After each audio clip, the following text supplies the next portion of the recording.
We are now live. Clerk's laptop sound check. Clerk's laptop sound check. Clerk's laptop sound check.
It's 9:30, so we're going to go live.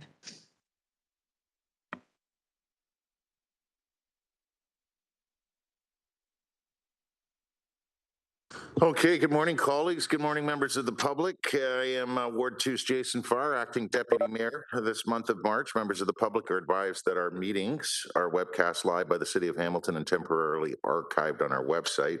Today's GIC is being run as a hybrid model meeting in anticipation of the time when you will have that option of attending committee meetings in person or virtually. Councillors won't see any changes to the process for today. But you still need to sign into eScribe for access to the agenda for votes and to get on the speakers list. So patience during the voting process. Just a note on that, there may be a delay in the way results are displayed today. And I believe for those of us who were on in advance, you were alerted to that fact by our clerk, who is Clerk Paparella, assisted by Clerk Matt today. And Madam Clerk Paparella, are there any changes to this agenda? Yes, so you, Mr. Deputy Mayor, we do have we have several added delegation requests. One from Paula Kilburn respecting item 9 of the Advisory Committee for Persons with Disabilities Report 22-002. You will also see an added 6.4, which is Carl Anders from the Hamilton Community Benefits Network respecting item 13.1. Carl has withdrawn this request from today's agenda. However, he does have a second one on, which will show as item 6.5. And that is with respect to item 8.4, the light rail transit agreements update, and item 6.6, James Kemp, respecting item 9 of the Advisory Committee for Persons with Disabilities.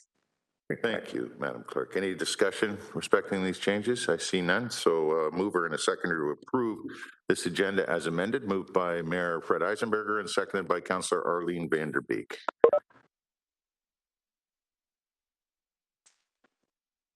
And thank you, Gabby, from IT.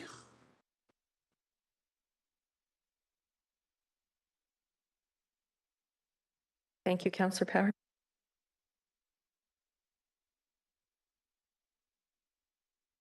Are you able to vote, Councillor Pauls? And Councillor Johnson, please.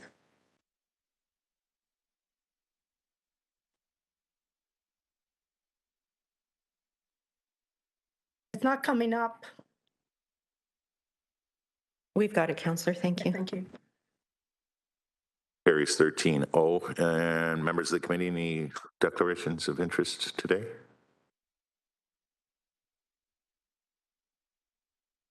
I see none. Mine would be during the next GIC, Clerk Paparella, but thank you. See how it's great when we're back together again. Those have noted any disqualifying interest for this or the next GIC today, please ensure when it is time to vote on the matter that you abstain. Note your disqualifying interest, and that will be then noted correctly in the minutes. And if you have noticed or noted that non-disqualifying interest, you will participate impartially in the decision-making process related to the matter. Now on to the approval of the minutes of the previous meeting. A mover and a seconder, moved by Councillor Marula and seconded by Councillor Tom Jackson. Any discussion first on those minutes? Seeing none. So we'll have the vote.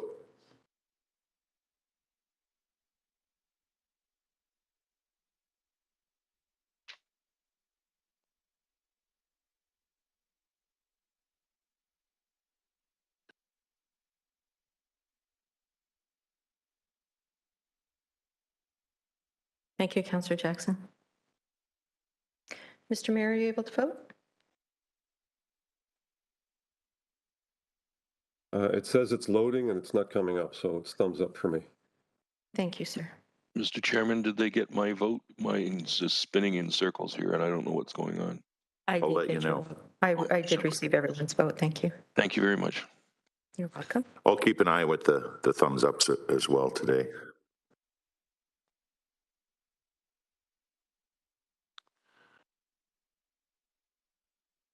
$14-0. All right, a mover now and a seconder for the delegation requests. Moved by Councillor Johnson and seconded by Councillor Clark. All in favor?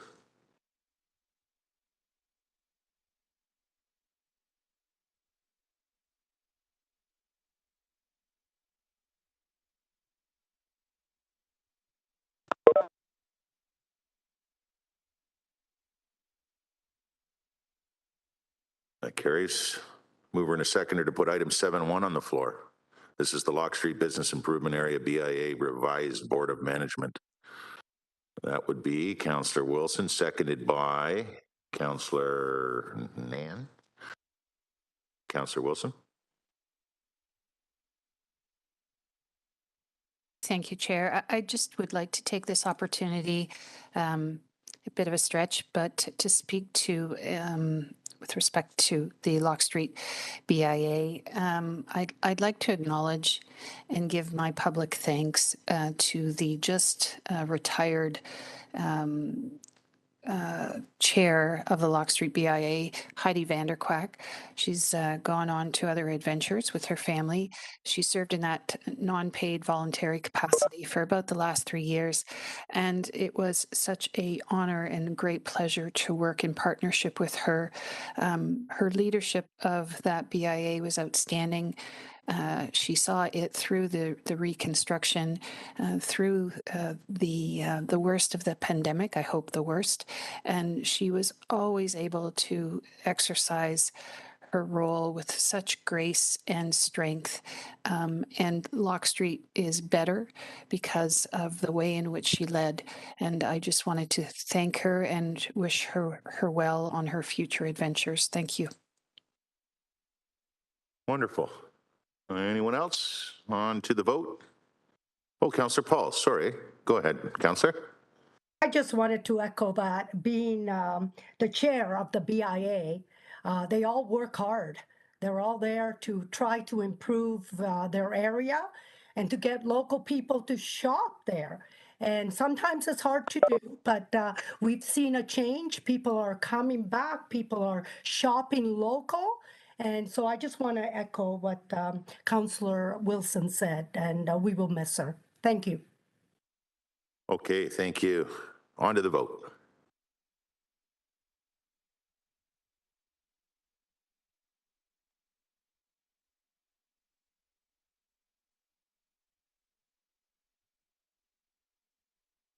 Votes closed.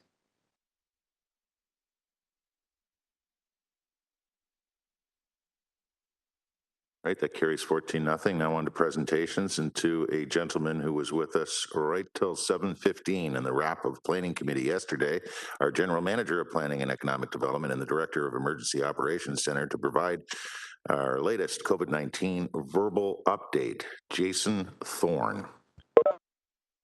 Thank you very much, Mr. Chair. And I have just a very brief update from the EOC this morning, and then I will ask Dr. Richardson if she has anything to add, but I do know that we just had public health this week as well. So just very quickly, and it's been widely reported, one of the key changes for the past few days is around the masking requirements. So the province, as council will know and the public will hopefully know, has indicated that masks will no longer be required in schools, retail settings, most other indoor public spaces. Some settings, such as public transit, healthcare facilities, long-term care homes, congregate care settings, will keep the masking mandates in place until April the 27th, at which time the province has indicated its plan to end all of those public health measures. Similarly, as council knows, on Monday, the city masking bylaw and physical distancing bylaw was also lifted. So for city services, this means that all HSR and DARTS customers must continue to wear masks while traveling on our transit service. And of course, anyone visiting our McCassel Lodge or Wentworth Lodge must also continue to wear their masks. From a bylaw enforcement standpoint, we will be discontinuing those weekly, we've been providing those weekly enforcement bulletins every week through the pandemic. So we're looking to probably have one out next week, and then that will be the last of those weekly updates we'll be posting because we no longer have those provincial ROA or bylaw requirements. Also want to provide just a quick update on the return to the workplace of city staff. And maybe just start by thanking the team that's sort of been pulling together the reopening plan, because it's been an extraordinary amount of work for the past few weeks. So the work's being led by Grace Mader, and the core team includes Jen Hohall, Rob Lawley, Connie Varheg, and Kirsten Marples. And just really want to thank them for all the work that they've done over the past little while to get everything ready for the return of city staff to the workplace. So it began this week with directors and general managers starting to come back into the office this week, in some cases on a hybrid model. Remaining staff will commence a phased and gradual return to the workplace beginning April the 4th. We expect that will take about 4 to 6 weeks for all staff to be back into the office. And that will be starting, as I said, April 4th, under whatever working model is in place for those individual staff. Those are the dates for city staff who are coming back to the office. For any of our offices and service counters that are not already open to the public or that are open at reduced hours, they will be resuming full service and full business hours starting April the 25th. At this time, our employees will be asked to continue to wear masks while they're working in city workspaces or while they're conducting city business out in the community, and that will be in place until at least the end of April. We're also asking our employees to continue conducting their daily health screening, at least until the end of April. And as was reported previously, the city's COVID vaccine verification policy for city employees, which requires all city employees to be fully vaccinated, also remains in effect. We are in the process of reviewing that policy, and we expect to have a report in front of council in April with respect to that policy. So that is my update this morning from the EOC. I don't know if Dr. Richardson has anything new to add since her public health update. Thanks very much, Jason. No, nothing new to add since Board of Health on Monday. Okay, appreciate it. Councillor Jackson. Good morning, Deputy Mayor Farr. Thank you. Thank you, GM Thorne, Director of EOC. So, Director, I need to just drill down because I was in a meeting yesterday virtually with a few of my colleagues, and there was some discussion. So I need to get clear on two fronts, please.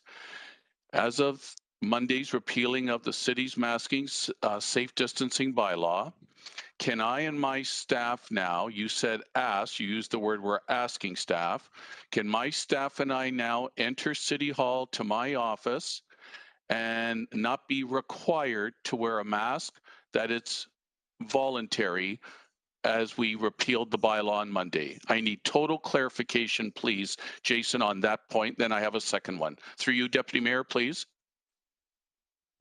So through you, Mr. Chair, so with respect to the city staff, we are asking city staff to continue wearing masks in city workplaces at least until the end of April. That extends only to city staff, not to members of the public coming into our offices or facilities. Councillors and your staff as well are not included within that policy. That policy just applies to City of Hamilton staff.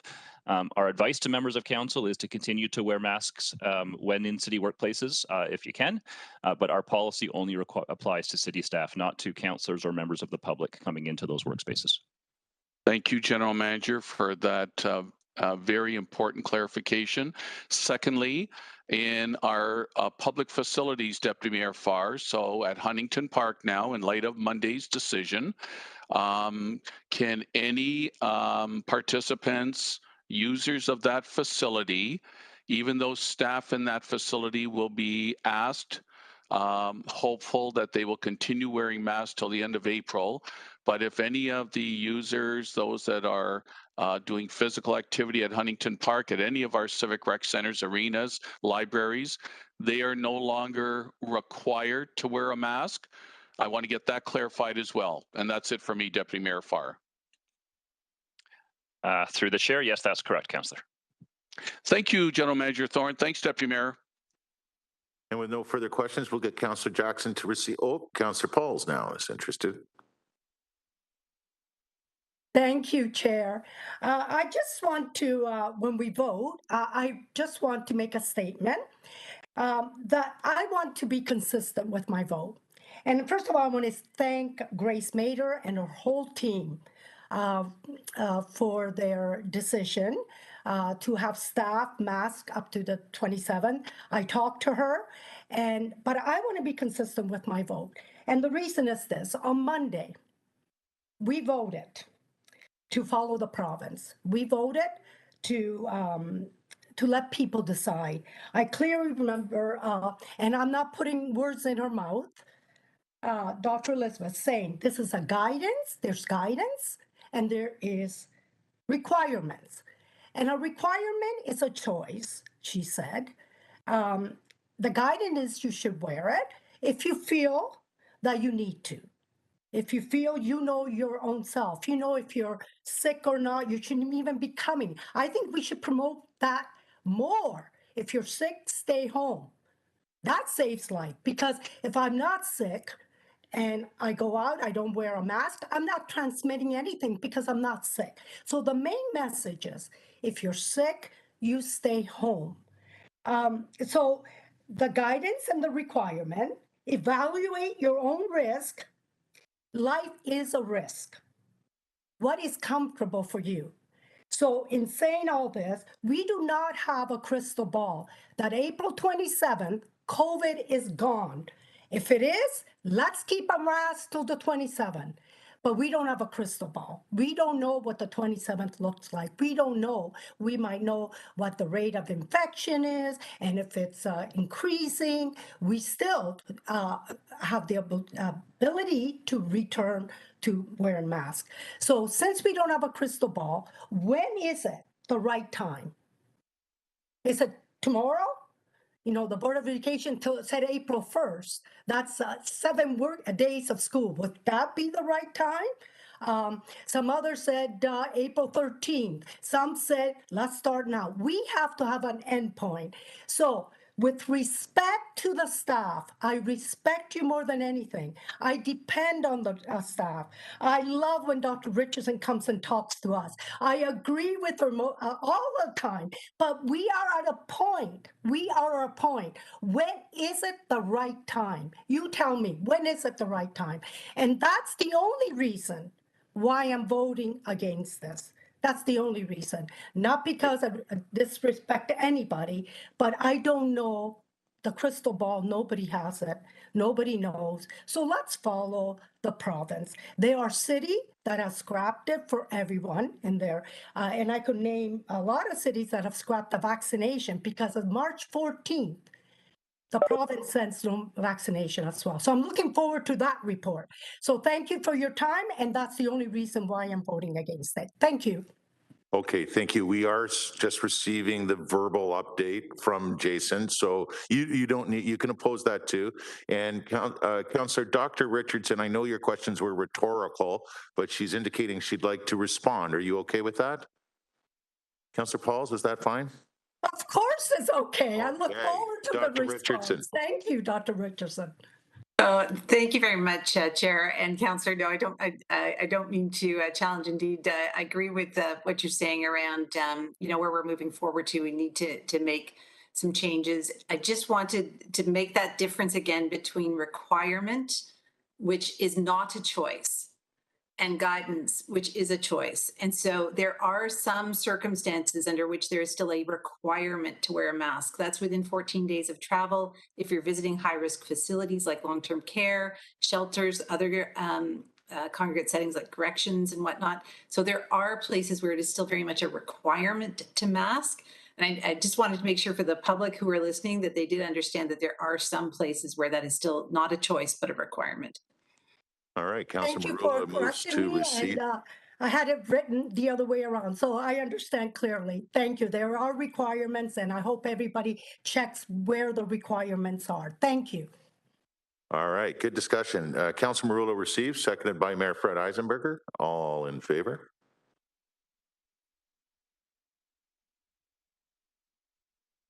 Mr. Chair, I'm going to give you a thumbs up on that for now, but my computer says tragic error, a big red line across the top. Can't communicate with server. So I tried F5. I tried to get out and reload. Now it won't even load eScribe. I wonder whether other members of council have had that or have that current problem, and whether our servers have gone down. It looks like Tom has also had a tragic error, and Councillor Clark as well, a tragic error. But I'm watching you guys. Matt is assisting as well, Clerk Matt, so I'll be sure to keep signaling. The one thing I can't do is look at the chat. You folks at home can chat all you want, saying I want to be on the speakers list, but I can't see that. So I do have some good clerks assisting though. But that's good to know, and I'm assuming we are unanimous. Or Councillor Pauls, what was your vote? I didn't. Through you, Mr. Deputy Mayor, I still need to receive. Councillors Wilson, Pearson, and Vanderbeek. Councillors Jackson, I got Wilson, yours. Vanderbeek and Pearson need your vote before we can move on to a We've lost several of them. action plan from Hamilton So Water. I'm also going to Carrie have Vanderbeek. our office look into that. Thank you.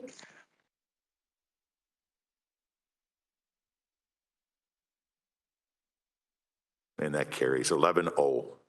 So with the proposed City of Hamilton Watershed Action Plan, our next presentation is Carrie Vanderperk, Director of Watershed Management for Hamilton Water. Hi, Carrie, and thank you for joining our meeting. Good morning. Thanks for having me. I'm going to attempt to share my presentation without any hiccups here. Let me do this first here.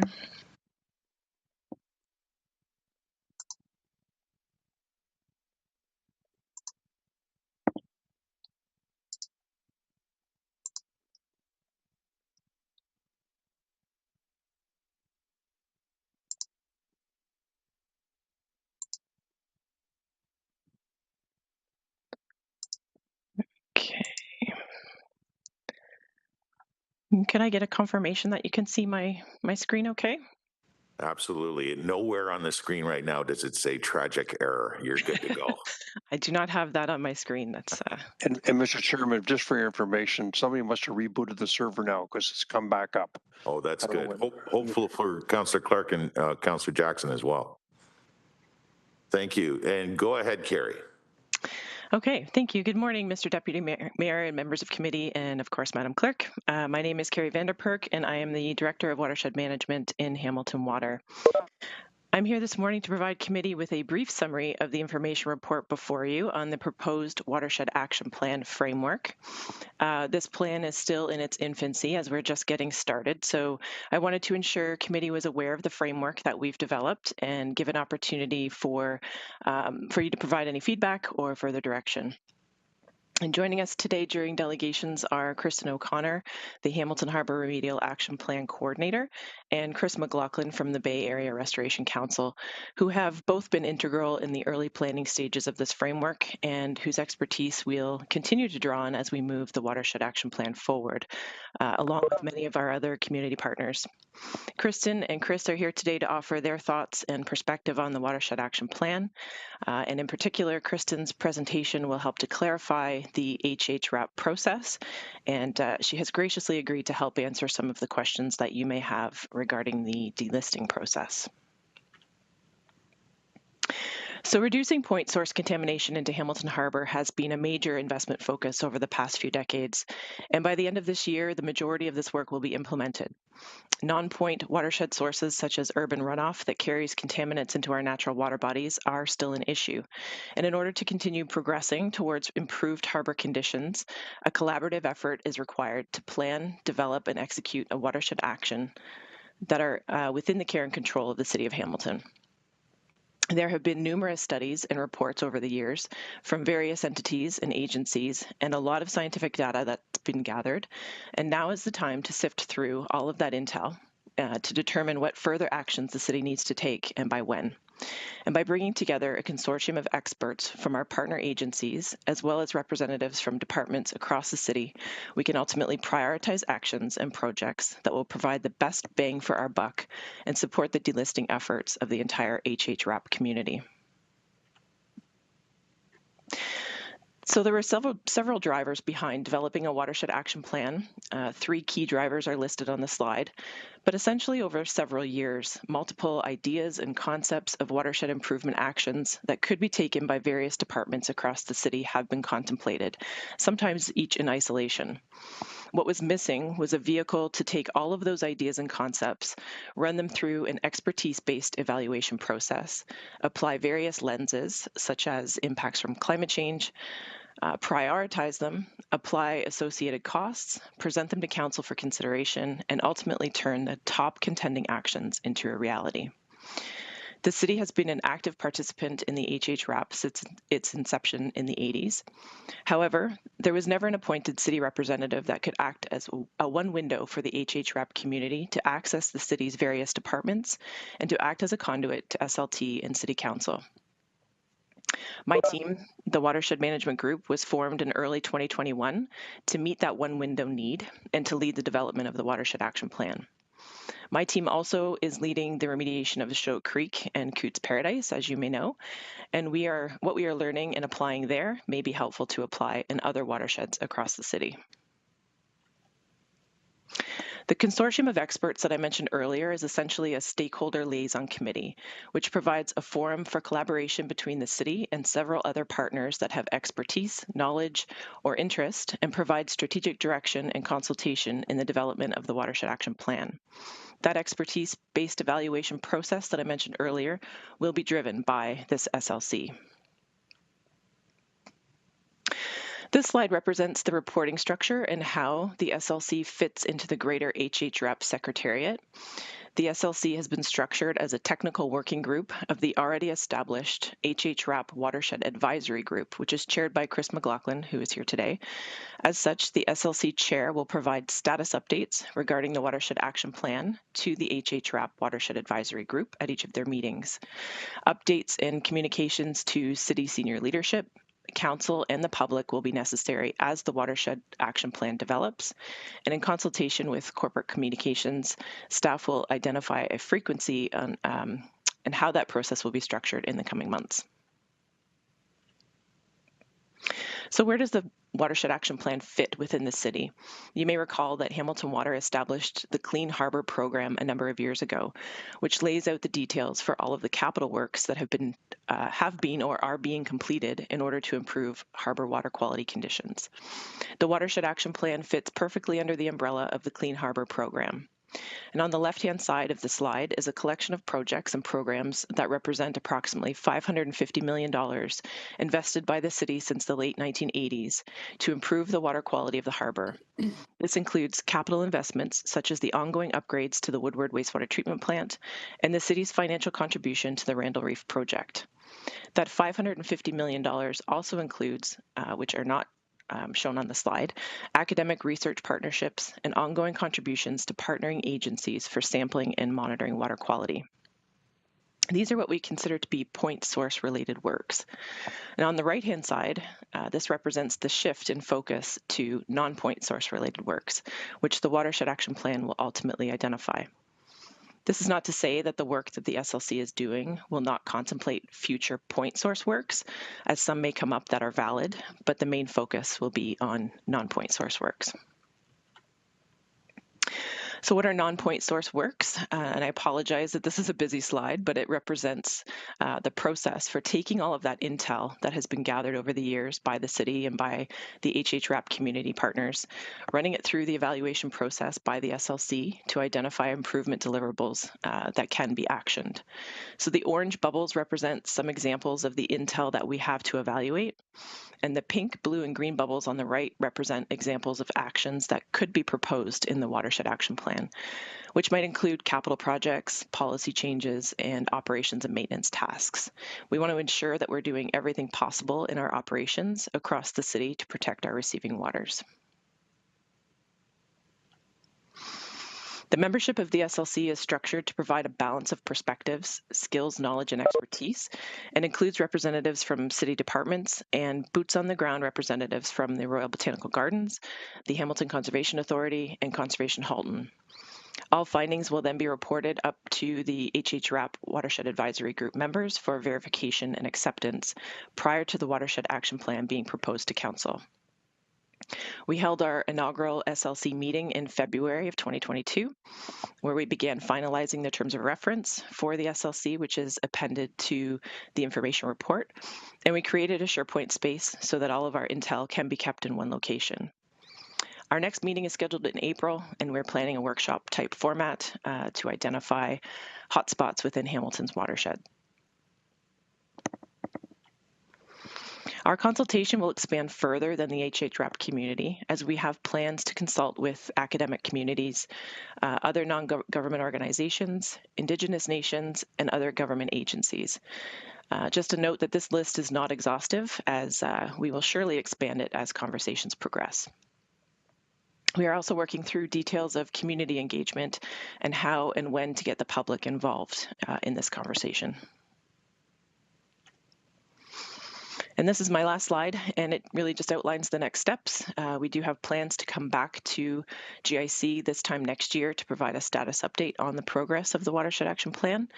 And our ultimate goal is to bring a proposed Watershed Action Plan to committee in line with the 2024 rates budget report and outline a 5 to 10-year budget plan. And that is the Watershed Action Plan framework in a nutshell. I thank you for your time and attention this morning, and I'm happy to take any questions that you may have. And Carrie, you have a question now from Councillor Nan.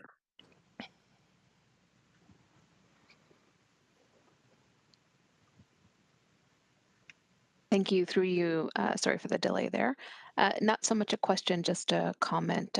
Thank you so much for the overview and also for all the work behind the scenes. I think it's great to see this coordinated plan coming forward and really appreciating the approach of evaluation, really helping guide how we as a municipality will work with our stakeholder partners and, as you mentioned, take best care of our receiving waters.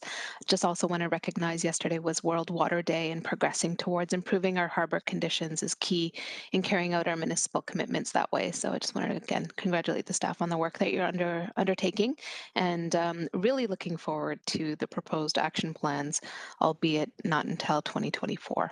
Thank you. All right, thank you. Thank you, Carrie. Great report. Move to receive that update.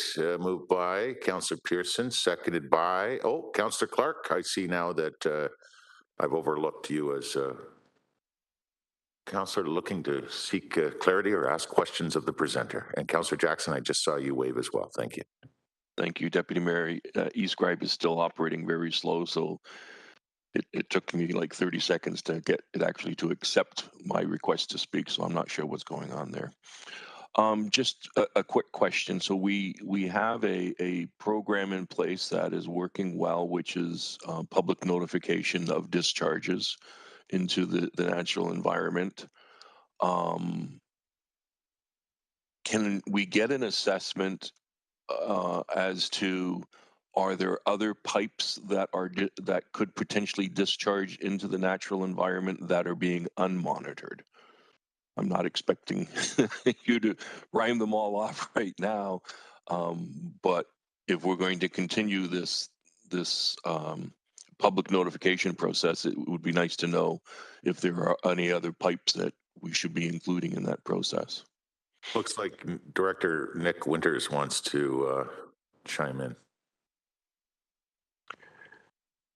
Through you, Mr. Chair, I'm happy to have Carrie address that question if she prefers, but I can certainly provide an answer there. There are.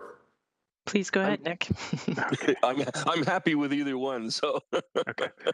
So Nick Winters, Acting Director of Hamilton Water. So through you, Mr. Deputy Mayor, to Councillor Clark, that assessment has been completed. It was completed in. It started in 2019, and the study wrapped up in 2020, and we did identify essentially that if we were to monitor every pipe that has the potential to discharge combined sewage to the harbor during a wet weather event, we would have to install monitoring instrumentation at 168 locations across our wastewater collection system in some very difficult areas to access and maintain. So a report and presentation was provided to Public Works Committee in June of last year with a recommended strategy for let's call it high value monitoring. And the intention of the recommendations that Council approved were to install additional monitoring at the locations that would discharge first in a wet weather event. So once we have those locations monitored, we'll be able to report to the public anytime there is combined sewage coming to the harbor from an outfall, regardless of the actual location of discharge. So we're really looking at monitoring the low-hanging fruit, and that is a project that is moving forward in two phases in 2022.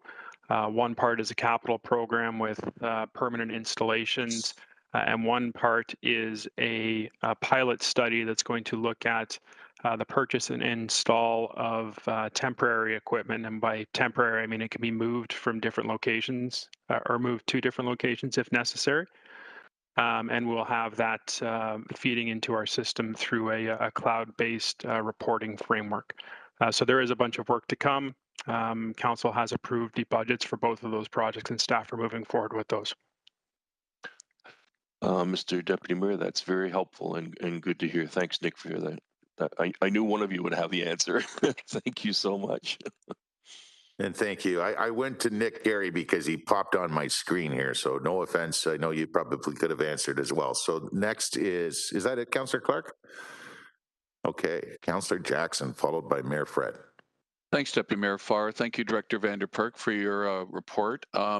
First of all, is BARC Executive Director McLaughlin still planning to present today? Through you, Mr. Hello. Deputy Mayor, I believe that he is on the call.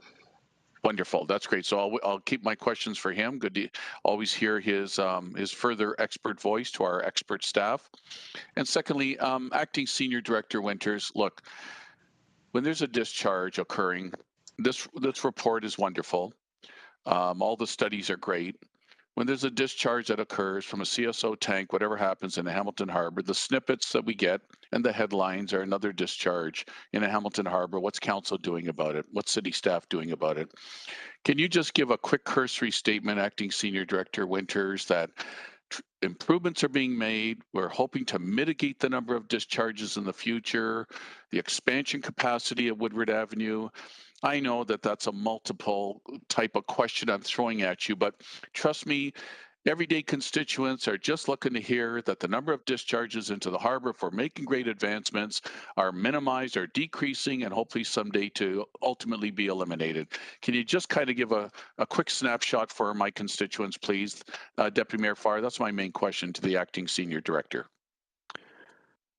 Certainly. So through you, Mr. Deputy Mayor, to Councillor Jackson, the city has invested heavily in interventions to improve the health of Hamilton Harbor, and in particular the impacts from discharges from our wastewater treatment and collection systems, including the construction of the combined sewer overflow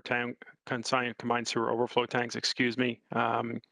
Over the last 30 years, the implementation of real-time control strategies and the infrastructure associated with that, and most recently, the $320 million investment in the improvement of the Woodward wastewater treatment plant, including the addition of a tertiary filtration system, which is going to have a dramatic impact on the loadings that are discharged on an ongoing basis from our wastewater treatment plant to Hamilton Harbor. Those investments continue. We're in the midst of issuing a tender for some additional work with regards to real-time control, which is going to help prevent combined sewer overflows from discharging to our most sensitive receiving areas, those being the areas of Cootes Paradise. We have a number of studies and other capital projects in the works, some looking at opportunities to remove flow from the combined sewer system and separate sewers, and some looking at eliminating combined sewer overflow points, which will be rolled out within the next couple of years. And council and committee can also look forward to receiving a report to Public Works Committee on June 13th. Of this year, which is going to speak to a broader strategy for flooding prevention within our combined sewer system, eliminating flow from that combined sewer system, and ultimately a strategy to begin in earnest looking at sewer separation for the city of Hamilton. Acting Senior Director Winters, that's a powerful reaffirmation, positive message. And Deputy Mayor Farr, from time to time at committee and council meetings, I will continue to ask that to ensure that point is hammered home to at least my constituents in our city, that we're doing our darndest to make great improvements and eliminate any future discharges into the harbor. Thanks, Deputy Mayor Farr. Thank you. We appreciate that consistent refrain. Mayor Fred. Thank you very much, and I'll have a consistent refrain as well. You know, one of the untold stories that we don't tell often enough is the kind of massive success of the remedial action plan for Hamilton Harbor. It has been an incredibly expensive and dedicated process by multiple levels of government, including this municipality, to do everything possible to clean up the harbor and the unfortunate historical dumping ground that was Hamilton Harbor. And we've brought it back to life, and I think Chris McLaughlin at Bark has said often. Don't want to put words in his mouth because he'll be on a little later, that we should start thinking about getting people swimming back in the harbor again at some point, because the water quality has improved so significantly. Having said that, there's more work to do, and clearly the watershed approach is a critical part of now dealing with some of the contaminants that are coming off of other locations, as well as some of the discharges that we're seeing through our combined sewer overflow system. So much has been done. We have stormwater management ponds in all of our new subdivisions. We're oversizing pipes to capture more of the effluent before it gets into our streams and lakes. We have the combined sewer overflow tanks. But the one issue that was unforeseen when all of this was occurring, and I can tell you that the desire was that the investments that we were making, including our sewage treatment plant and CSOs and all the work that's done in the harbor, was hopefully going to eliminate the discharges. But were it not for the volume of stormwater that we're seeing, these days, based on climate change. And so to our staff, I mean, obviously the volume of storms that we're seeing and the frequency of storms and the 100-year storms that we're seeing every 2 or 3 years has really eclipsed a lot of the work that we've done to avoid these discharges going into our harbor. And, either one of the staff can speak to that, but that certainly has been an unforeseen issue that is now also impacting the steps that we need to take further to mitigate that kind of flow and volume. So if I could ask either Carrie or lead at Public Works to address that would make me very happy. Carrie? So through you, Mr. Deputy Mayor, to the Mayor, if you don't mind, I'd mentioned that the strategy that we're going to bring into Public Works Committee on June the 13th does speak to impacts from climate change and the need to flood protect our systems. It's clear that the status quo isn't going to be good enough. We need to invest in sewer separation and taking flow out of our combined sewer system if we're going to hold the line from a combined sewer overflow perspective and make improvements over time based on the increase in wet weather events and the severity of those wet weather events. We have a number of initiatives that are going to positively impact our ability to be responsive and resilient to climate events, including the coming wastewater treatment plant expansion at Woodward, which is programmed from 2025 through to 2030 at this point in time. But really, there's going to need to be a significant intervention in our infrastructure, and we're looking forward to helping council understand what that's going to look like and how we can make those investments in an informed and strategic way. Thanks for that, and critically important that we continue this work. Water quality and drinking water quality. Not that they're connected here, but obviously at some point the source of what we push through our system and then send back out again obviously impacts our Lake Ontario and our harbor and all of our lakes and streams. And so the journey continues. And even though that climate change is going to have to be considered as we move forward on this, it is going to continue to be the kinds of investment that I know the city and our provincial and federal governments will continue to make, not only in Hamilton. These are issues that are facing communities, right across Ontario and right across the country. And, in many respects, we are well advanced on the investments that we made in our systems. And we're going to be well served by that, but there's more to be done.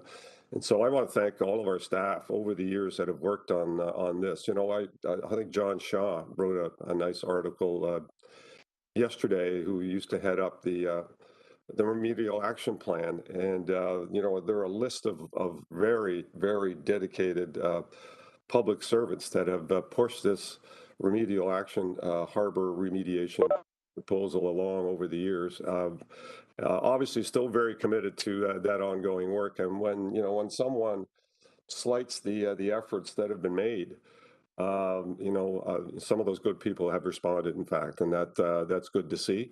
And people need to know that that continuous investment, continuous improvement will continue as part of our ongoing work as a municipality. So the work that's been done to date has been admirable, and we would not have the harbor quality fish and wildlife and the return to aquatic life in the harbor had it not been for those efforts, and that effort will continue. And so thank you for all the great work, and I look forward to the Public Works report that really starts to speak about the next steps we need to take to ensure that the water quality in the harbor remediation is an ongoing process. And you know what? The dedication to delisting the harbor is real. It is going to happen. There's just more work to do for us to get there. Thank you. Well said, Mr. Mayor, and thank you for the questions and comments. That's it. Move to receive Carrie's presentation. Moved by Councillor Pearson and seconded by Councillor Clark. All in favor of receiving the presentation on the action plan? And then we'll look for a mover and a seconder following this vote to put the report on the floor and then immediately defer. We'll seek to defer consideration of the report until our delegates are heard.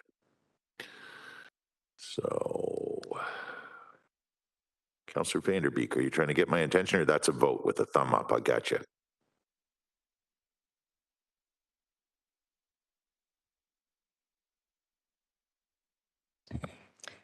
Councillors Farr and Wilson? Oh, look at that. I've been looking at all the pretty people on the big screen and neglecting my duties as a voter. That should work. Councillor Wilson, too?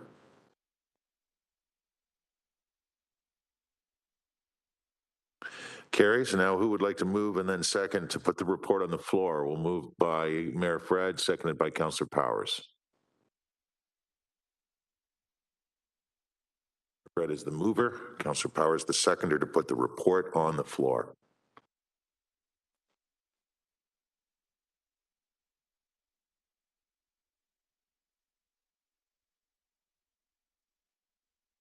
And the same to defer then at this time, the consideration of the report until the delegates are heard. We will vote on that.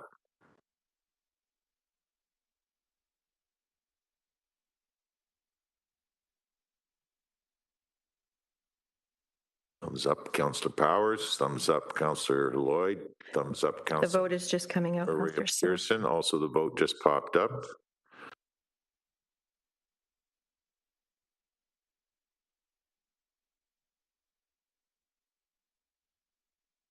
That carries unanimously. On to 8.3, which is our security of the city's property and personnel report and presentation. Rome D'Angelo is with us, the Director of Energy, Fleet and Facilities Management, to introduce item 8.3. Good morning, Rome. Good to see you. Thank you, Mr. Chair. Through the chair, Rome D'Angelo, Director of Energy, Fleet and Facilities. Today, the Corporate Security Office will be presenting two reports, one in open session and the second report in camera. I'd like to take this opportunity to introduce the staff from our Corporate Security Office. The Security Office falls under the jurisdiction of Delphina Duarte, who's our Manager of Facility Planning and Business Solutions. And reporting to her is Martin Dambo, Corporate Security Specialist, and Gina McCormick, Project Manager of Security Planning. So in front of you, report PW220016 is focused on trends of increased threats to elected officials across Canada. Martin Dambo will be presenting staff's findings and recommendations as it relates to the city of Hamilton. At this point, I'll turn over the floor to Martin so he can present the report and his presentation. Welcome back to committee, Martin. Good morning, Martin Dambo, Corporate Security Specialist with Public Works. Deputy Mayor, thank you very much. I'm going to share my screen.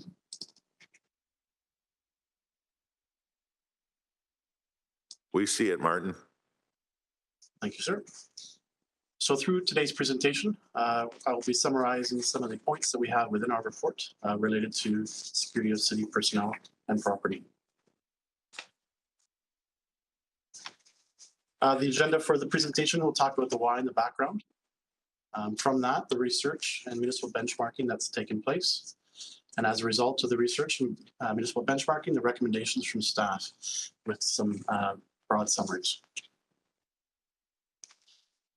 Municipal governments have been tasked over the past few years with implementing challenging and at times unfavorable decisions. These challenging decisions and their impacts to the broader community have at times included threatening counter behaviors and unlawful actions by individuals and groups that are intended to cause fear, intimidate, and disrupt democratic government and process. The threats that have been received include general disruptive impacts, such as bomb threats to a building, but also include direct threats to members of council and senior staff based on their roles with decisions at the time, and sometimes statements that they've made in the community.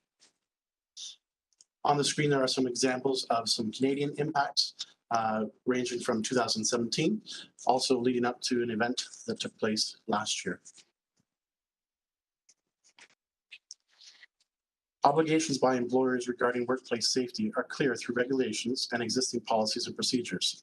There is, however, less clarity and more ambiguity regarding elected officials and responsibilities by the municipality, as the elected individuals are not necessarily an employee.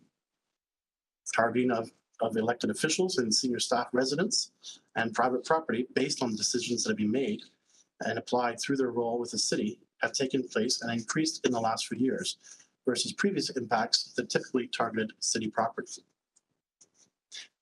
Some of the issues that we have with that is that the process with the intimidation tactics can prevent many individuals within our community from wanting to participate in civic engagement.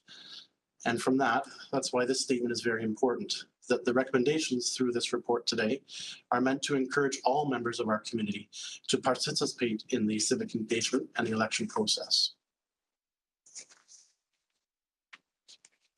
Corporate security was asked by the city manager's office to look at what other municipalities are doing as it relates to the targeting of elected officials and senior staff over the last few years. We were able to do some internal consultation with members from the city's legal team as well as HR. And also corporate security with the city has been participating in some benchmarking opportunities for the last few years with other major municipalities throughout Canada. In particular, with this particular report, we were able to do some benchmarking in early 2021 with 18 Canadian municipality security teams.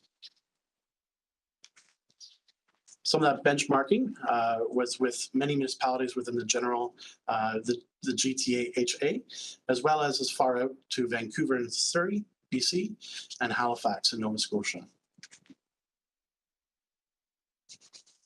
Based on the benchmarking and the research and consultation with HR and legal, staff are bringing forward some recommendations through this report. And to summarize those recommendations, we would like to bring forward some training to council, which would be in the form of a new council security orientation training at the beginning of the new term later this year. And that would be available for all elected officials, their administrative staff, and many senior city staff. We're also recommending that we bring forward opportunities that would be voluntary to those teams to have a threat risk assessment conducted, which would be a one-time per term application. Again, voluntary is important to note that while this will be a tool and can sometimes be intrusive into people's daily lives, it is an opportunity that they may engage based on their own requests. As a result of that threat risk assessment, there will be some mitigating recommendations that will be brought forward by the consultant who will be brought on board. And that may involve a number of items that we'll go through in the next slide. So through the training orientation program, there would be opportunities to introduce council to the council chambers environment and the new security programs that we're going to be implementing. Some of the training would include security situational awareness, procedures on workplace safety, procedures on how to report incidents, such as threats that are received.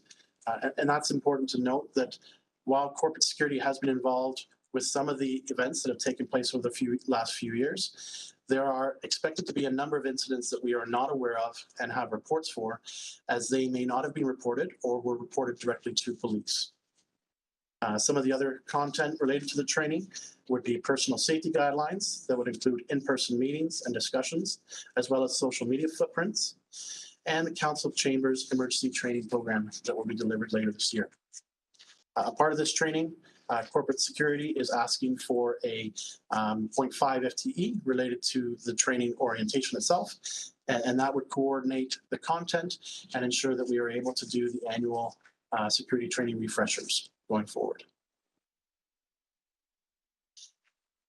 The threat risk assessment that would be provided as an opportunity for any council member to consider or senior staff, again, is voluntary. It would include elements of personal residence security, vehicle and other personal environments that could be reasonably targeted during the execution of official duties. And it may also include review of social media footprints.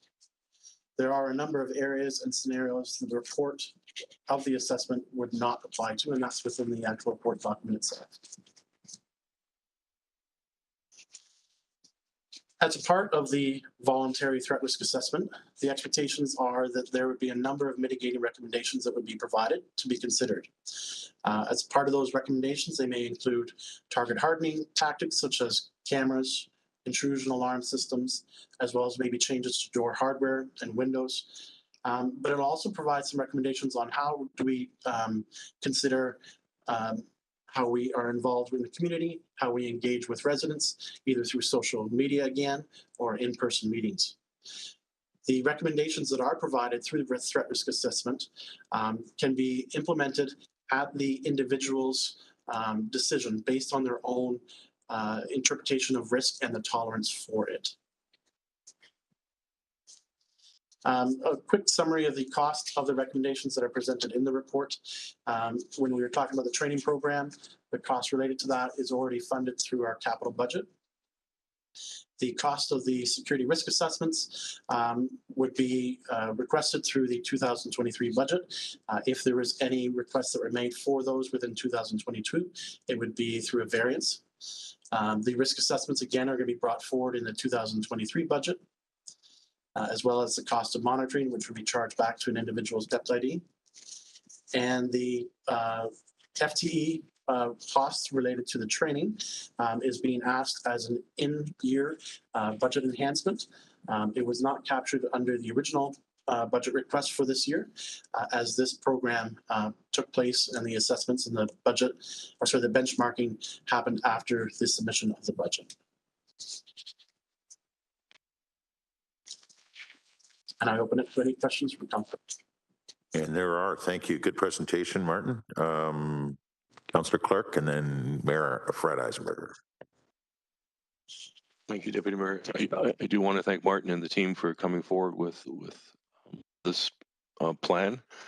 The one question I have, what about staff training, specifically with the councillors? It talks about councillors being trained, but what about staff training? Because they're the ones that are also dealing with staff face-to-face every day.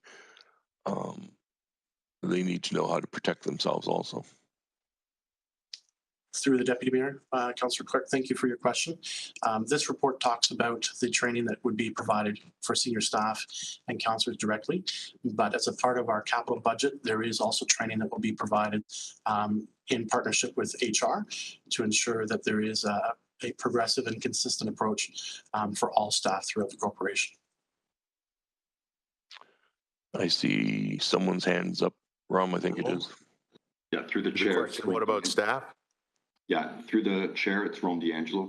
Later, there's another report coming in camera that's comprehensive to City Hall and other facilities that relate to a comprehensive training program right across the city. Today's focus, or this report in particular, is focused on elected officials and senior staff, but there is another report coming later today in camera. I appreciate that, Deputy Mayor. I guess my concern is that our staff are dealing with sometimes very unhappy residents and it can escalate rather quickly. And so I think we should consider including council staff or councillor staff in such training. Those are my comments. Thank you very much, Mr. Deputy Mayor. Mayor Fred. Thank you, Deputy Mayor Farr, and thank you to staff for bringing this forward proactively. I would say there have been a number of events that we've seen in our city. I can tell you from my experience, the last few years is the first time that I've actually worried about security for myself, for my staff, for senior leadership, for my family, in fact, which is not something that any of us signed on to do when we ran for office, is to have to worry about our own safety and security when we do that. This is third world country kind of stuff that I've witnessed in other places where I visited, where mayors and former mayors travel with people that have submachine guns in the back of their truck. We're not there, and this is not an effort to avoid criticism. And criticism is part of the job, and so safe, respectful dialogue and criticism is absolutely what we do sign on for, and discussion and debate with citizens and ourselves, but not to the point where we are threatened in any way, shape, or form, whether it's a visit to the house or spray painting a car or online social media threats and abusive comments. That is not appropriate, and it needs to be guarded against. So I really appreciate the report. I appreciate that some will have a different threshold in terms of their comfort level. I think, and I'm not going to separate male to female, but I think there are occasions in City Hall, when we're here at City Hall, where we're having late meetings that, folks are leaving the building and not knowing what they're necessarily walking out into, for all of us, quite frankly. And some may have greater discomfort with that than others, and I think we need to address all of those kind of security issues for all of our staff, our councillor and mayor's office staff included. And I appreciate the fact that there's a subsequent report coming. So I fully support this. I know there's a limited budgetary impact this year, and next year, if we so choose to go down this path for individual councillors, if they feel the need to add additional security, that the availability of having that assessment done is there. And it includes social media, which is a an interesting world that can cause, if not dealt with appropriately, significant challenges for any of us, quite frankly, depending on what we actually post and share on social media or Facebook pages or Twitter or Instagram or whatever. So there's many lessons to be learned here on how to mitigate or minimize threats, and how to minimize the feeling of being unsafe in this elected office and with our staff as we do our work on a day-to-day basis. So I don't know how you're going to deal with this, Mr. Chair, but I'm happy to move this report. If you want to wait till we have the in-camera report, that's most appropriate as well. But I would like to make sure that we move in this direction on behalf of all members of council, and present and future, and for those staff that are going to be joining us, as well as senior leadership team, who are all, in the bubble and often are targets for social media and other abuses as well. So thank you for the report, and Mr. Chair, you can guide me as to when you think it's appropriate for us to move this. But at that moment in time, I'd be happy to move this along, and very, very much appreciate this proactive approach on safety and security for all of us. Thank you. We do not have to wait for closed session, so I'll come back to you to move the recommendations once we conclude with our speakers, which now include Councillor Johnson, Councillor Jackson, and now Councillor Nan. Thank you, Mr. Mayor. Thank you. took me a second to interpret the now. My turn. Thank you. Through you, quick question also regarding staff of elected office. And I appreciate that there is an in-camera report dealing with staff training. But from the perspective of elected office staff may face specific safety risks that are tied to serving an elected office, not about challenges, not about complaints, not about concerns, but like legitimate safety concerns from the perspective of if an elected officer is targeted, that their staff are then susceptible to that targeting as well. How does this plan incorporate that unique situation? Through the Deputy Mayor, Councillor Nan, thank you for your question. The report does not necessarily define specific individuals who this would apply to. It provides the tools that can be considered. So for staff, we can work through the HR department to make sure that that is an option that may be considered amongst other practices and policies that may already be in place. Thank you, Martin. Through you, we had previously talked about within the Ward 3 office, the potential of developing safety protocols or safety plans associated to specific scenarios that are lived, that are real, that have been experienced by the team, that have been experienced by my office, but also from the perspective of the unique makeup of each individual who represents the city of Hamilton around this table, whether in this current council or future ones.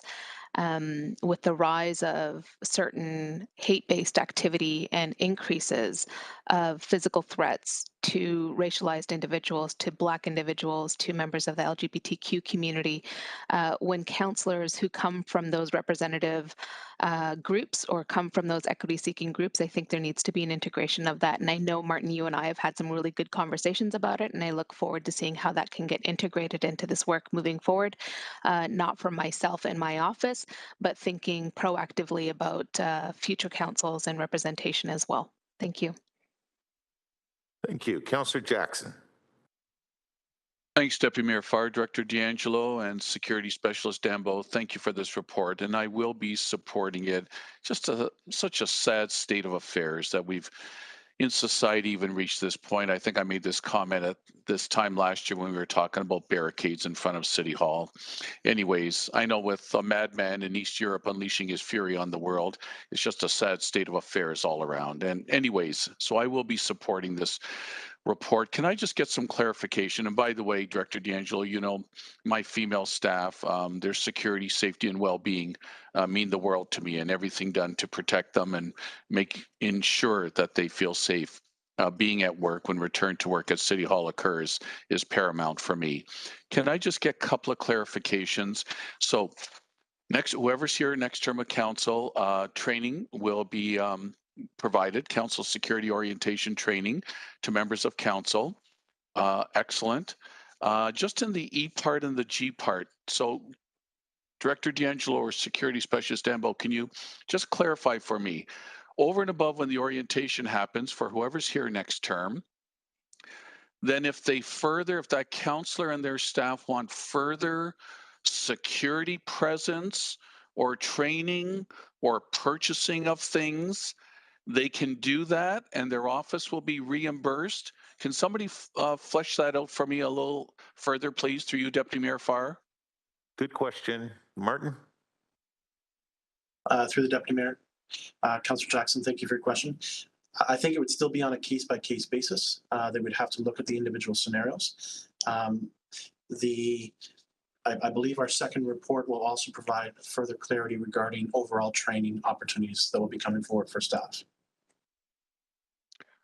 Can you just go further, Martin, about case by case? Does that mean the Ward 6 office had an incident and boy, we better ramp up security? So case by counselor, now you qualify, you want to spend some more money. I'm sorry if I'm being a little slow in trying to understand where you're going with this. Through you, Deputy Mayor Farr, please. Through the Deputy Mayor, not a problem, Councillor. If there is an impact that happens to your ward's office, it is also an impact that is going to have a trickling effect to everybody else's ward office and their staff.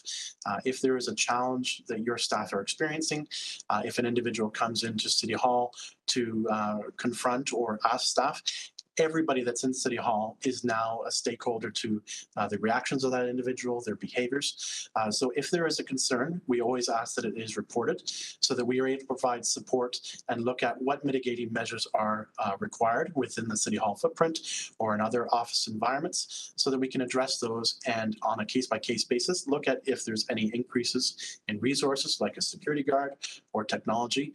But it is on a case-by-case basis to make sure that we provide a very reasonable approach to any mitigating measures. Okay, so that helps explain further, Deputy Mayor Farr. And last supplementary on that then. So again, in the hypothetical, God forbid that it ever happens, that hypothetical you gave. So if it started in the Ward 6 office, but could impact others within the building, but it started in the Ward 6 office, if I read your G part, if I need a third-party monitoring, the Ward 6 office would have to pay for that because the threat started against the Ward 6 office, even though it could have spread, unfortunately, to other staff in the building. Hence, I would have to pay for a third-party monitoring and maybe be reimbursed through you, Deputy Mayor Farr. That's my last question for now. It's okay. Good to get clarity. It's stating reimbursement, but let's get clarity, Martin, on that specifically to, I think you said it's item G, Councillor? Item G, yes. Right. And who pays for that third-party monitoring, please? Martin? Through the Deputy Mayor, item G refers to the monitoring costs if there was technology that was instituted as a result of a threat risk assessment. So if a alarm system is employed at a residence, the cost of that monthly alarm monitoring during the term of that council term would be charged to the DEPT ID of the staff that it would be applicable to. I hope that answers your question, sir. Oh, so then that covers beyond City Hall building proper to potentially the councillor and or their staff's dwelling place. Is that what I just heard? Limit of $100. That's correct. And looks like Rome wants to chime in if you're okay with that, Councillor. No, that's fine. And I don't mean to monopolize, Deputy Mayor Farr, but I'm just trying to get clarity on this. Through the chair, the focus of this report is on elected officials and senior staff as it relates to risk assessment at their residential home or personal homes, and the monitoring is specific to those personal sites. As it relates to staff, we're hoping that we can capture that in our second report that's in camera that talks about City Hall and comprehensive training in that report. You filled the gaps for me, Director D'Angelo. Much appreciated. Thanks, Deputy Mayor Farr. Councillor Johnson. Thank you, and thank you for this report. My question, and maybe I have missed it, but has there been any consideration to the municipal offices outside of City Hall? It seems like we're directing all of our focus is on City Hall in itself. What about the Stony Creek Municipal Center, the Glanbrook Municipal Center, Ancaster, Dundas? We all work out of there. Our staff work out of there. And also the frontline staff that work there. As Councillor Clark said earlier, residents come in, they're angry, their taxes went up, they're angry, their ditch isn't dug out properly. Oftentimes I've worked late at Glanbrook office, and Kathy, thank goodness, used to bring in her 120-pound bull mastiff, and that was our security. And trust me, I would take that bull mastiff over any alarm system anywhere. But my question is it just a focus on City Hall activities rather than outside City Hall? Through the Deputy Mayor, Councillor, thank you very much for your question. We're looking at it from a holistic approach. So it's not just City Hall. We do understand that there are very unique challenges that have been experienced within the municipal service centers out in the community. And through our capital funding from 2022, those locations are going to be seeing security enhancements to provide support for the staff working in those areas.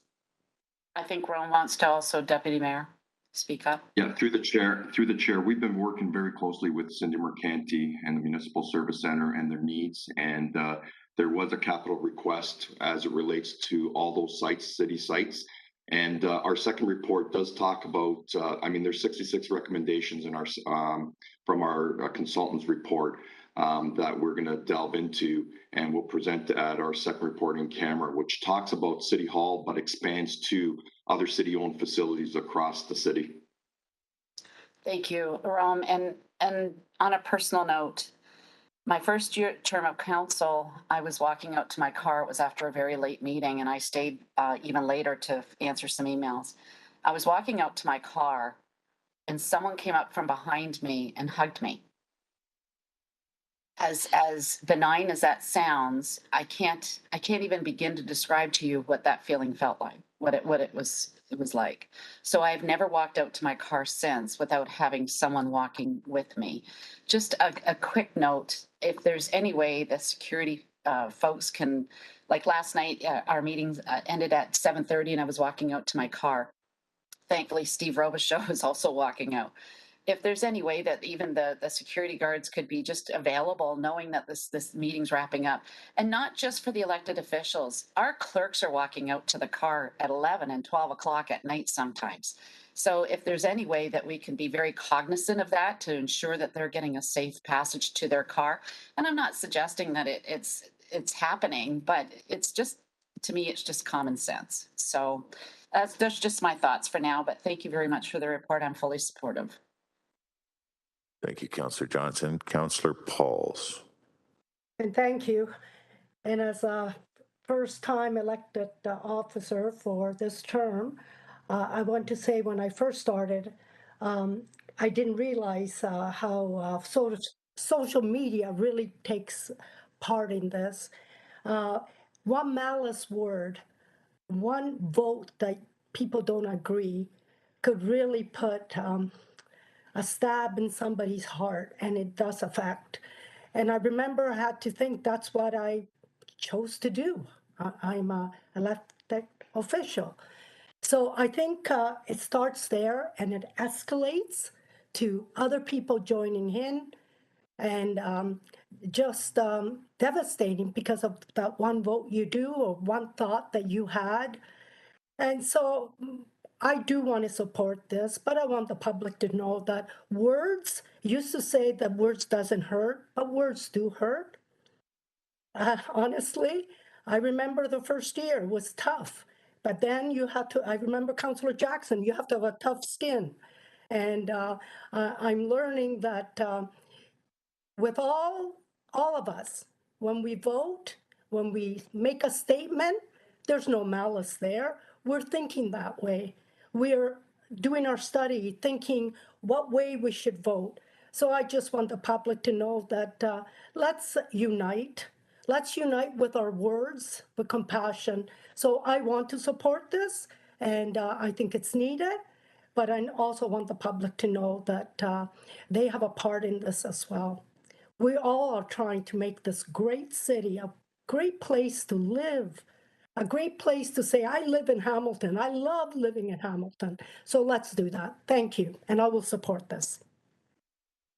All right. Thank you. Councillor Ferguson, if you could take the chair for a moment. I'm going to go on as a first-time speaker. Actually, Councillor Clark, would you be first time or second time?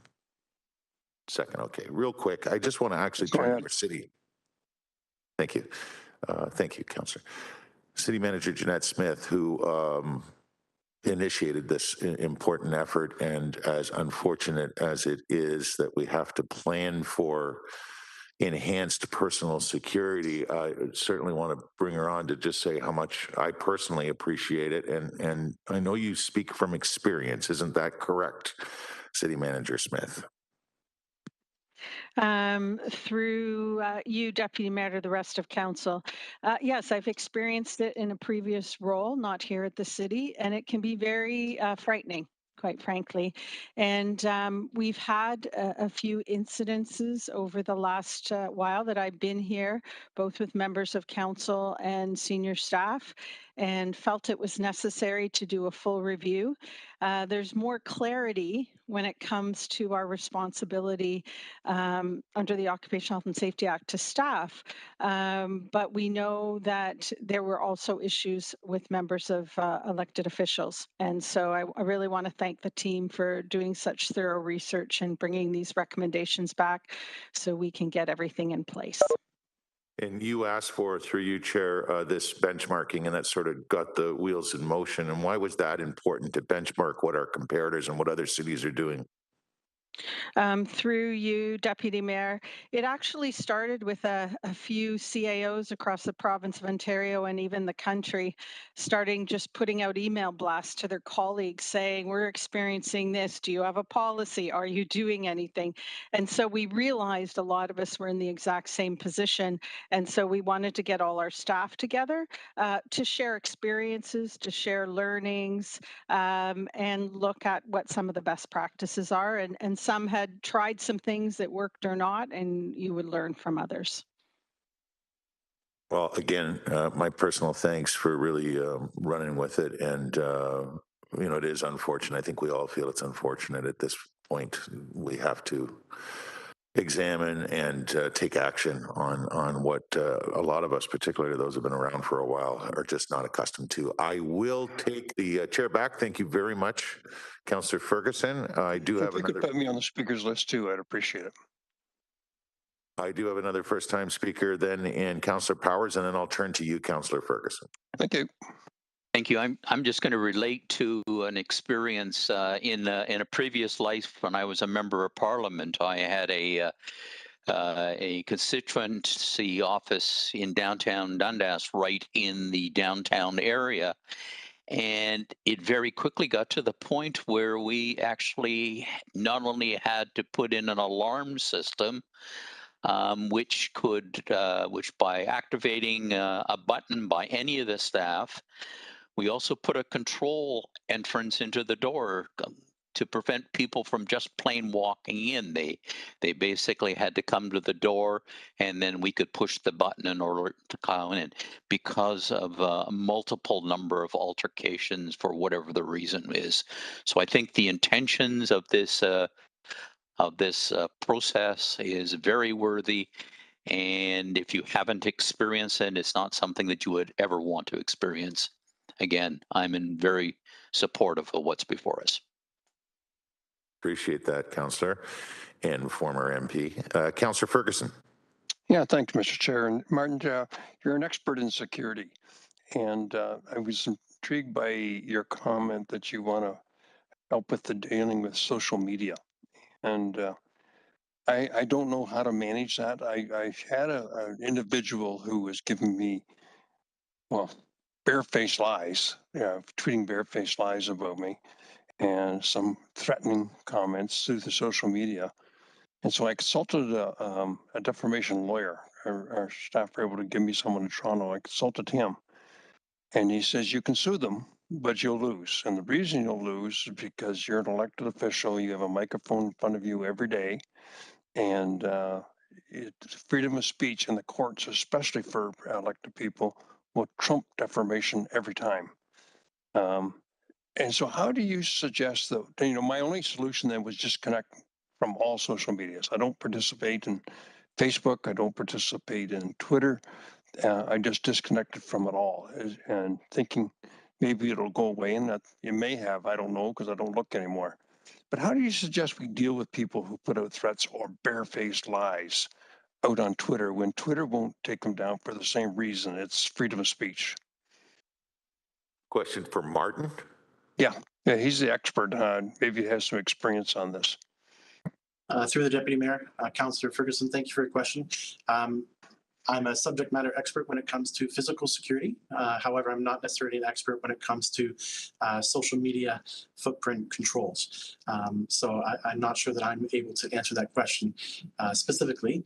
Through the threat risk assessment that is being presented as a recommendation in this report, there would be a third-party consultant who is brought on board, and their specialties would include providing mitigating recommendations on how to manage the risks and the tolerance for that type of application. Director of Communications, Matthew Grant, has popped in, and I think he might be a little more well-versed to answer the good question. Matthew? The Deputy Mayor to the Councillor.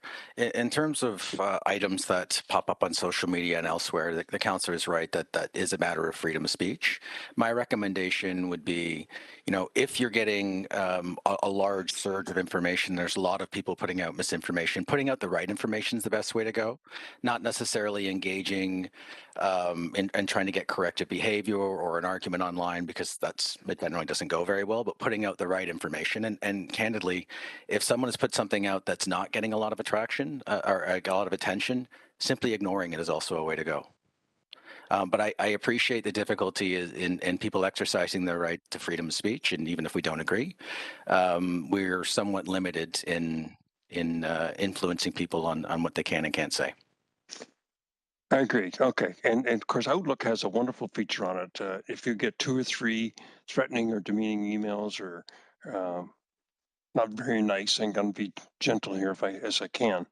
It has a beautiful feature where you just click on that person, right click on your mouse, and take this address to junk, so you'll never see them again. It just automatically takes them out of your computer, so you don't have to be sucked into responding to them or dealing with them. And as Matthew says, that's a perfect way, I guess, to ignore them and just never look at them. But with social media, there's no way that I've found that you can do that. And we're inundated with meetings, we're inundated with emails, and to start responding to every nasty tweet, you would need another staff person to do that, or at least some assistance on how to manage it.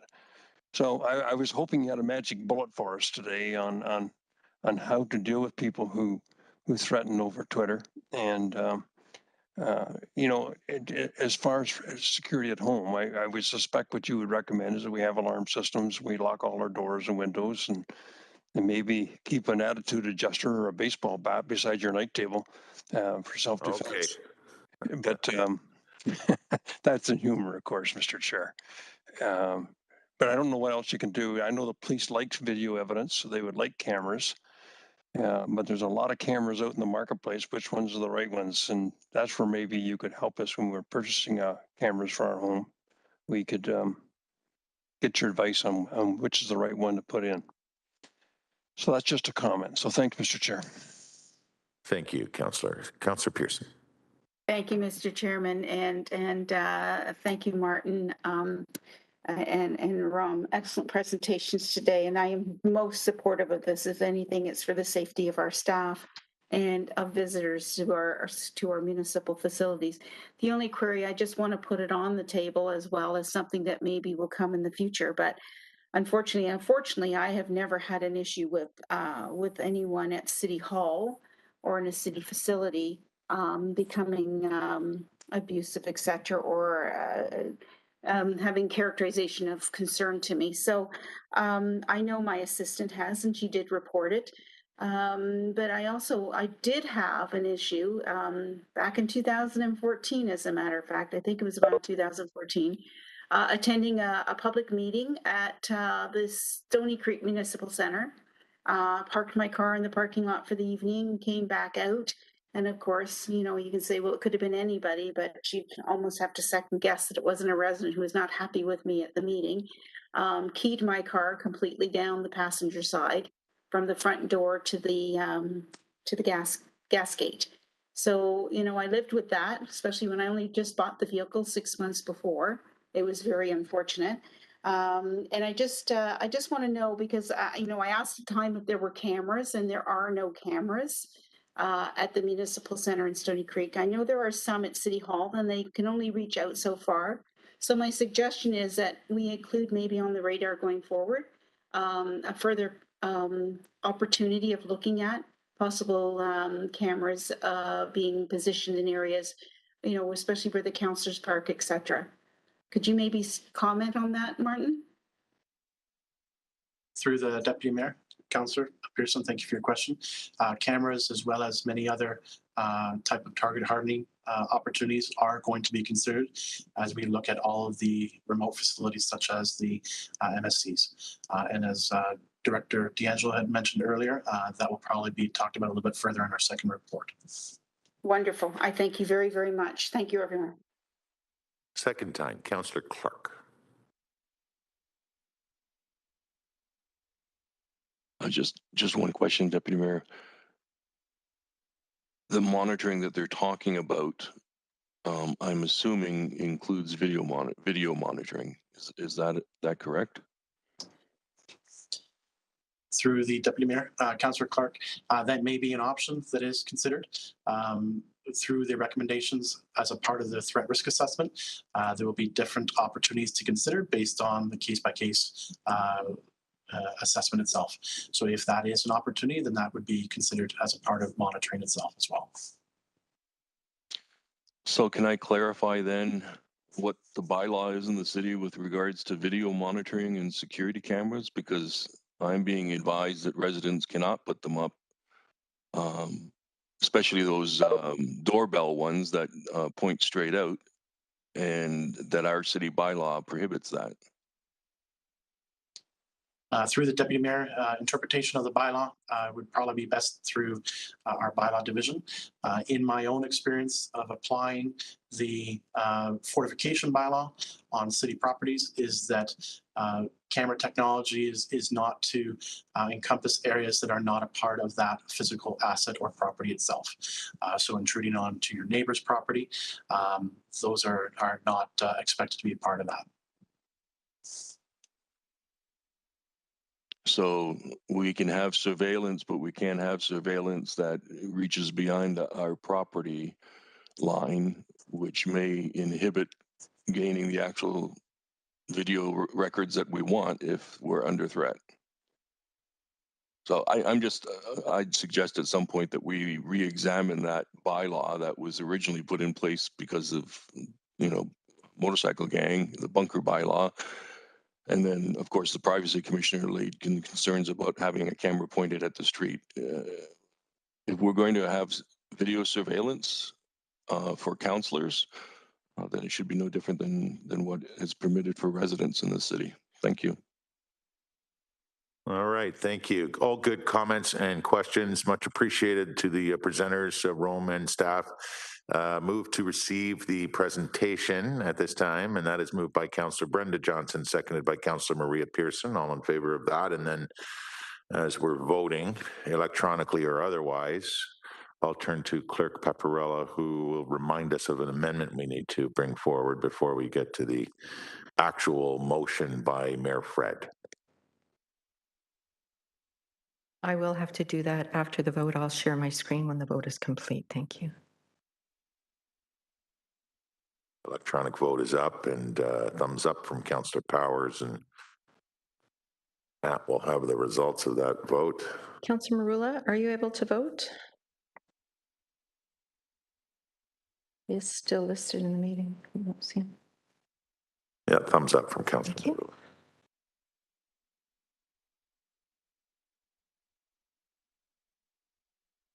And that carries unanimously, 14-0. Clerk Paparella, you had something you wanted to share? Yes, I'm just going to share my screen really quick.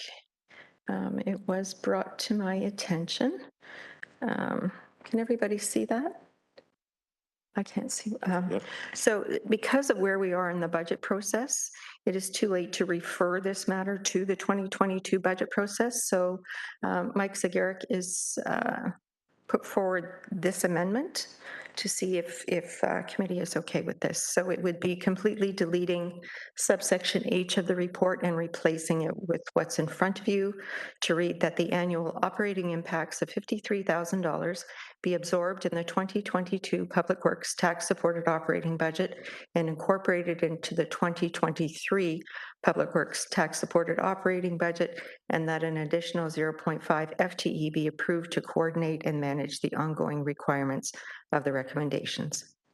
And so as mover, Mayor Fred, you're okay with this amendment? Yes. So we'll get you to move that, seconded by Councillor Jackson. All in favor of the amendment? Bear with me.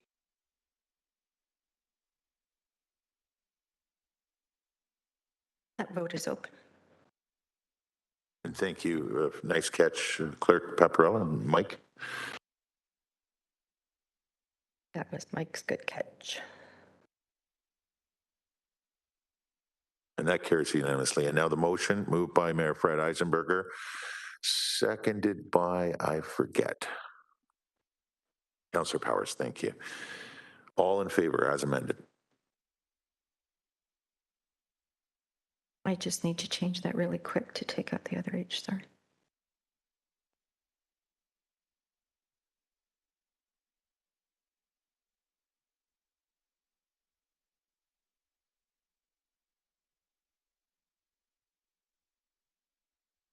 That vote's open now. Sorry for the delay.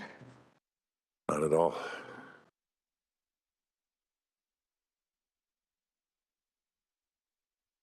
Coming up next, item 8.4, the light rail transit agreements update. Councillors Wilson and Pauls, I need your votes, please. Thank you. Councillors Wilson and Pauls. Excuse me, Chair. My screen is really long with the motion, and I'm trying to get to the bottom of it, and I've pressed on yes, but it's not responding. So are you wanting to know what it says, Councillor, or it's what's in the report plus the changed H that I just showed you? Or you want to? No, it offers everything on my screen, and it's quite long, and so I'm having to tuck in to the bottom of it, and I'm pressing the yes button. It's not responding. I'll just record you in the affirmative. The councillor is referring to eScribe. Mayor Fred, were you trying to get my attention there? No, on the next item, actually. Gotcha.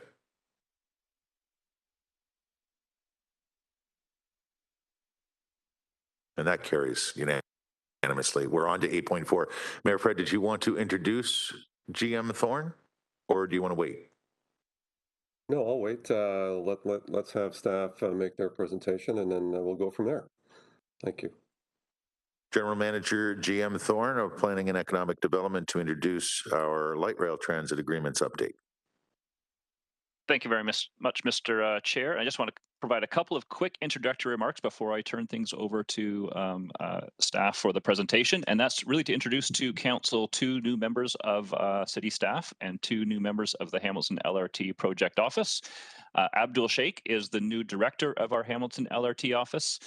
He joins us from the city of Mississauga, where he has spent the past number of years as one of the leaders on the Ontario LRT project. So we are very lucky to have him and his experience joining us for the Hamilton LRT project. And you'll hear from Abdul in a moment on the presentation. I also want to introduce Jessica Scott, and her camera's on there so she can wave. Jessica is the manager of communications for the LRT project office. So the report and presentation you have in front of you today relates to the MOU with Metrolinx. So council will recall that back in September, you executed the MOU for the Hamilton LRT project. As part of that MOU, you gave staff the delegated authority to enter into a staffing agreement with Metrolinx. So Abdul will provide a little bit of an update on that staffing agreement. And then there was a number of other schedules as well that were identified, each of which will have to come back to council over the next number of months. So the report you have in front of you and the presentation that Abdul will deliver is for the first 3 of those schedules. So Abdul is going to provide the presentation, and then after the presentation, myself and Abdul, Solicitor Brian Boudou, who's been working very closely on this, are all available for questions. You'll note that one of the protocols relates to the, or schedules relates to the communications protocol. So both Jessica and Matthew Grant are here as well for questions on those. So with that, I will turn things over to Abdul for the presentation. Thank you, Jason, and good morning, Mr. Chair and member of council. Just getting permission. Can I share my screen? Yeah, go ahead. I'll let you know if you need to be notified that it's working. Okay. And welcome, Abdul, and welcome, Jessica. Yep, we can see it, Abdul. Yes. Okay. Good morning, Mr. Chair and members of, okay. Good morning, Mr. Chair and member of council. As Jason mentioned, my name is Abdul Sheikh, and this is my 6th week working with the city as Director Hamilton LRT project. And it is my pleasure to present my first project update at the GIC covering the items in corporate report. So my presentation will include the update on 3 Memorandum of Understanding schedules, which includes communication protocol, real estate protocols, and governance framework, for which we are seeking the council recommendation. In addition, I will provide an update on city's staffing plan. I will also present a slide on staff recommendations in accordance with our report. I will then end the presentation with the next steps and will be happy to provide responses to your questions.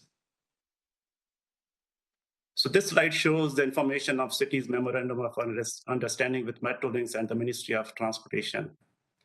As you recall, the City Council executed the MOU on September 15th last year, which contemplates a series of schedules that are to be negotiated after the initial signing of the main body of the MOU. On the same day, the City Council gave the city manager a delegated authority to negotiate and execute the staffing agreement. The other schedules will require council approvals. In our report, we are seeking council approvals on communication protocol, schedule of the MOU, which is included in Appendix A of the report. I would like to cover a few important items that are covered under this schedule. According to the communication protocol, the communication subgroup will be formed, which will include staff from City and Metrolinx. MTO will attend on as needed basis. Metrolinx is funding the manager of communication on behalf of the city. And MTO will be responsible for major announcements and media events. And city's communication staff will be responsible for leading the city-related issues, such as communications related to HSR or any other similar area under the city control. The second MOU schedule is a real estate protocol for which we are seeking the council recommendations. The terms of reference are included in Appendix B of the report, and I would like to provide a key highlight from this real estate protocols. This protocol only deals with property transactions between city and Metrolinx. This protocol does not address how Metrolinx will acquire lands from third parties or dispose of lands to third parties. Also, affordable housing remain outside of the scope of this protocol. This real estate protocol includes payment terms for the city properties in accordance with our MOU that we executed last year. So this includes that Metrolinx will be responsible for fair market values of the city properties if they are outside of the LRT corridor, or the property income, or the property is income producing or identified as future development. So those properties will be considered for fair market value. Metrolinx will also be responsible for a fair market value of the city properties for the LRT traction power substation or operation and maintenance service facility if required. The city lands that do not fall under the categories highlighted here in this slide will be transferred to Metrolinx at a nominal value. The third MOU schedule for which we are seeking council approval is a governance protocol with Metrolinx and MTO. The terms of reference are provided in Appendix B of the report. I would like to mention that this is strictly regarding the staff-to-staff interaction and staff-to-staff recommendation between city, MTO, and Metrolinx. It does not include our interaction with our elected officials. The main objective of the protocol is to streamline the intergovernmental relationships with respect to delivery of capital programs and projects that impacts transit expansion. This protocol provides a process on how the issues will be escalated and resolved between the city, Metrolinx, and MTO staff. This protocol provides a structured forum for our senior staff from the city, Metrolinx, and MTO to collaborate on advancing shared objectives. According to the terms of reference, the governance protocol recommends a 3-tier structure under which staff will be working together. The first one is a working group that includes staff from Metrolinx and city who are responsible for completing the tasks on a day-to-day basis. The second level is a steering committee that includes staff from the city, Metrolinx, and MTO. And those staffs are at directors, general manager, head sponsor, and executive vice president levels from all three parties. The other committee is an executive committee, which includes city manager from the city and CEO from Metrolinx and ADM from MTO. So this portion of my presentation concludes the MOU schedules update that we are seeking approvals from the council. My next portion of presentation provides a general update on the project. The City Council has provided dedicated authority to the city manager to execute the staffing agreement on behalf of the city with Metrolinx. So we are currently negotiating the terms of reference of this agreement with Metrolinx. So this slide shows the city's immediate staffing priorities on the project. The first bucket on top shows that the city has already hired 2 key positions, which include mine, Director LRT Project Office, and Jessica's, the Manager Communications LRT Project Office. The second bucket includes the other 8 positions for which we are in the process of seeking Metrolinx approvals. And in some cases, we already have approvals, and we have already started the recruitment process. The last bucket shows 5 positions for which we already have approvals and actively working on the project and currently billing Metrolinx on our time spent on the project. So we have developed a governance framework under which our internal city staff will be working on Hamilton LRT project. So that framework provides a guiding principle on how the city LRT project office will interact with various divisions across the city. This framework provides mechanism to receive approvals involving various divisions across the city. This also provides a framework for resolving escalated items arising from internal working groups. As shown in this slide, the city is recommending 4 teams. The first one is a core working team, who is the full-time staff dedicated on the LRT project. This core working team will be working actively with Metrolinx on a day-to-day basis. And this core working team will require assistance from city's extended resource team as required, which could include staff from various other divisions, such as staff from Hamilton Fire and EMS and other related service areas. This is expected that the city's extended resource team will be involved on a limited basis to ensure the design and construction of the city infrastructure on this LRT project is meeting the city requirements. The third team is our steering committee, which includes directors from key divisions across the city. The core working team provides a regular update to the steering committee and seeks approvals on key items as required. The fourth committee is a senior leadership team growth and economic working group that currently exists with the city. The steering committee will provide regular update to the SLT working group and seek their direction on items that are being escalated. So regarding our corporate report, we are seeking 3 recommendations, and all of them are for the agreement schedules, which will become part of the MOU. So the first one, as you have in our report, we are seeking recommendation that the city manager be authorized and directed to execute the communication protocol. This has been provided in Appendix A of the report. The second recommendation is for the delegated authority to be given to the city manager to negotiate and execute real estate protocols in accordance with the terms of reference provided in Appendix B of the report. The third and last recommendation is seeking a delegated authority for the city manager to negotiate and execute governance terms of reference. So the terms of reference on the governance frameworks is included in Appendix C of the report.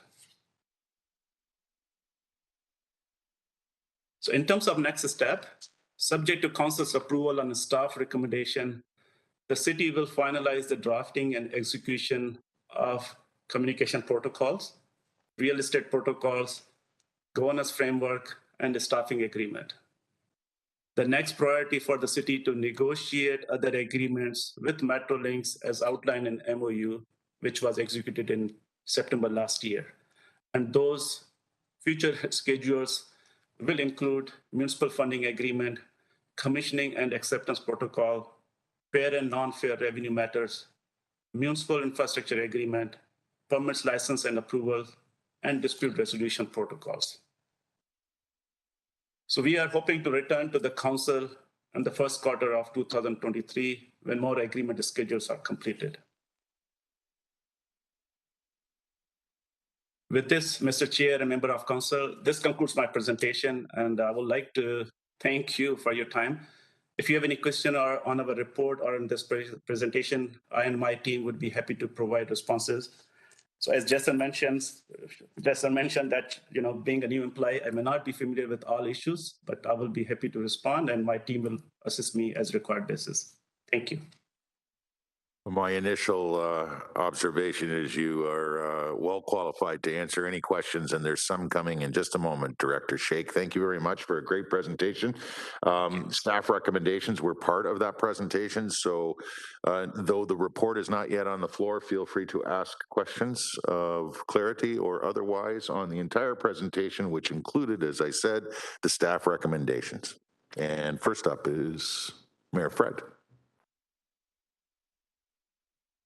Yeah, let me also extend a warm welcome to Abdul. I know he's going to be terrific in terms of leading this process with lots of talent and experience of having led other processes in the broader community. Always great to steal one back from the Peel region.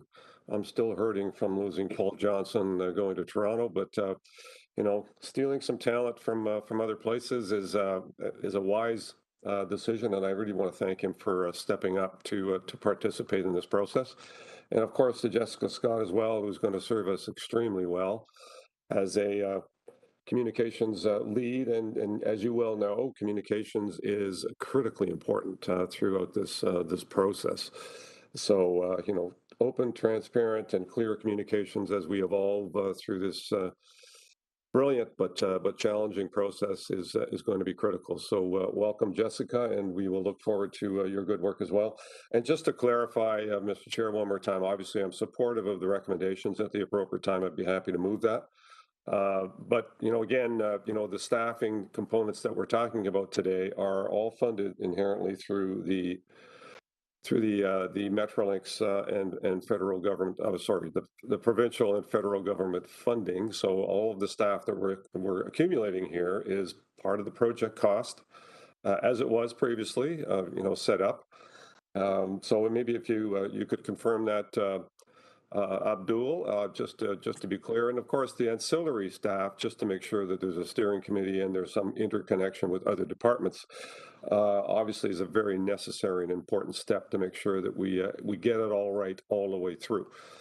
So on that question, Abdul, just in terms of clarifying who's absorbing the cost for your efforts and the staff team that you're pulling together, or Jason, I'd be happy to hear that just to get that confirmation. And then I really appreciate the next steps here in terms of clarity as to how we're evolving here, because it is going to be a challenging process, but again, a very important one for our city.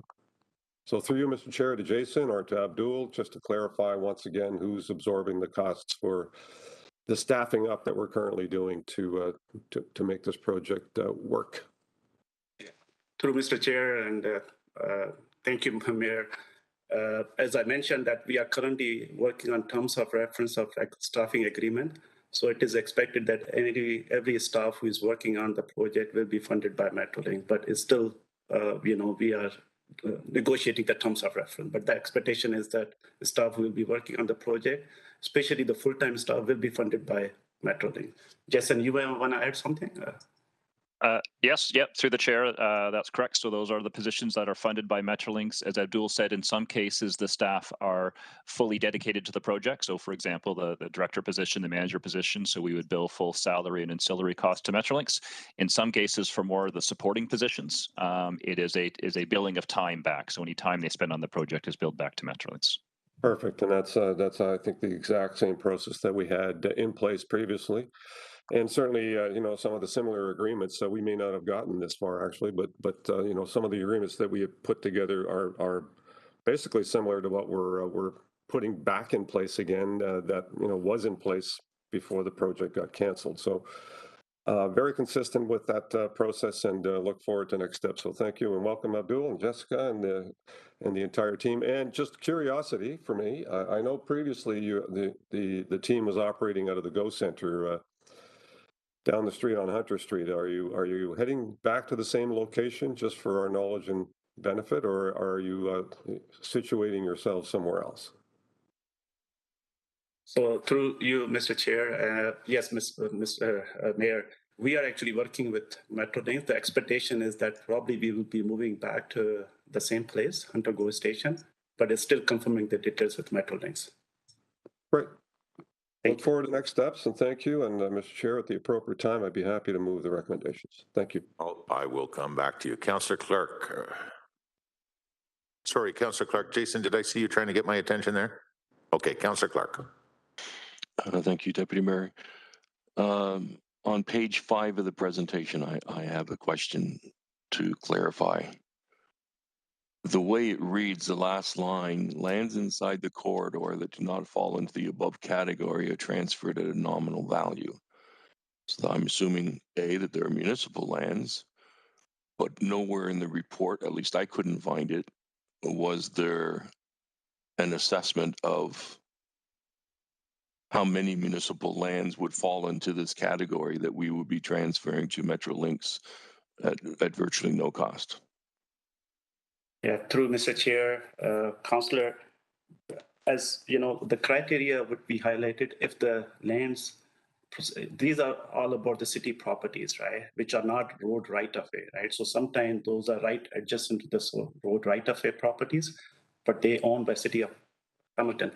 So the idea is, if they are not being used, right, which, sometimes there is a, extended boulevard or something. If it is not being used, then those will be transferred to Metrolinx at no cost. But eventually, most of the time, those property will be transferred to the city back under the road right-of-way, right?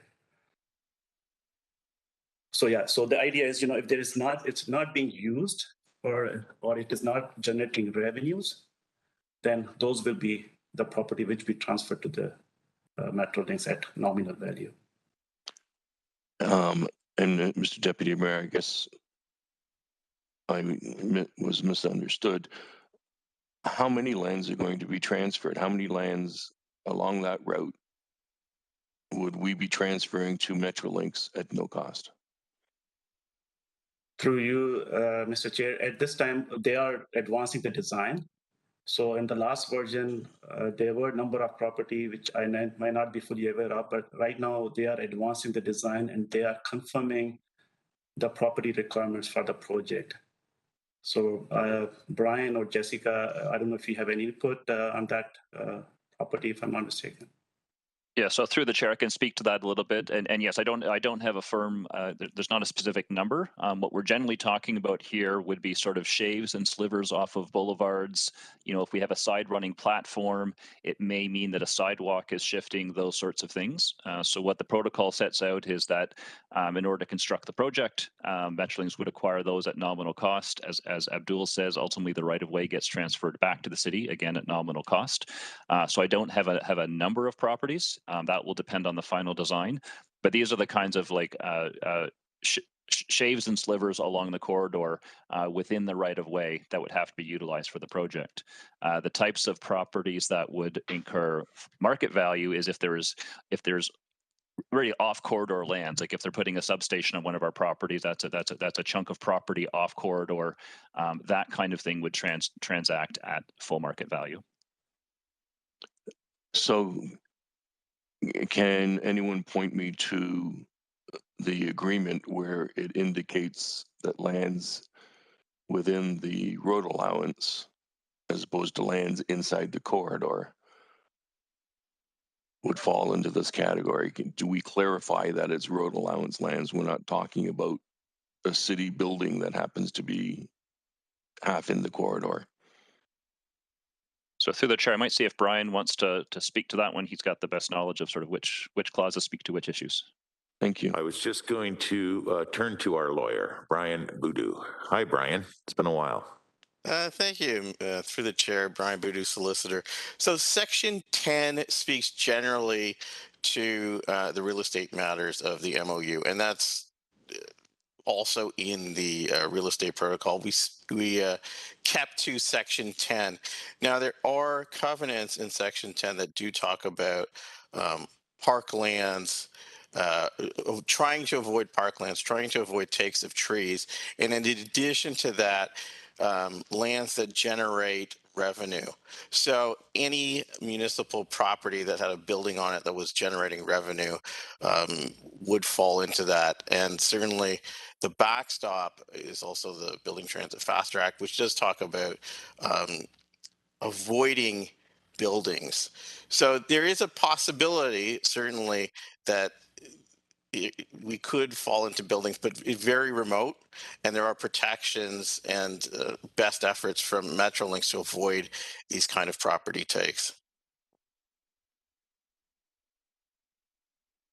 Councillor Clark. Yeah, I'm looking for Section 10, and I can't seem to find it in the documents that we have. Is he referring to Section 10 in one of the attached documents? So Section 10 in the MOU, through the chair, Section 10 in the MOU, and we can look at it in the protocol as well.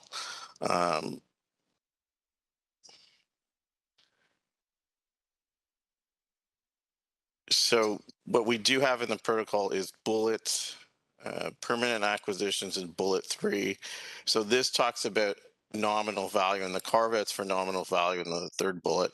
So it would be lands that are income producing, have been identified by the city for current or future municipal purposes, including municipal development or redevelopment under current application, applicable zoning or master plan, in respect of which any application to amend zoning or the master plan has been submitted, or are used for an operation maintenance facility or traction power substation. So really what we would be looking at in there is the municipal purpose under subsection B that I've quoted in that bullet, and that looks at and subsection A in terms of income producing, and the development purposes under subsection B.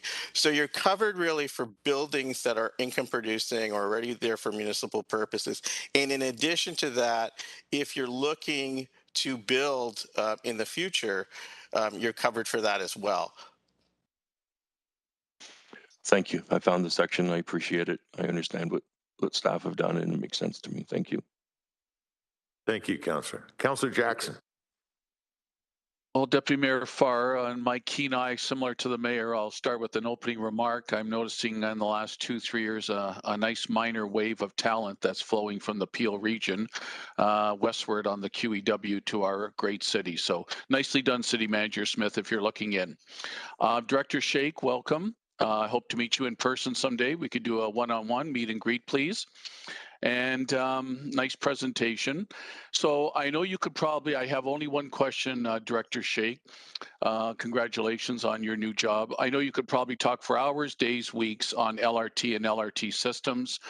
But given your experience, and I guess in one way we're fortunate, I can't believe there's too many people out in the world that have the LRT experience you do with Huron, Ontario.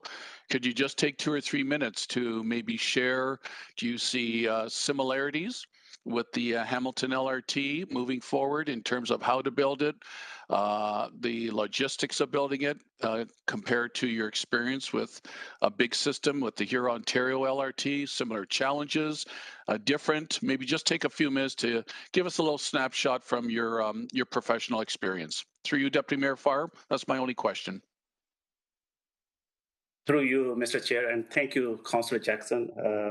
Yes, so, this is my 6th week. I'm learning, but I can just mention some of the lessons learned, like in terms of comparison of the project.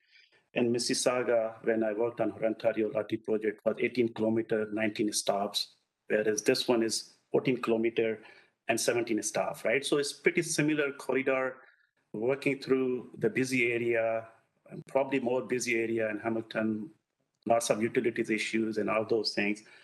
But the advantage what I see here that in Voluntary LRT project, there were many stakeholders, right? So, as you know, like as a two-tier municipality, City of Mississauga and Pierre, that was the biggest, advantage we have, in my opinion, that, all stakeholders are in one umbrella, we don't have a region here. So, like in that project, Metrolinx and IO was dealing with 3 different parties. Actually, there were 2 municipalities, like so Mississauga, Brampton, Peel region. So dealing with those multiple stakeholders, different issues, they have to develop different agreements and all those things. But the advantage of this project is, it's combined in one municipality, and we can work collaboratively on this project.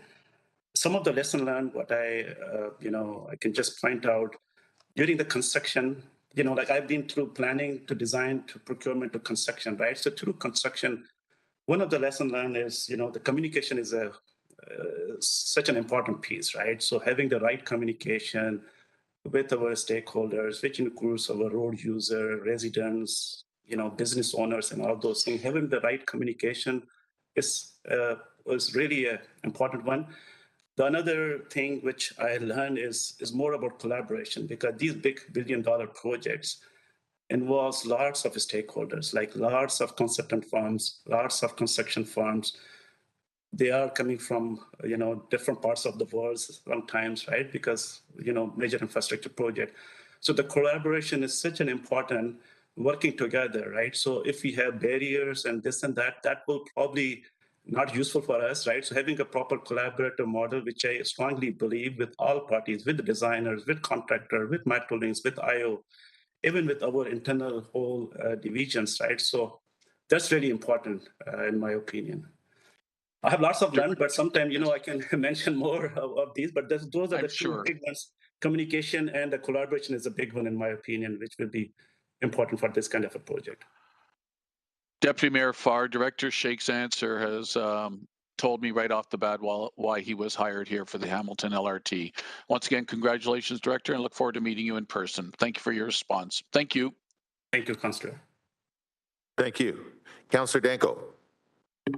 Thank you, Mr. Deputy Mayor. And again, like to welcome Director Shake to the City of Hamilton. I've been hearing a lot of really positive reviews and comments about Director Shake and some of the other staff that have been hired. So it's really encouraging that we have such high quality talent in the city of Hamilton. I think it's going to be instrumental to the successful delivery of this project. So really encouraged to have you here. And as Councillor Jackson said, really looking forward to an in-person meeting.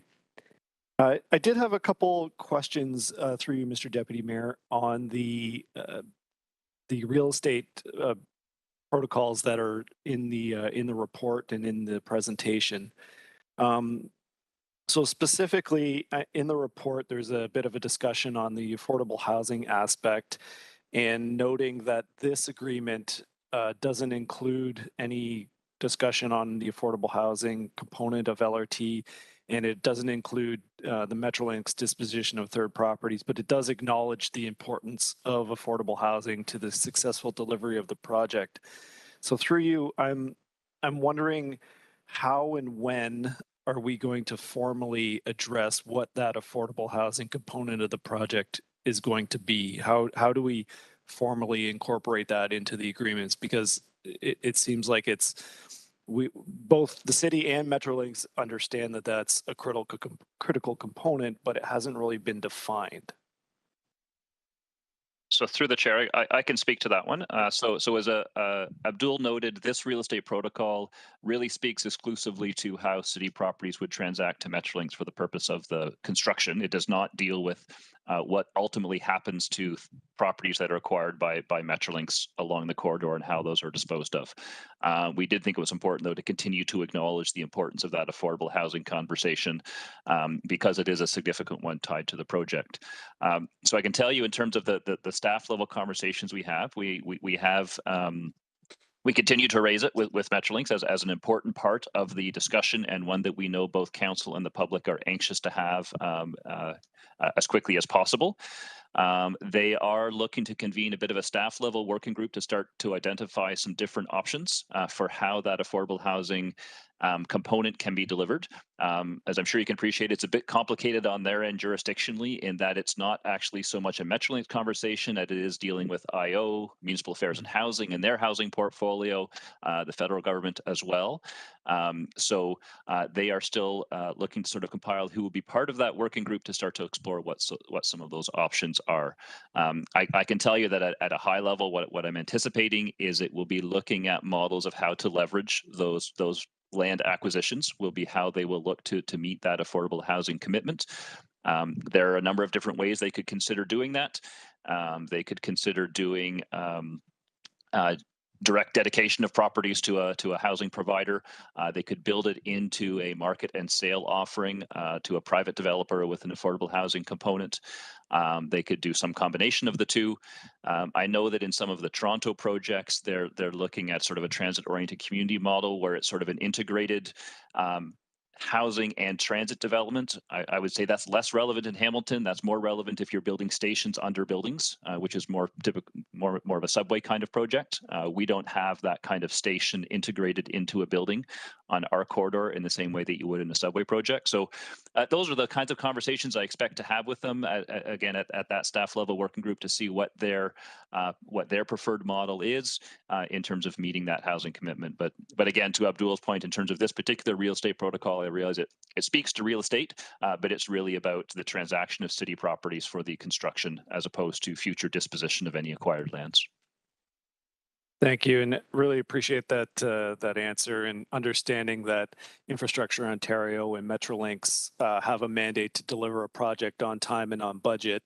And when it comes to the real estate dealings, they're going to focus on that, and those goals might not be the same goals as the city of Hamilton has in terms of our need and desire for affordable housing along the corridor. On a separate note, Mr. Deputy Mayor, just a question kind of procedurally on, and this is not really related to the report or the presentation, so you can cut me off if I'm out of order. But just we're still getting LRT updates to the General Issues Committee, and I understand that we still have the LRT subcommittee on the books. That it's an official committee of council. It just hasn't been assigned membership, and I'm wondering if once we start getting into the nuts and bolts of LRT, if it would be worthwhile assigning councillors to that committee and shifting some of the nuts and bolts work of development of the corridor over to a subcommittee level. I'm letting both your questions slide today. Oh, Jason, I was going to turn to Clerk Paparella, but if you've got the answer, that's fine. Yep. I'm happy to answer, and short answer is Councillor Danko, yes and yes. So the LRT subcommittee does still exist. It was created back in 2000 and I want to say 15, and a terms of reference was established. It has not met this term of council. I don't think new membership has been appointed. In terms of why these matters are coming to GIC, that terms of reference was amended. Don't have the exact dates. I think it was 2016, 17. Such that any LRT matters related to agreements or anything that had a financial impact or financial commitment would come direct to GIC. And of course, the last couple of touch points on the LRT project have been related to agreements. So that's why they've been coming straight to GIC and will continue to do so as long as those are the terms of reference. We will be soon getting into probably more what I'll call project updates, where we're talking more about the project itself. And the current terms of reference would suggest that those would go to the LRT subcommittee. So I don't have a particular date as to when we'd be actually looking to bring those kinds of reports forward, but it would not be too far off. Great, thank you. Those are all my questions, Mr. Deputy Mayor. Thank you. Thank you. Both good questions. Councillor Nairn. Thank you. Through you, Deputy Mayor. I was Councillor Clerk Paparella. Through you, Mr. Deputy Mayor, I did just want to confirm that Jason is correct with respect to the membership. The new members have not been appointed yet for this term of council. So we'll have to go through that process if indeed between now and the election, senior staff or, Director Shaker or anyone else thinks we need to reestablish that. Good, important point. Sorry, Councillor Nan. No problem. I'm really glad these points are being clarified. And welcome, Director Shake, and to all of our other LRT staff who are coming on board and online. Really looking forward to continuing and establishing a working relationship. So building off, I think, the last round of questions, I was curious if and how these agreements or protocols that we're seeing today either limit or leave open the possibility for a strategic conversation by the City of Hamilton around strategic land acquisition along the LRT. I think I've heard clearly that this is looking at kind of the nitty-gritty of right-of-way, staging for construction, those kinds of aspects in which Metrolinx will need access to municipal lands to begin some of the pre-construction and potentially other works that are involved in establishing and delivering the line. That leaves a very important conversation for the community still kind of unclarified, which is what is the role of the municipality in achieving the goals of affordable housing along the LRT corridor? What are the city's strategic priorities as it relates to projected increase of intensification and density, and therefore what population service needs the municipality may need to deliver, which include things like, do we have enough recreational spaces? Do we have enough parkland or public access green spaces along the corridor, things that are within the house of a municipality to deliver within a multi-billion-dollar project like this one. If you could, through you, any staff member be able to talk about whether or not the city has begun any work around a strategic land acquisition plan that lines to both our master plans, but also strategic planning from a population increase perspective and corresponding services that we need to start planning for. Okay, I'm going to just jump in as chair. The last, and we're going to get you your answer for sure. But the last question from Councillor Danko, or the first question of his two, received the response that what we're in, and it was the perfect response, because what we're dealing with here today is construction along the corridor, LRT, direct LRT construction. Important questions for sure, but we can't really stray from what has been presented to us and what's about to be moved and seconded in the report once we hear from the delegates. So it's not the appropriate time to get into a lengthy conversation. Not looking for a lengthy conversation, Deputy Mayor. Just looking for clarity. Okay, well, you're asking questions for clarity that are not relevant to the report, but I'm going to allow a brief answer from Jason, I guess. I think ultimately it will be up to council to decide when we may want to start getting serious on what is obviously a very important component locally, and determine when we want to meet and discuss these things. Go ahead, Jake. Thank you. So through Mr. Chair, so there's two parts to the question. I'll maybe answer the second part first around planning for growth around the corridor and around the stations. So yes, that work has begun. That is a city responsibility for us to do that work. We'd actually begun to do some of the major transit station area planning before the project was cancelled and it was put on pause. But as we have reported, sort of as we bring some of the grids municipal comprehensive review work forward, the next phase of that work, one of the portions of the next phase of that work will be around reviewing all the station areas and making sure that we have the appropriate planning permissions in place to accommodate growth and to make sure we're achieving the form, importantly the design that we want to achieve around those station areas for new development. Part of that as well is around inclusionary zoning. The province's inclusionary zoning legislation limits the use of that tool specifically and exclusively to major transit station areas, which now that we have an LRT, we have major transit station areas. So that's part of that conversation around planning for growth. As we develop that municipal comprehensive review, each of the different divisions within the corporation do their master planning work, water, wastewater, parks, paramedics, and so on. And so they will make sure that they are planning for the growth and the services that they'll need to provide, not just in the transit corridor, but across the entire city. So that was to the second part of the question. To the first part of the question, in terms of strategic land acquisitions, short answer is no. We don't have a program of sort of seeking out strategic land acquisitions, nor does Metrolinx. Metrolinx is focused on if they need a property for the project, to accommodate the project. That's what they acquire, and they only generally acquire what's needed. So if all they need is a meter and they can acquire just a meter, that's what they will do. They only get into full property takes if they need a larger area, or in cases where, you know, acquiring a meter means they've got to take down the building, then they've got to buy the whole property. So they're very exclusively focused on acquisitions for the project. In some cases, that does mean a full property take. And no, as a municipality, we do not have a program of kind of strategic looking for parcels or assembling parcels for strategic acquisition. I really appreciate that through the Deputy Mayor. Thank you for the thorough response, General Manager, and I look forward to carrying this conversation forward. I think it is an appropriate conversation for us to be thinking about as a municipality in terms of strategic land acquisition to support the work of preparing for growth along the entire corridor and taking advantage of the opportunity that's before us with Metrolinx, where assemblages of property might be beneficial for the municipality to pursue in order to support some of our not-for-profit social priorities as a municipality. Thank you. Thank you. And next up is Councillor Ferguson. Yeah, thank you, Mr. Chairman. Abdul, welcome. I'm looking forward to this project, and I know I supported it from beginning to end.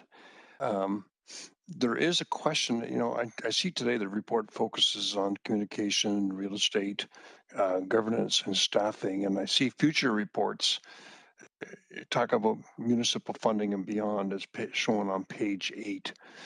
But I don't see anything about the road layout, and I've been raising it since the whole start of this process, and as recently as when Metrolinx was invited back to speak to us recently. King Street is from the downtown west is going to be turned into a local road, a 1 lane, and it's currently a 4 lane. And you know, the obvious solution for losing that road to LRT is going to Cannon Street, take Cannon Street West. And then you run into the problem where most vehicles coming down Cannon go south to King on either Dundurn or Queen.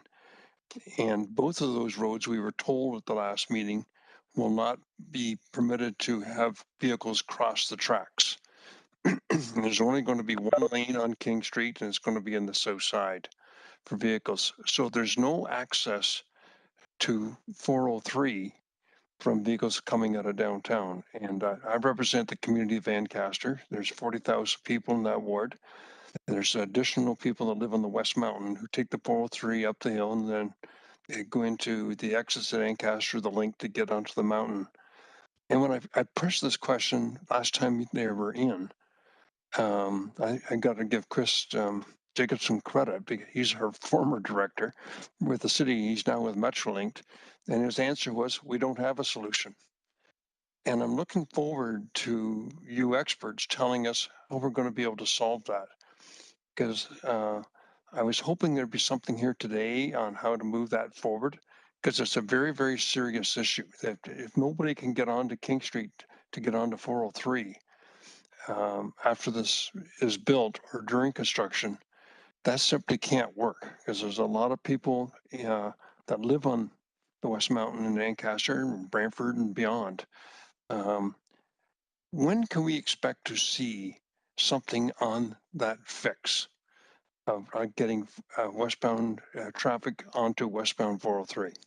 Okay, Councillor, just like the previous speaker, we're dealing today with, and you are going to receive an answer to your question, just like the previous speaker, but we're getting sidetracked on what is a busy GIC that will be followed by, in this very same day, another busy GIC. So I'm going to get in trouble if I go too off track. This is a communications protocol in a protocol respecting property interests, and C, a governance terms of reference that's before us. And it's the presentation we're speaking to, but the staff recommendations were in the presentation, so I have allowed latitude to talk about the staff recommendations as part of the questions for clarity of the presentation.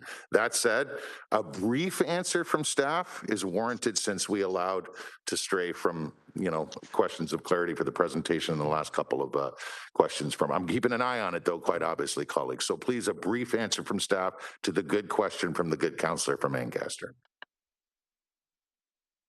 And through the chair, I'll let Abdul kind of speak to just sort of the timing of when we have the design conversations. There's probably a little too much packed into that question around the specific issues that might be more of an offline conversation. I know Brian Hollingworth is here as well, but if it's okay, if Abdul can kind of speak to when we'll have more of that kind of information to bring forward. Abdul, can you answer that? Yeah, through Mr. Chair. So we are working with Metrolinx, they are advancing the design. As soon as we have more information, because that part of their job is to look at the traffic modeling and all those things, right? So I think once we have those information, then we will be discussing with Brian Hollingworth, who's in a traffic planning area, and we can see, and then we can probably brief the member of council when we have more information available from Metrolinx. Right? Okay, I want to make sure first of all, I thank the chair for giving me this latitude. But I want to make sure you're aware of this, being the director. Yeah. Because it keeps getting pushed off, and this is a very serious issue. I mean, Aberdeen's been reduced to 2 lanes now, so it's not an effective way of getting out to the 403. And I think it'd be unfortunate if no one from West Mountain or Ancaster could come downtown anymore, because there's no way to get home other than going way out of the way and up Upper James Street and across the link. So I want to make sure you're aware of it. And I've been asking the question for a long time, and the same answer is always back, we don't know yet. So at least you're aware of it now. And chairs in the future may stop me also, but I'm going to keep asking this question because it's very serious to my community.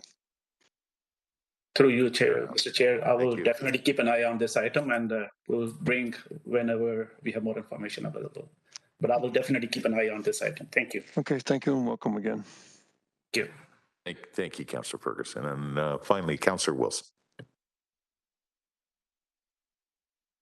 Thank you, and echo the welcome, Director Sheikh, and thank you for lending your extreme experience and talent to our city and its future.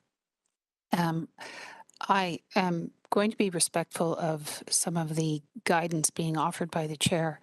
However, I think what I'm hearing, I'm not quite understanding, and it is, I would argue, not secondary to this report. I think it is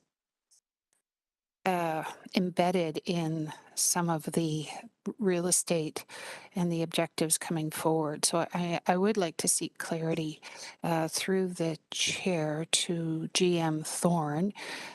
You did state in response to some questions to Councillor Danko and to Councillor Nan that you were meeting with your colleagues and having discussions about some of the fundamental importance of both active transportation and affordability in and along this LRT line.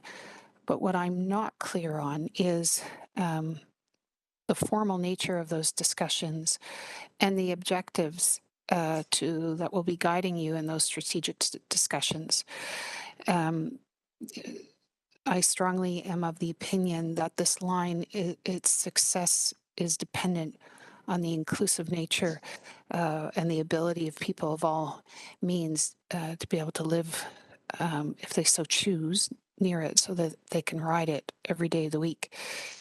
So do you need a motion from this council that would request that you come forward, that we direct or request that you provide us with a plan that would set out how we are going to be providing for an inclusive affordability in and along the LRT line as we move forward? That's my first question. So through the chair, I would suggest that no emotion's not required at this time. And just to clarify, when I said sort of we're having meetings with staff, what I hope I said was, we raised the importance of affordable housing as we're having meetings on things like the other real estate protocol and so on. The actual working group that the province is looking to convene has not formally been constituted or hasn't formally met yet. They've just indicated that that's their intention to do so, because there are, as I said, there are parties on their side that would be part of that conversation, multi-ministries that would be involved in that conversation around how to meet that affordable housing commitment. So, so at this point, we haven't sort of had a convening of that working group. So, I will hopefully have more to share once we've had a chance to have those conversations. The scenarios I kind of put out were my own thinking in terms of what I expect the conversation will go in terms of how to leverage lands towards affordable housing in order to meet that commitment that both the province and the federal government has made.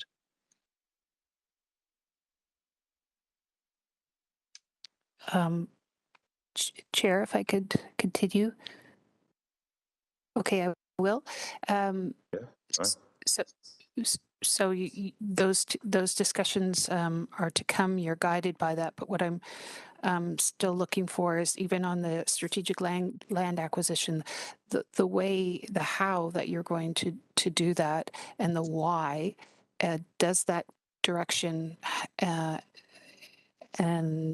need to come from this council? You're saying both the vision for the affordability along the line and the tools, you're going to do it regardless, or you're going to be doing that. I'm just trying to understand what the role of this elected body is in imprinting that and guiding that. Jason. So through the chair, with respect to strategic land acquisitions, again, just to be clear, that we don't have, as a city, we don't have an active program of seeking out properties to buy on the corridor. The land acquisitions that are happening on the corridor are being led by Metrolinx and are exclusively for the purpose of what do they need to build the LRT project. And as I said, in most cases, that means they only need to take a sliver of land off an existing property. But there are cases, as council will know, where they've had to acquire a full property because of the impact. So those what we call the full property takes, I anticipate are most likely the ones that we would be having a conversation with the province about how they intend to ultimately dispose of those properties. Because of course, once the project is built, they won't need the entire property. So it would somehow being made available back for redevelopment. And that's where I expect the affordable housing conversation, where I think the affordable housing conversation will go. We as a municipality do not have an active program of going along the corridor and seeing if there are things we can buy, short of the master planning that the city has always done around parks and paramedics and fire stations and all those sorts of things. If there's a need for those, then those areas are always looking for where they might acquire lands to build those kinds of facilities, rec centers, and so on. So that's part of their general master planning work. But if the question is, do we have an active programming of seeking out properties on the corridor to buy and assemble for future redevelopments? No, we are not. That's not a program the city is doing. That's not something that Metrolinx is doing. If that was something that council wanted us to do, I would suggest that's a fairly significant undertaking in terms of, and we would need a very clear scope and budget for what council would be asking us to do if that's the direction to be taken. Well, thank you. I can only speak for myself, but I think this body should deliberate whether what models are available and whether we could make that opportunity available to the municipality in anything from land banking or for strategic purposes, and what financial models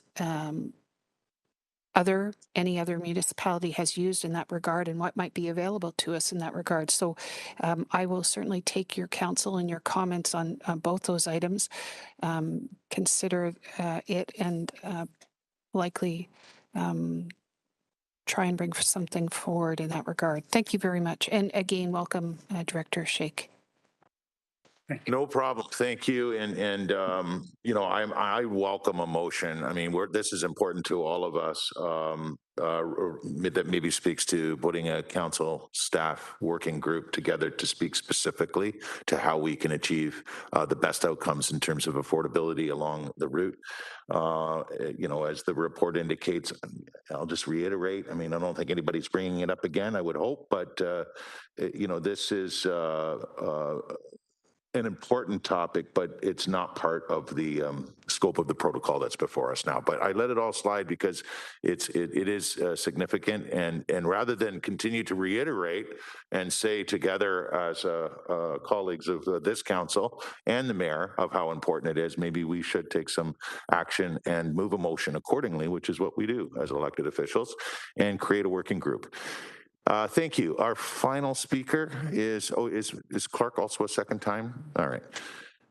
Mayor Fred Eisenberger is next. Mr. Chair, I was going to move the receipt of the presentation and the recommendations, but I think we're getting bogged down in you know, other details that you know, are yet to be evolved. And I can assure you that the federal government indicated a desire to have affordable housing component in this, and they're a significant partner in this entire project, as is the province of Ontario. And they both made you know, intimations that affordable housing was a high priority for them. So I think we need to let the conversation evolve. And you know, land banking is always good. I mean, if you know, we do have City Hamilton Housing and other you know, agencies and organizations out there that are already you know, looking at you know, opportunities to provide affordable housing, and I'm not sure that we want to get in the way of that. You know, but if there are opportunities along the corridor, once we have set out some parameters around affordable housing, I think you know, it's worthy to look at. But I don't know that today's the day. Today's the day to get you know, these you know, LRT agreements in place, so that we can go to next steps in the evolution of this project, and then start thinking about how we're going to evolve this. And you know, I do want to harken back to an interim control bylaw that we have put in place, and maybe Jason, you can speak to the net effect of that. You know, when we first set out this project, we actually froze the lands through the entire corridor and did an interim control bylaw to actually control what we didn't want, and you know, put in place what we did. And so, can you speak to the net effect of that effort going back, you know, almost 6 or 7 years now, when we originally approved moving forward on this project and instituted the interim control bylaw? Okay, Jason, I'm going to ask you to be brief in your response on the history of this. It's a good question, and ultimately it evolved into the talk planning as well. So go ahead, Jay. Yeah, so through the chair, the mayor's correct. Immediately after the announcement of the project in, I guess, it'd be 2015, we did do an interim control bylaw, which froze most development on the corridor. It was in place for just over a year. The reason we did that was because when the project was announced, the zoning at the time still did permit, in certain parts of the corridor, things like car dealerships, gas stations, single-story commercial drive-through restaurants, those types of more auto-oriented uses. So we did that interim control bylaw so we could, for the most part, raise the minimums and exclude some of the uses that we did not want. And then after the control bylaw was lifted, we then did what we called our TOC zoning, the transit-oriented corridor zoning, which established, raised basically the height limits, established more mixed-use provisions along the corridor. And as Councillor Nan noted in her question earlier, the piece of work we're doing now through the municipal comprehensive review is to go back station by station by station to do those transit station area plans.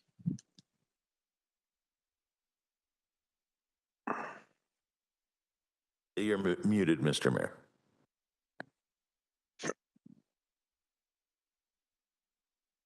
Mr. Mayor, you're muted. You've been muted since Jason finished speaking.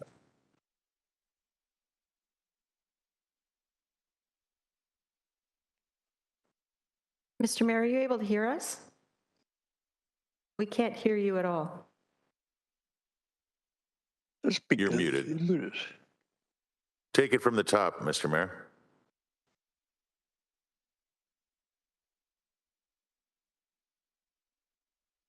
right, I'm not even going to attempt to read his lips. That could be disastrous. So I'll try one more time. We can't hear you. Oh, you're talking to me. I'm sorry. That was a Yes, complete that's miss. okay. Take it from the top, How from did when that Jason happen? finished. Did you miss all of that? Missed it all. All of it?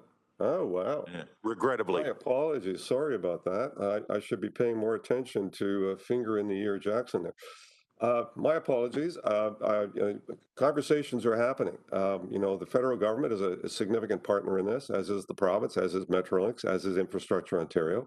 I know that we've arranged some formative meetings with Minister Tassi and others to have a conversation around what their objectives are. And obviously, affordable housing was a primary issue for the federal government, although they didn't set parameters around that. They did indicate clearly that that was a high priority issue for them as they put funding towards this project. And so I think we need to let that conversation evolve. And at the same time, we have agencies that are looking very, very closely at opportunities for affordable housing along the corridor, including City Hamilton Housing. And so, I think there are some great opportunities there. If in an updating conversation, we want to look at land banking as a city, which, I think is interesting. I'm generally in favor of that, but I think we also, would like very much the private sector to step up in a significant way to make the kinds of key strategic investments that many of them are already making in terms of land acquisition along the corridor. And I would say that for those that are thinking about land acquisition, you might be a little late because I think a lot of that acquisition has already happened in preparation for the advance of this project. So, as I said at the very beginning, I was going to move that we receive the presentation and that we advance these recommendations. That's the priority issue for today. But continuing discussions, community benefits, all of those things have yet to be fully flushed out. And I can tell you from my perspective and others that affordable housing is a high priority and community benefits is a high priority coming out of this, I think very beneficial project. So let's let the conversations evolve. And I think in due time, we'll have them before council to set some priorities. Thank you, Mr. Mayor. We'll come back to you in just one moment to receive, and then we have a delegate at the appropriate time. That will be followed with your motion to move the recommendations. But we do have one final second-time speaker in Councillor Clark. Thank you, Deputy Mayor. And so my question, I guess, would be to Mr. Thorne. Are we going to have regular semi-annual or quarterly reports on LRT so that council can ask the questions that they wanted to ask this morning, but were told that they were out of order? And so the questions were asked, but we didn't have any discussion on those questions. So what's the plan going forward in terms of keeping council completely in the loop?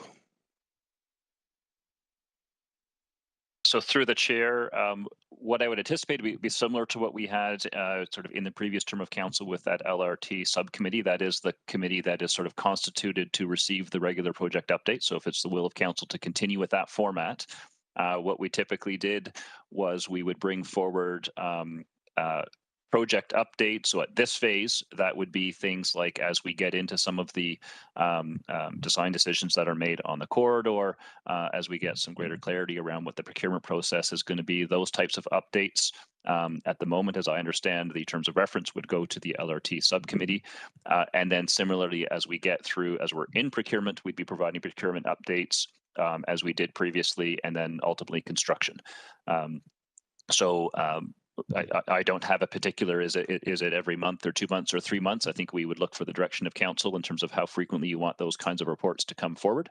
And that unless council changes the terms of reference, I would anticipate that those would come to the LRT subcommittee unless they meet the test of binding agreements or things that have a financial commitment for the city, which the current terms of reference suggest would come straight to GIC. So I guess I'll lay it on the line. The concern that I have take affordable housing as the example, there were nebulous promises and commitments made by the feds and by the province. But I don't see, and this is my frustration, I don't see where that train on affordable housing is going or who's managing it. I think Councillor Wilson's comments are valid. If we're wanting to ensure that there is some affordable housing along the route, then we should be developing those protocols now. And my frustration is, if we're only going to be dealing with specific reports that are coming before us, like today's communication, we really can't, other than the latitude of this wonderful chair and deputy mayor, we don't have that latitude of raising those questions. So I'm trying to understand when we can have that discussion and when we can put our stamp in terms of this is what our vision is for affordable housing along the route. When do we do that? Okay, at this point, and a very good way to conclude things, I think direction today in the form of a motion that reestablishes the subcommittee, that the subcommittee meets and does subcommittee work on this extremely extensive and important file, and probably the most expensive capital project in our city's history. So if someone wants to move that we can get the subcommittee together, and then the members of representing council of that subcommittee can come and bring those suggestions, those questions, ultimately those motions to the subcommittee of important things like community benefits, like housing that we've been talking about for some time, though not relevant to what's before us, then we should probably do that today. I think that's the best answer. If you're looking for a staff response, I'm not sure which staff, Councillor Clark, but ultimately, if you just let me know, we can see if Jason wants to conclude, or the clerk could probably make a suggestion to the good. It's a good question. Go ahead. I think your suggestion in terms of that committee makes sense to me. At least at that committee, those discussions can be had and then forwarded forward with recommendations to GIC or council. I think that's a prudent suggestion, Mr. Deputy Mayor. But I was getting afraid that we were losing that opportunity to have these discussions, and your suggestion, I believe, fixes that. So I'll yield the floor to my other colleagues who may want to move to reinstate that committee. They were discussing it prior to me. Thank you. Awesome. Thank you. Councillor Nan. Oh, sorry. Again, Councillor Nan, Clerk Paparella, and then I'll come to you, Councillor Nan. Sorry, to you, Mr. Deputy Mayor.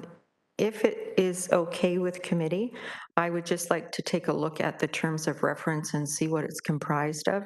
I could compose it for somebody to move for council. That way I have the right membership, because there are currently no members on it. Or I can look it up while you're doing this and we can come back during motions so that I can be sure we have the right information in the motion. I think Councillor Nan's going to help us with this right now. Councillor Nan.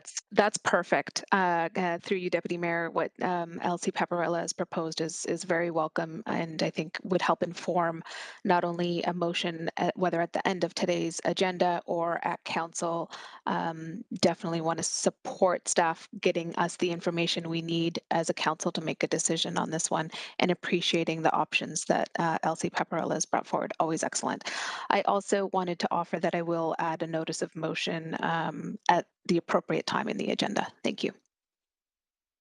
Okay. Which I've emailed to colleagues. Thank you. Oh, I was going to say, thank you for that. Mayor Fred Eisenberger, third time.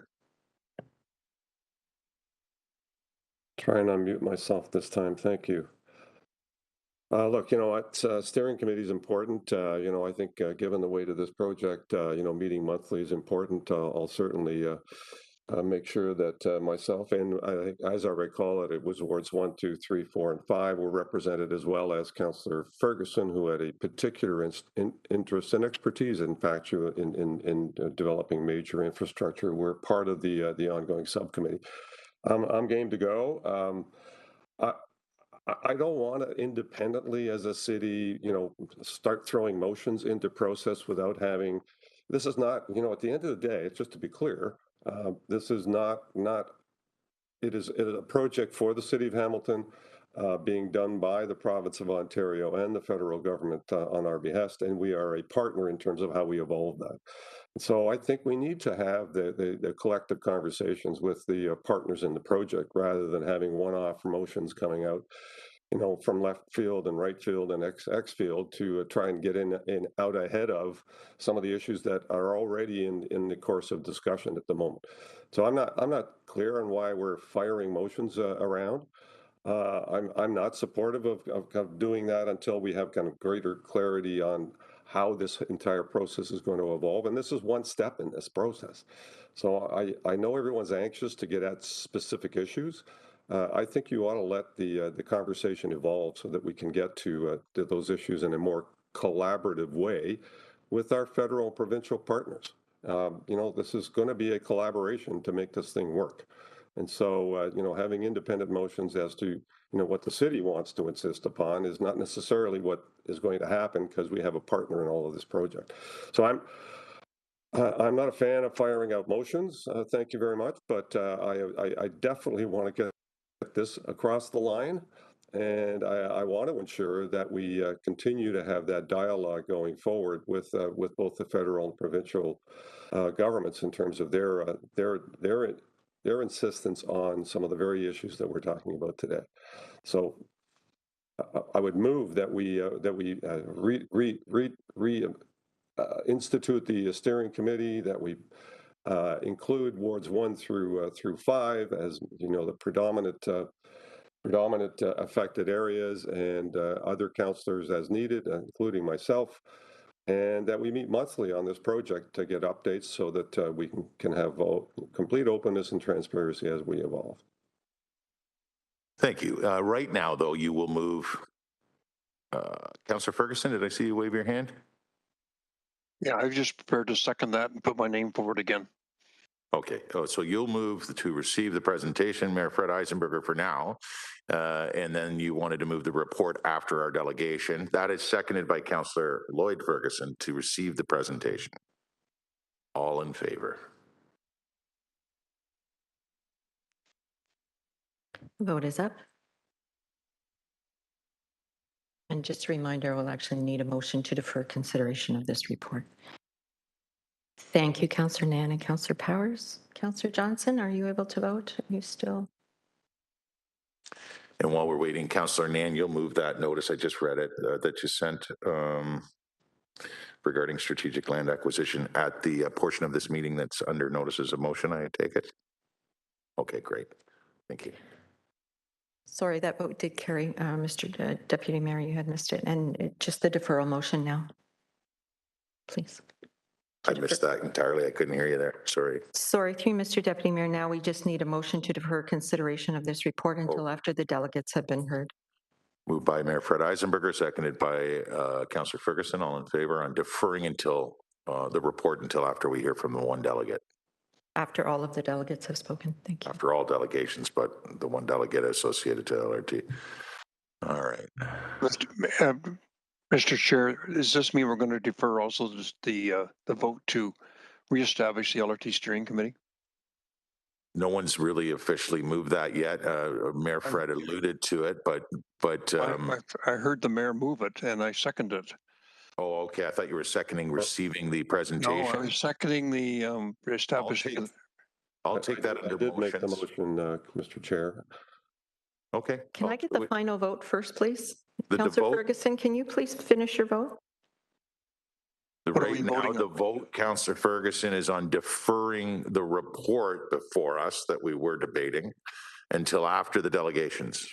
Okay, but will you take the motion from the mayor and myself to reestablish before you go to delegations or after?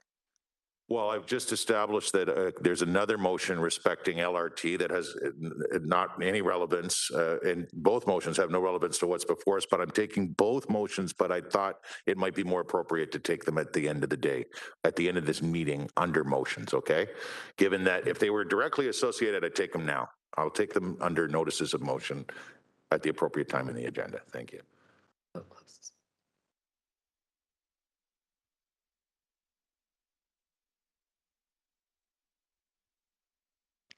That vote carries 13-0. Okay, just saw it. There it is, 13-0. Very good. Thank you, everybody. All right, now we are on to delegations. And before we begin with the first delegation, staff have requested that both Kirsten O'Connor on item 9.1 and Chris McLaughlin, 9.2, have important information to share regarding the work that the Hamilton Harbor Remedial Action Plan has done and the process and the timing required to eventually delist Hamilton Harbor. They both be approved additional time to speak beyond the 5-minute limit. And I'll need someone to move that accordingly. So speaking beyond, moved by Tom Jackson, Councillor Jackson of Ward 6, and seconded by Councillor Pearson. All in favor? And while we're waiting on that vote, can I just, are both appearing together then? No, one delegation after the other, and then both are getting extended time for their presentations, or, okay. Both are receiving extended time with this vote.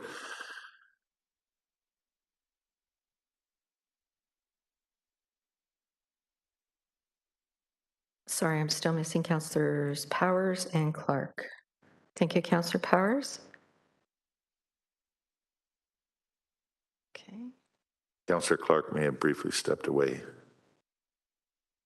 Carries 12-0. Okay, it carries 12-0.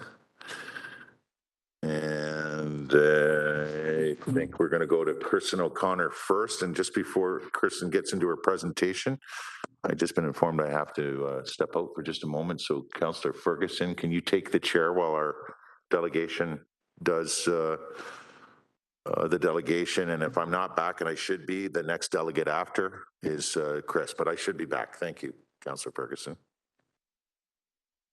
Okay. Kristen, welcome. So I don't have a roadmap. So who's the first person up again? I'm sorry.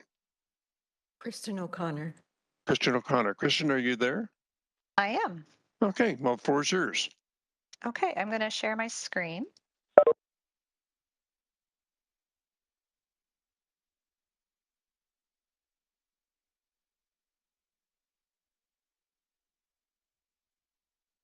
Okay. Is it showing in the PowerPoint view? Kristen, you might want to show it in full yes, it is. PowerPoint.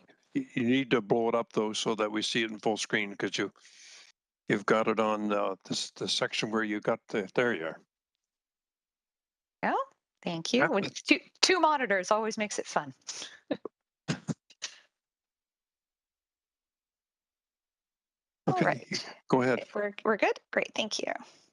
So thank you very much for the opportunity to speak today. And I personally think that Mayor Eisenberger might have had a sneak peek at some of my presentation script. You'll hear some things from his remarks earlier to Carrie's presentation. I'm Kristen O'Connor. I'm the coordinator of the Hamilton Harbor Remedial Action Plan, or Hamilton Harbor RAP, HHRAP. In my 21 years with the RAP, I've had the privilege to work with so many dedicated people, including John Shaw, who led the Randall Reef Project, and John Hall, who was my mentor and predecessor as coordinator. Today, I wanted to remind us of the vision of the RAP and celebrate successes, acknowledge challenges, and offer opportunities we can still seize to achieve that vision. Instead of starting with the past, I wanted us to look ahead to the future, the vision of Hamilton Harbor as a vibrant centerpiece of our community, as it draws both local citizens and tourists to enjoy its healthy and balanced ecosystem. In the 1980s, 43 sites with significant environmental impairments were identified as areas of concern across the Great Lakes. Remedial action plans, or RAPs, were locally developed to identify legacy issues and how to address them. Impairments ranged from degraded water quality, algal blooms, impacted fish and wildlife, loss of habitat, and contamination. On the Canadian side, Hamilton Harbor has always been considered one of the most complicated remediations. Years of work has resulted in significant successes we're celebrating today. The Randall Reef project has completed stage 2, which means all contamination is now isolated from the environment, with the majority inside the steel box built in stage 1. Next up, putting a lid on the box, sorry. Your own monumental upgrades to tertiary treatment at Woodward Wastewater Treatment Plant are expected to come online in 2023. Scientists are eager to monitor how the harbor will respond to these improvements in the years ahead. This celebration would not be complete without a thank you to all the City of Hamilton staff who have always shown incredible passion and personal commitment to the remediation of Hamilton Harbour. Perhaps the greatest challenges that need to be acknowledged are perception and expectation. As we achieve success on major projects, a refrain comes up. So we're done, right? Not yet. These improvements are absolutely necessary to reach the endpoint, but are only one piece of the puzzle. Also, it will take the ecosystem time to recalibrate after improvements are made. Next, watershed runoff needs a reduction in nutrients and sediment loads. Unlike point sources, non-point sources are difficult to identify and may need creative solutions to address. A reality we will see for the next few years is a continuation of algal blooms. Scientists have been gaining a new understanding of how decades of nutrients built up in the bottom sediment will be a hiccup in the restoration process. With its improvements in water quality, a chemical reaction is created where phosphorus, previously held in the sediment by iron deposit, releases, providing food for algal blooms. We are just starting to learn about this phenomenon, and we will know it will take time for this nutrient source to flesh out through a process called internal loading. This is why it is especially important to reduce phosphorus coming in from the streams and point sources. Finally, the areas of concern were identified to address locally driven and controllable legacy environmental issues. Ubiquitous environmental issues such as climate change are important for the city to tackle, but are beyond the focus of the HHRAP program. The HHRAP recognizes the City of Hamilton as a key partner, funder, and implementer of remedial actions in Hamilton Harbour. Municipal support is part of broad local efforts to engage with provincial and federal participation on the RAP. I encourage Council to seize some upcoming opportunities. First, continue the city's focus on targeting watershed hotspots through your own Watershed Action Plan program. An update on the exciting draft plan was just presented to you. Second, budgeting for the true costs of stormwater management on both the funding and spending sides is necessary to make real progress on improving water quality entering Hamilton Harbour from the watershed. Thank you to the leaders and staff of the city for energizing their commitment and focus on Hamilton Harbour. I am excited to continue to work with Hamilton and all the HHRF partners as we strive to reach that vision of creating a vibrant community centerpiece for us all to enjoy. I'm happy to take any questions. Thanks, Christian. Does anybody, I don't see anybody in the chat looking to have questions of Christian. Councillor Wilson. Good afternoon, rather. Thank you for joining us, and I just wanted to start off by thanking you for your years of commitment to the water and your leadership. I'm going to go in on kind of your closing remarks. No surprise. Our commitment to water quality, you said, will. I don't want to put words in your mouth. I'm trying to understand what, in fact, you said and what you meant by what you said.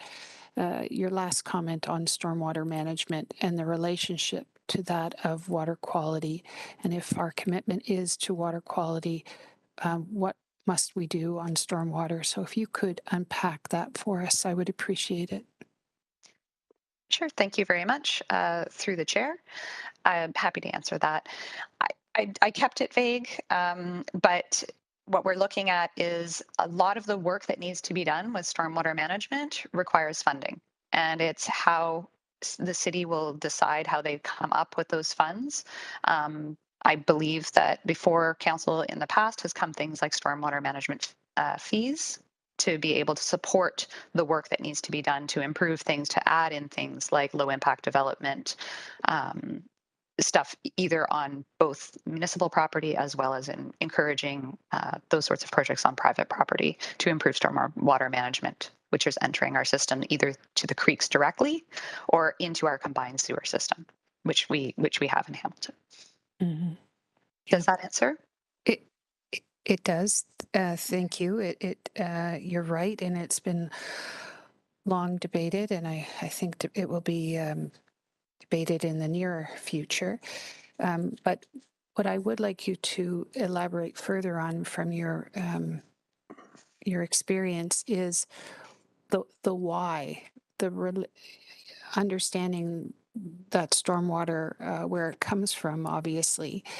But if you could elaborate further on what you have observed, and if climate change is happening, and with it greater extremes of precipitation, what is its present impact on our water quality?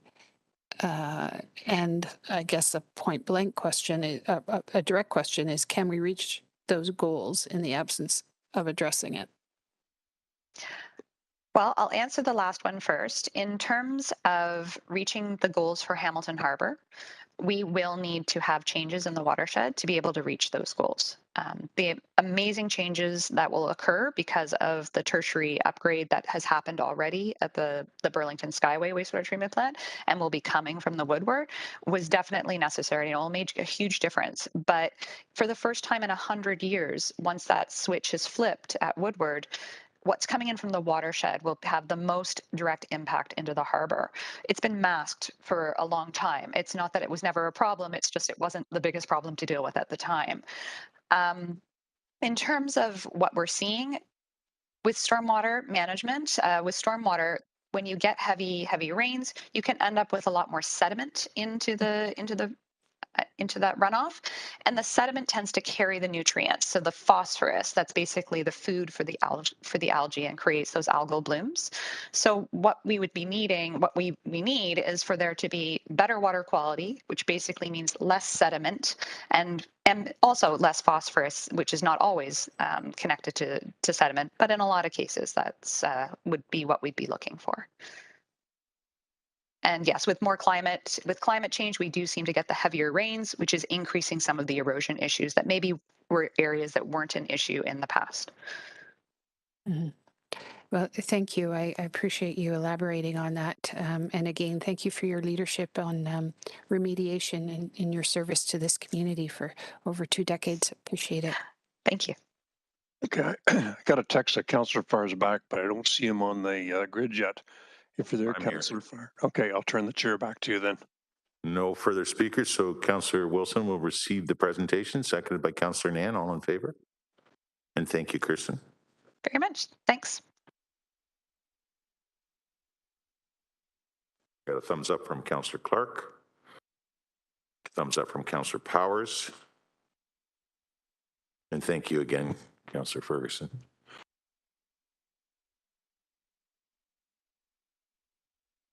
And as we await the results of receiving that presentation, Chris McLaughlin of the Bay Area Restoration Council is speaking next to item 8.2. Hang on, Chris. Just wait for the official results. 12-0 is the vote. Chris, welcome back to GIC. Good to see you, and nice to see you at the Randall Reef ceremonies a couple of weeks ago. It was wonderful. Thank you, Mr. Deputy Mayor. As was mentioned, I'm Chris McLaughlin, Executive Director of the Bay Area Restoration Council. Thanks to my friend and colleague, Kristen O'Connor, for its explanation of how the RAP works. She mentioned that I chair the RAP's Watershed Advisory Group. Sounds very similar to Carrie Vanderperk's new division of the city, slightly different with a different mandate. But I'm really pleased to be here supporting the staff report that you received earlier today.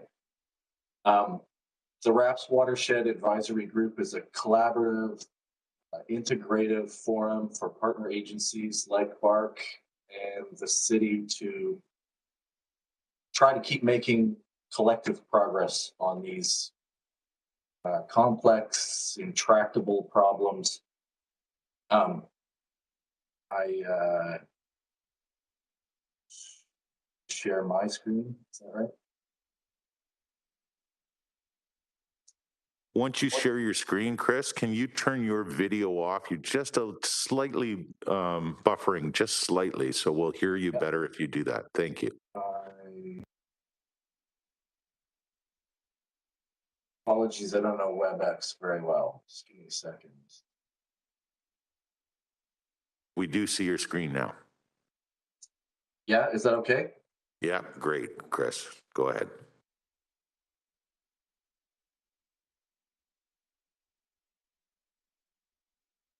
Okay, the last time you saw me was in December of 2019. The last time you saw this image was in December of 2019, unfortunately. We had big plans for this map and for engaging on these issues. We've been delayed, as has everyone. So it's a pleasure to be back talking to you about these issues.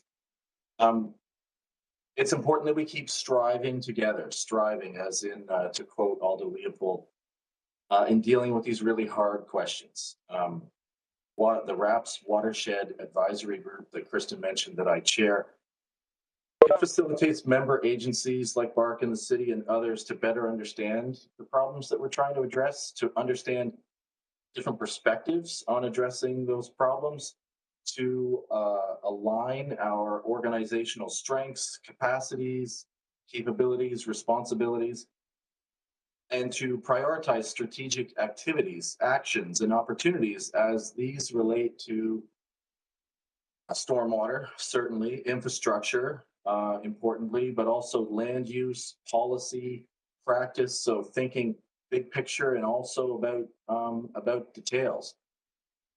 It's in this context, as chairing this initiative on behalf of all the RAP the RAP agencies, that I'm here to support Carrie Vanderperk and her team, and to advise you that we're really encouraged by the city's direction.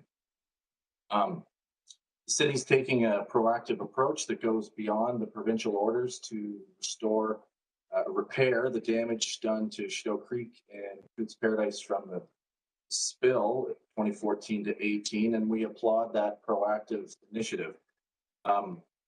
If you had asked me 3 years ago, before I first presented this image and we started talking about responses to that immediate concern about the creek, if you'd asked me 3 years ago, what things should the city be doing? If you'd asked many of us, what should the city be doing? I would have said that this initiative would be at the top of the list.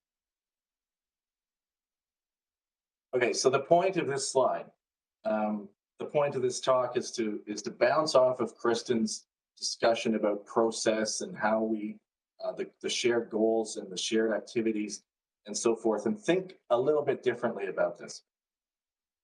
The point of the slide is simply to plant a seed in your minds to acknowledge that systems don't all work the same, and that it's critical to understanding the nature of the problems that we're trying to address, that an appreciation or acknowledgement that systems don't all work the same. And understanding of that is critical to trying to address these problems. So I'm dating myself with my Evel Knievel reference. No matter how many times he crashed his motorcycle, though, that bike was a mechanical system. And it could be fixed with complete certainty and predictability. You switch out a tire or a spark plug, and it will continue to work just as it's expected. Marshes, you see in Coots Paradise, marshes don't work like motorcycles. They have inherent uncertainty, unpredictability that require a different approach to fixing and managing them. So I was really happy to hear Nick Winters suggest that we need an approach to watershed issues that is an quote, informed and strategic. Couldn't agree more. In the upper right-hand corner, you see an overhead of Bayfront Park, of course. Community loves Bayfront Park. We often suffer from what's called sliding baseline syndrome. That is, as we work our way through long-term problems and challenges with the normal fits and starts involved in a big, messy, expensive project like restoring Hamilton Harbor, it's easy to lose the perspective that I'm talking about. You need to remember that Bayfront Park, as in the bottom right, Bayfront Park's not supposed to be there.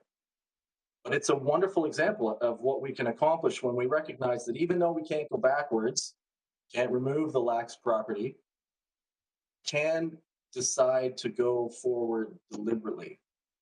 And I think that Carrie Vanderperk's new team at the city has the ability to be that deliberate attempt to move forward in a very broad and constructive way. Speaking as the chair of this RAP committee, that Carrie and her team and others at the city, I should say, as well, have been working hard to find ways to integrate what watershed management at the city means, as opposed to what the Conservation Authority's role in watershed management is, what the role of the rest of us have towards restoring water quality across all of the city. Just want to come back to my image again. I think this image helps to appreciate the breadth, the issues, the significance of the influence that people have on land and on water. In the image you're looking at, the Shadow Creek is only a speck, a small line on the map. The watershed actually of Shadow Creek is a small fraction of what you see across the map in its entirety. We have, over the course of generations here, fundamentally changed the harbor's water system across the whole of the city. So it was really encouraging also to hear Mayor Eisenberger acknowledge that there's more work to do. Sorry, I have to agree, there is a lot more work to do. And but I want to leave you with the message that we're encouraged by the city's direction, the work that your staff are putting in to ensure the integration of the city's new initiative into our broader collective approach. And that I think that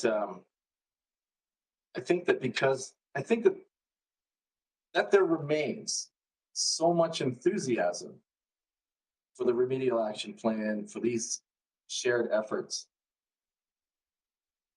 After so many years and with so much left to do, I think it should embolden people with the ability to affect this kind of change.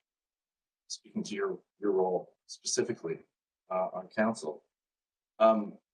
Hope this perspective is helpful in trying to contextualize challenges and the significance of this new city initiative that we are responding to very enthusiastically. We appreciate the support from this new support from the city of Hamilton, and we encourage you to take a long view in helping to achieve these long-term goals with continuing support for these efforts. I thank you for your time this morning. Thank you, Chris. Much appreciated. Councillor Pearson has a question for you.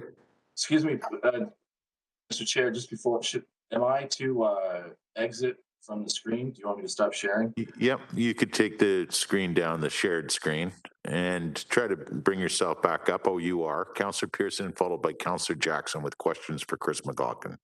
Thank you, Chris, and excellent presentation, and also by Kristen. Thank you, both of you. I know it's a monumental task, and I know, Chris, we had an opportunity. I'm trying to remember, I think it was 2014 that I canoed with you down through Coots Paradise, and it's amazing to see at water level. Not that I'm not familiar with that, because I do fish up north, and you see a major difference from pristine waters up north to the waters in our harbor area. So I guess my question, Chris, is what do you project as, I guess, a timeline? How, if there can be a timeline of seeing this go forward, that we are successful in doing a full improvement of our harbor? I'm going to say 2015. And I say that with tongue in cheek. Of course, that was 7 years ago. That was the initial target.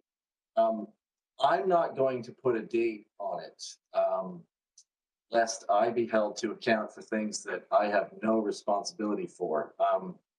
However, isn't that the $64,000 question, right? Which is really why it's important that we take that perspective. I know this is unsatisfactory to people on 4-year timelines who need, and I will say this too. Like, I respect the staff and the different reporting and accountability structures that well, especially reporting. Accountability is sort of the same, but the reporting structures and the pressures to the different mandate and responsibilities of the city compared to a non-governmental organization like mine. I appreciate that the timelines maybe are different, and I have the luxury of talking about these things in a different way. I want to acknowledge that, and I want to acknowledge too, not just Carrie Vanderperk, but I think I'd be risking leaving somebody out if I started naming names. But there's many people new to this project in the last 2 or 3 years. I have to say the city has a terrific complement. I just want to mention that and give a shout out to the people that are striving to do their part in all of this. Goals of the remedial action plan are arbitrary. People picked what I suppose would be perceived as acceptable, but also feasible. Something that people could imagine one day being able to be recovered, because we can't go back, and undo, like I mentioned with Bayfront Park. We can't go back and undo all of that.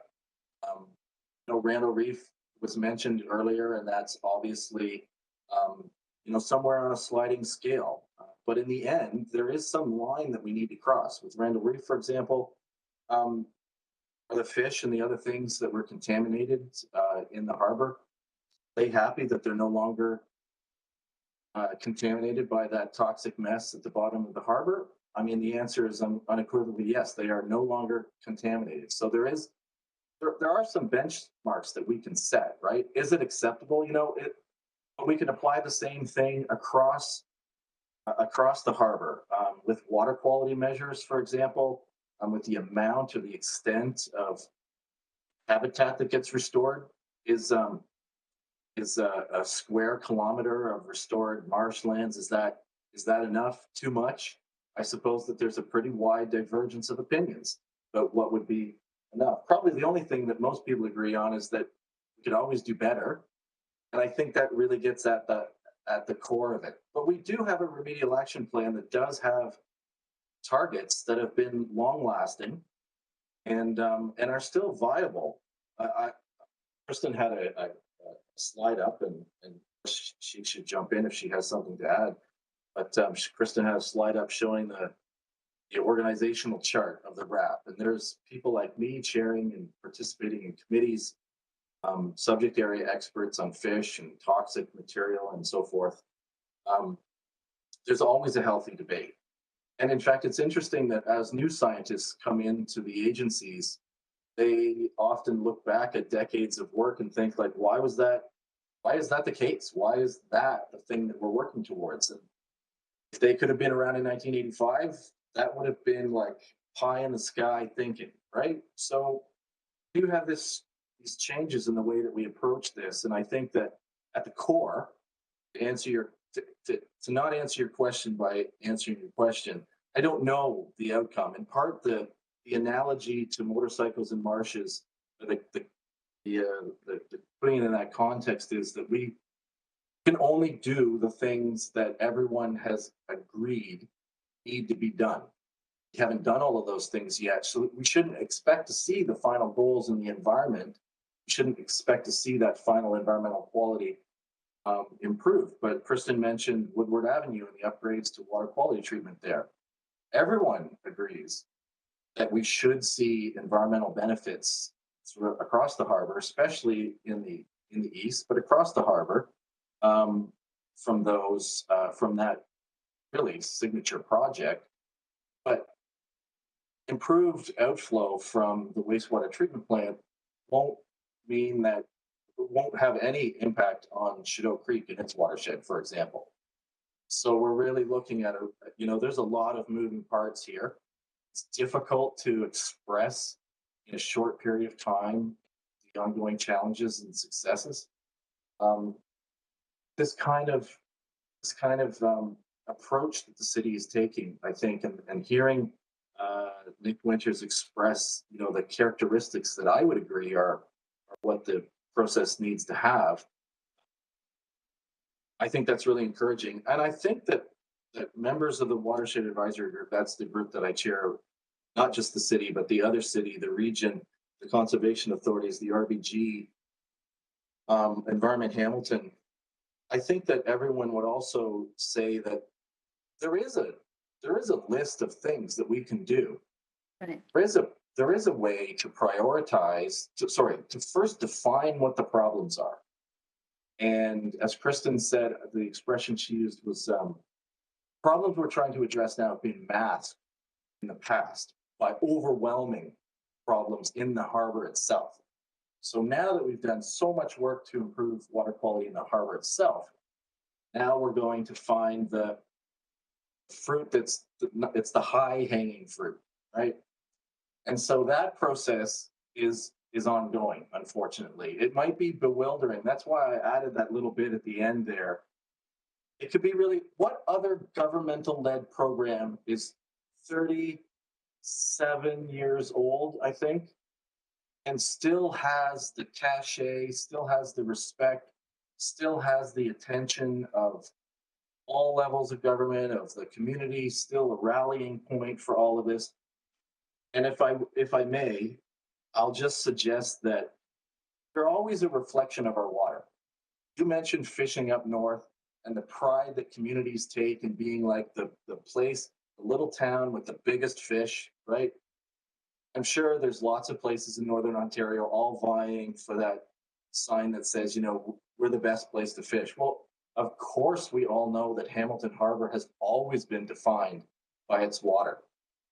So when we fix our water, we fix ourselves. When we repair our water, we repair the community.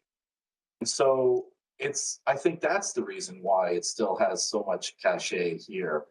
And I think why people hopefully, this is the challenge I always feel is in walking down the middle of these issues, right?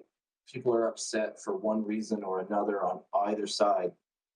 It's to remember that to celebrate when we make success, recognize it and celebrate it. And then I think it's fair to to continue to ask the question, Councillor. I think it's fair. And like I said, you have a benchmark with Woodward Avenue coming online. I think that will show significant improvements in water quality, no question. Question becomes, how will we know? Well, we're going to continue to monitor, so we will know. We will see the evidence. The evidence will be there to assess. But when, that's the challenge that engineers and ecologists have in talking together. So you ask the city of Hamilton, what should we do with the Dundas water treatment plant, for example, to get better water flowing into Cootes Paradise? What do we have to do? And Thijs Thijsmaier at RBG and other ecologists will say, well, it depends. And that's not an acceptable answer to the engineers. So there's a lot of work to do in that integration of working together, which is why the RAP continues to be a really important venue for that work. But I guess to give you something solid to hang your hat on, when the switch goes on Woodward, that's such a significant source, 50% of the inflow you should see dramatic results from that. I know that's important, obviously, to such a significant partner like the city responsible for this thing, and I respect that that's an important question for you. Hope I've answered your question. You have very well, Chris. You have actually touched on a few other points that I was going to raise, and I'm glad that was very, very eloquent and concise, and I appreciate that. So I think what I'm hearing, we're moving forward. We need to define the problems.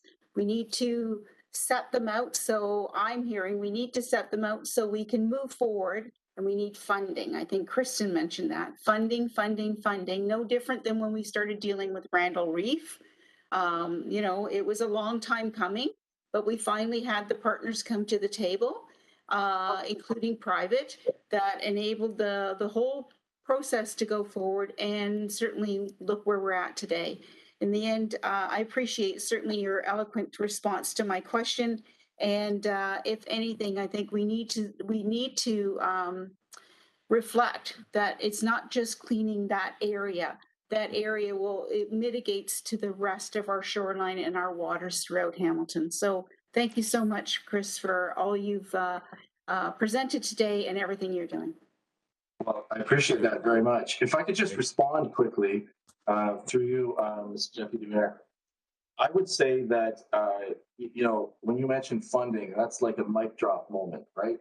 However, don't assume that this is all on the backs of Hamilton, the city of Hamilton, because it's Hamilton Harbor. The point that I've made with bringing in my colleagues from other agencies to this watershed advisory group, this collaborative discussion amongst the RAP partners. Point is that at some point in the near future, I would like to have top 10 list, for example.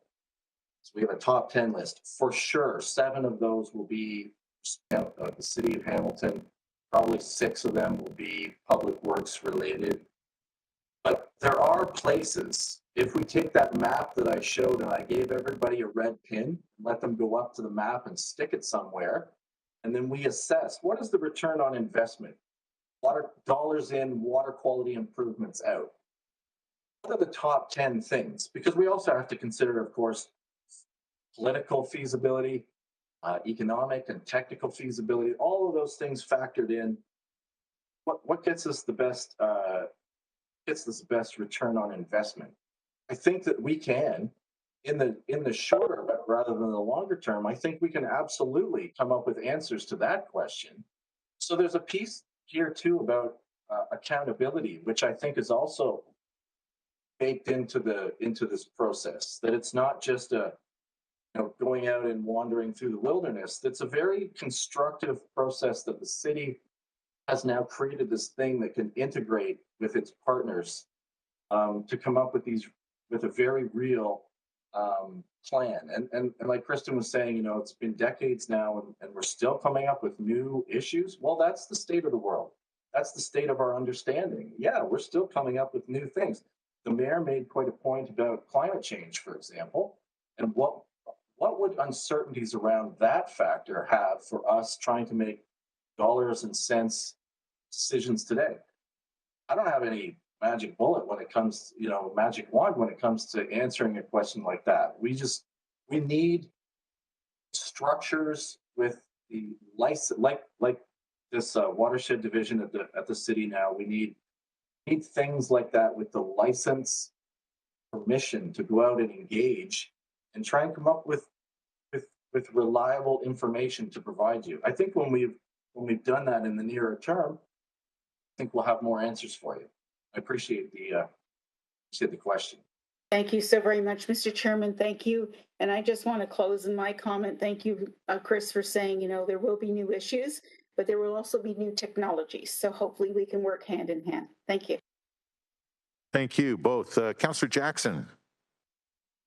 Thanks, Deputy Mayor Farr and Executive Director McLaughlin of BARC. Always good seeing you. I may not be doing canoe rides with you, but I look forward to our next cappuccino time together when we're back in person. So, Chris, Deputy Mayor, just a few compliments and remarks. And if Chris wants to make further comment, I'll leave that up to him. But I'm so glad you provided some historical context, Chris, because I first got on council my first full year in '89. And there were past councils in the 70s and 80s wouldn't have even touched the old Lax property in the West Harbor. Just said, leave it alone. Either let it continue to be a Deputy Mayor Farr industrial use. Don't even touch it.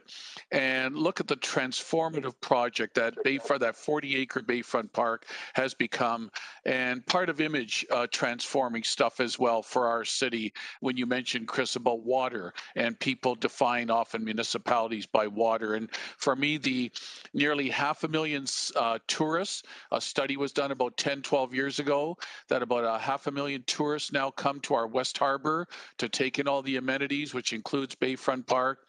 You look at our beach boulevard, the money the city poured in to revitalizing and building the trails, Chris, along the beach boulevard. 40, 50 years ago, there were just dilapidated old biker type cottages down there. Nobody would have even thought of living on our beach boulevard. And today, Deputy Mayor Farr, we have executive townhomes going for $900,000 on our beach boulevard. So I just want to commend leaders like you in the community, Chris, for what you've done. I recently read your op-ed in the daily newspaper. I was very grateful for it. And you know what, Chris, your persona, I've always summed you up this way in your persona. You admonish when needed, but you recognize and give credit where credit's deserved. And I've always been grateful for the balanced approach you bring, but always making sure your municipal leaders and council and staff make sure that our feet are to the fire and that we're still striving for our ultimate goal of clean environmental streams, watersheds, everywhere, and an entirely delisted harbor as well. So Executive Director McLaughlin, can't thank you enough for everything you've done for many, many years, and especially through BARC. Thanks, Deputy Mayor Farr. Chris, you can briefly thank Councillor Jackson for the wonderful accolades and the deserved accolades, if you like. Through you, Deputy Mayor. Thank you, Councillor Jackson. I appreciate that. That's very kind of you.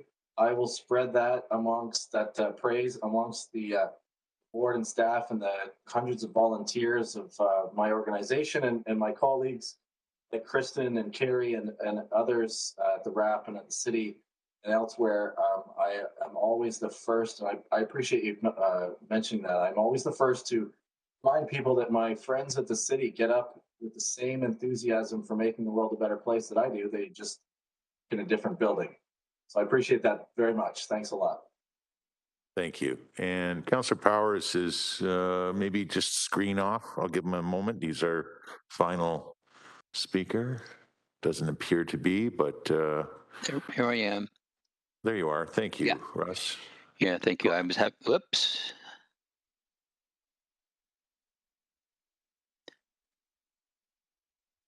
Well, just lift it to me. It keeps switching on and off the video unless you see me right now. So Chris, just to build on, you've acknowledged a lot of groups and a lot of contributors to the renewal of not only the Hamilton Harbor but Cootes Paradise. Stewards of the Creeks, the Royal Botanical Gardens, the two conservation authorities, and all the groups that you're associated with. I recall back on regional council days, some of my colleagues will recall that when we were doing Vision 2020 and even just a start on renewal of Hamilton Harbor was just a wish rather than some actual action. So it's nice to see we're to the point where we are, but you can never continue unless you continue. So that's it. I have a question for you. And Chris, do you still serve on the Water Quality Board of the International Joint Commission of the Great Lakes? I do. I'm so the International Joint Commission, if you don't know, it's the body created to help the Canada and the United States manage cross-boundary water quality issues. The Great Lakes Water Quality Board is the commissioner's principal advisor on Great Lakes issues. I actually chair the Water Quality Board's climate change adaptation, and we are waiting any day now for the commissioners to approve our 2-year work plan to do some really great work, I hope, on assisting municipalities like the city of Hamilton and hundreds of others to assess vulnerability to climate change and to try and figure out how on earth to adapt to an uncertain future, especially around the water. So I appreciate you asking. Yes, I'm to answer your question. So I had the pleasure of serving in the same capacity as just immediately prior to you for 7 years. And I once again had the pleasure of bringing commissioners to the Hamilton Harbor, and you recall that, Chris, to see the Randall Reef project under construction. Are you able to share any thoughts of kind of the reactions of the commissioners and those that are on your water quality board as they see things evolving in Hamilton Harbor? I mean, at the moment, it's still all under the area of concern under their listing and that. Any reaction from your colleagues? Well, I just quickly would say that it's like running BARC, it's a real privilege to also be on the member of the Water Quality Group, as you'll know from your participation it's the Water Quality Board, unlike the Science Advisory Board, where most of the members are university professors and subject area experts along the same lines. The Water Quality Board is deliberately comprised of federal, provincial, state, municipal, agricultural, corporate, or business, non-governmental, academic partners, and they are collectively like the most amazing group that I've ever had the pleasure of being a part of. So that is really wonderful, and I'm allergic to administration. I love strategy and planning and speaking and whatnot, and so to be able to sit at the top of the amazing staff at the IJC in this environment that's helping to shape direction and whatnot, it's really fantastic. I'm looking forward to this project, like I mentioned, on climate change. There's other work that the commission is doing generally. I'd be remiss if I didn't take the opportunity to quickly recommend everyone go to ijc.org. The public engagement group that I also volunteer as a part of, we just did the third regional poll of public opinion about the Great Lakes. So you will now find those results there. You'll find the most recent triennial assessment report, the TAP 2020, which gives you a really broad consensus. Since you asked, I'll just mention to everybody listening in on this that they can find the TAP report at ijc.org, and it gives you that really broad answer to how we are doing. I just give a couple of quick observations. The commissioners, the Canadian commissioners, I know better. They're a really interesting, very thoughtful, intelligent group at the moment. We're really blessed in that regard. And I would just observe that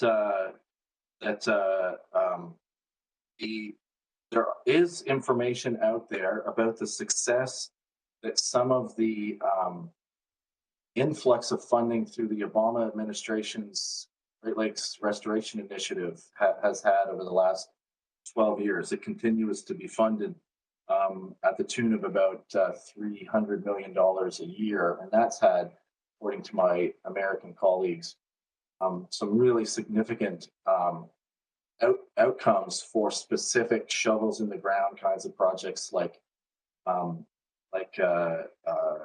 Randall Reef here, for example. And on that note, I didn't finish my thought with Councillor Pearson, but I just say that I think that we collectively will have the most impact in Ottawa at Queen's Park, for example, if we approach these collectively. What I said earlier, I just repeat what I said earlier about Carrie Vanderperk's group and the work that she's doing to align and integrate her work, how important it is, that integration with the rest of partner agencies. And I see that hopefully being our best case scenario for funding some of the projects that we find and prioritize and map over the next couple of years. Thanks for the question. Thank you, Chris, and thank you, Mr. Chair. And Councillor Powers, would you like to receive Chris's presentation then? Thank you. And seconded by Councillor Jackson. All in favor. Thank you so much, Chris. Motion to receive Chris McLaughlin's presentation, always representing well the Bay Area Restoration Council and the many different hats he wears elsewhere.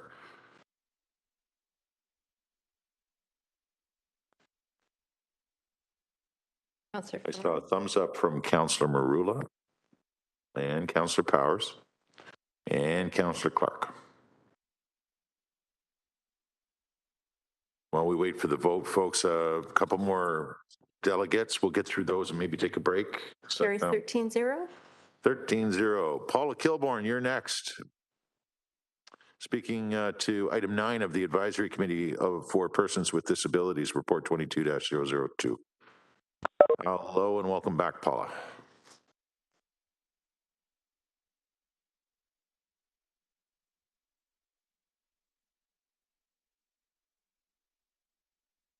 Paula, if you're on the line, we cannot hear or see you, so you will have to turn your camera back on and unmute, because I can see you're still in the meeting.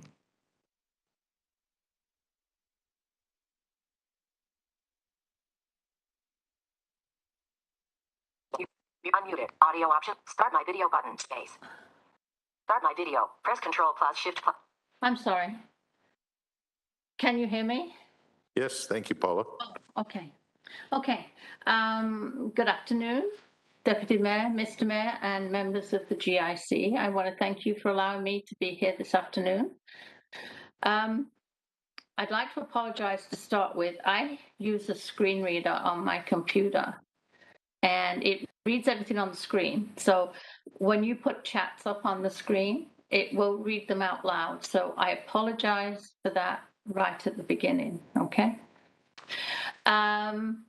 Today I'm here to support the Advisory Committee for Persons with Disabilities Accessibility Award Initiative. I'm not here as a member of ACPD, as some of you must know I am a member, but I'm here as a member of the public. So I would like to give you a little background on why I think accessibility awards are extremely important to the accessibility of people with disabilities in the city of Hamilton. At the age of 11,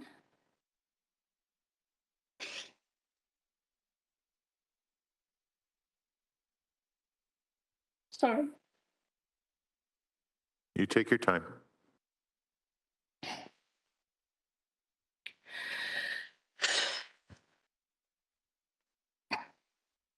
At the age of 11, I was diagnosed with a degenerative vision loss disease and was told that sometime during my life I would go blind. Sorry.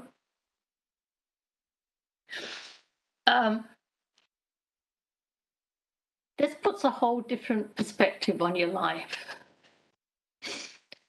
So for 61 years, I have tried to bring accessibility into the world. It's not an easy road to travel. You get stopped at many crossroads. People do not understand visible and invisible disabilities, and it makes it very difficult to move forward. I do have to say the City of Hamilton has done a fairly good job in lifting barriers and making the city accessible.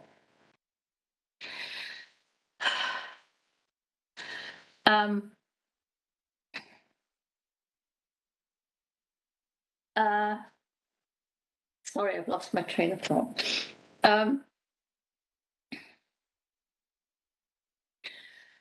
So for 61 years of trying to get accessibility in the city, or any city that I've lived in, I should say, has been a hard road to travel. But I do find that when you do find somebody, say a business or a service or a building in the city that has made it accessible, and you applaud them for that, they are very grateful. And they seem to want to make a bigger effort to make other things accessible. It's all about education. And if an accessibility award initiative would make people in the city, private, public, and the city of Hamilton, make things more accessible for those with disabilities, I think you guys should consider this motion. It has been suggested to me that if this motion is carried and it goes forward, that it may be called the Chris Cutler Accessibility Award. Chris was a great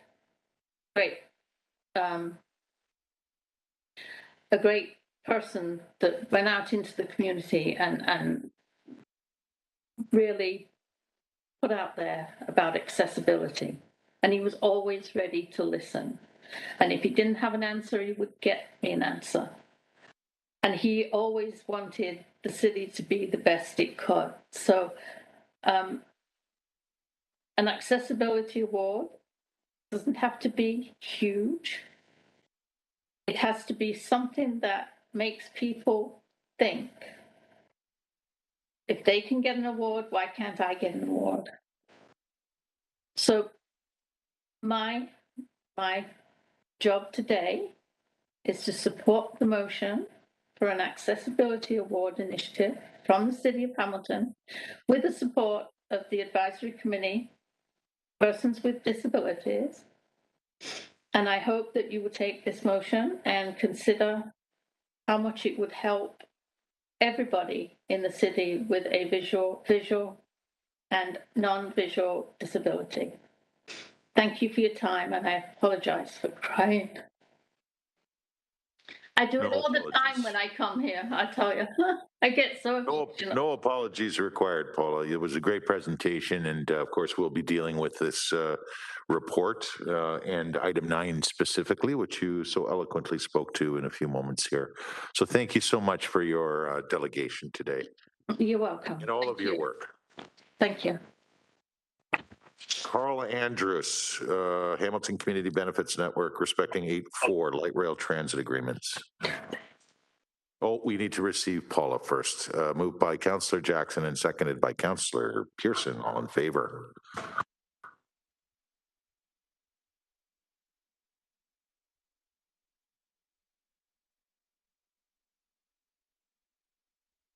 I have thumbs up from a few. I'm sure you've seen them already. Thumbs up again, folks that need to visualize approval. Okay, and then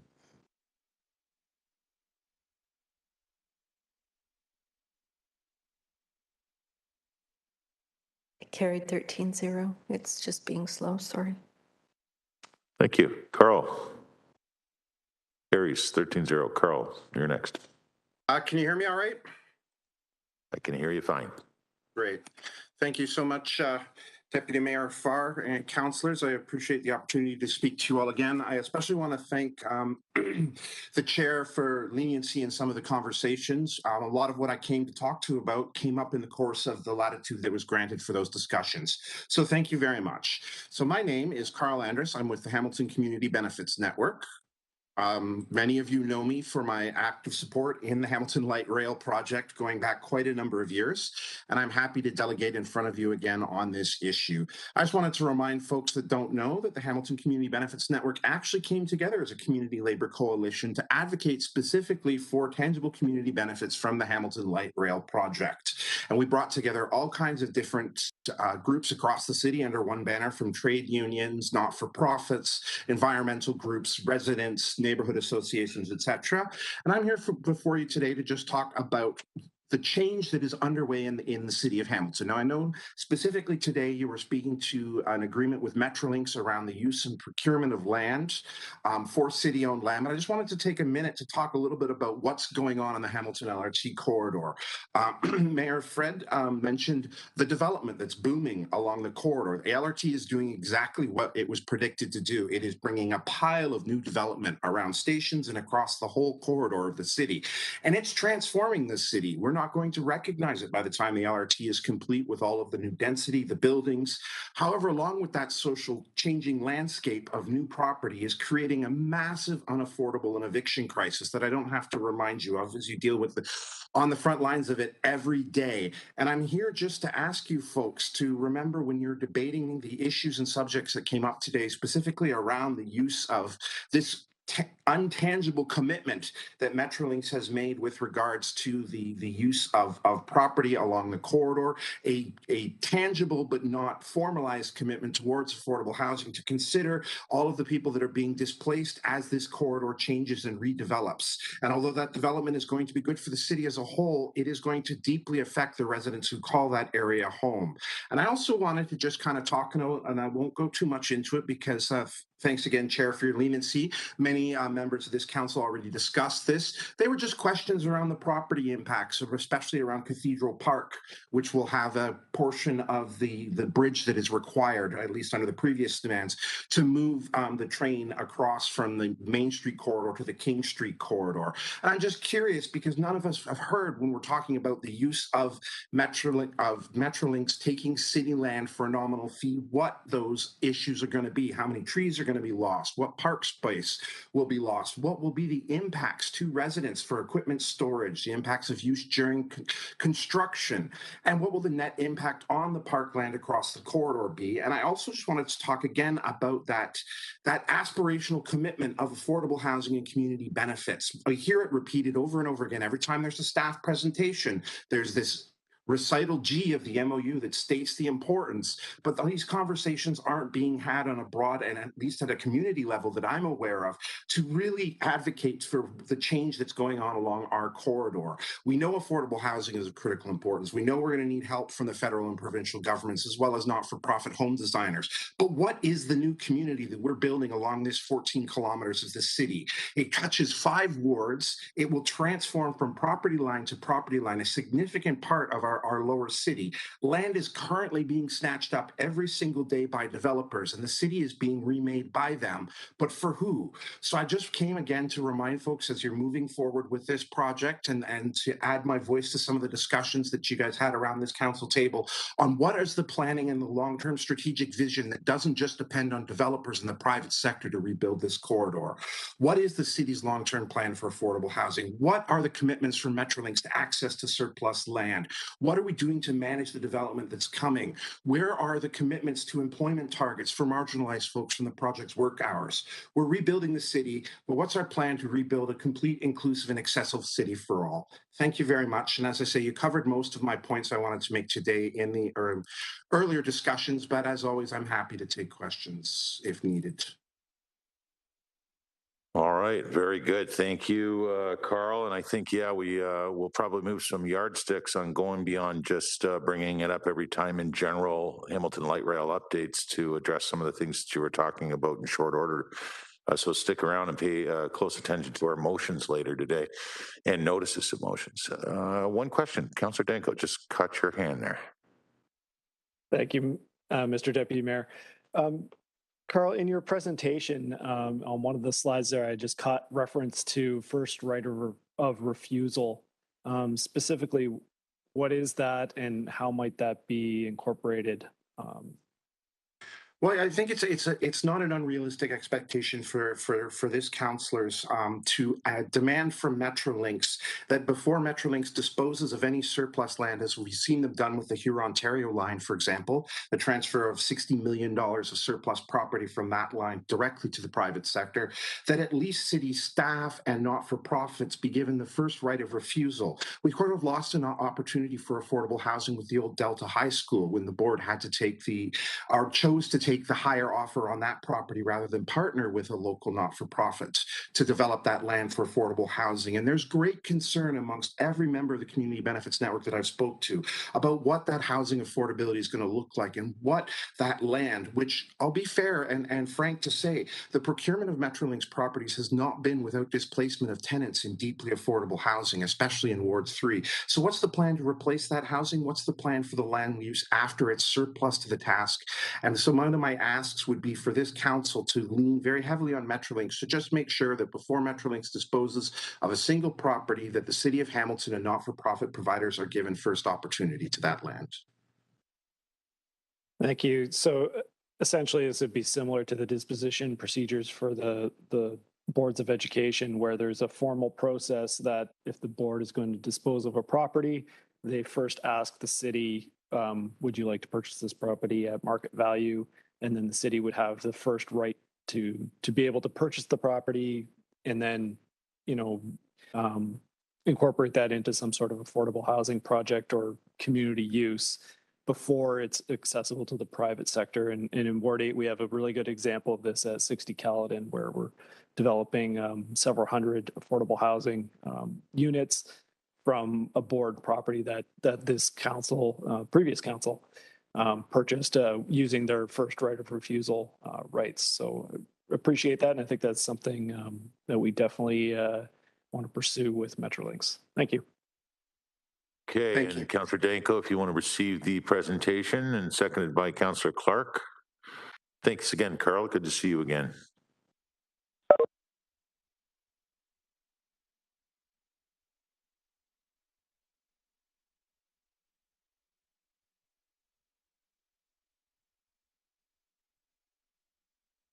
Okay, as we await the vote, we're going on, obviously. That's it for delegations. James Kemp respectfully had to back away for medical reasons, and so we're on to considering the reports for 8.2 and 8.4, or I believe 13-0, it carries. The clerks could use a break, and so if someone wants to move at 10, 15 minutes, okay, moved by Councillor Ferguson, seconded by Mayor Fred Eisenberger, to take a 15-minute break, which brings us back at 1:45. Councillor Jackson. Only 15, Deputy Mayor? Possibly could you stretch it just a little more? Kindly, gently, please.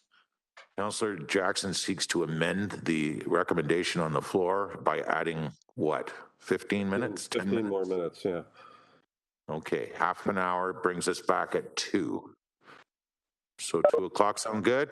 Yeah, I don't want our staff to be taking us to the labor board for not giving them a proper break.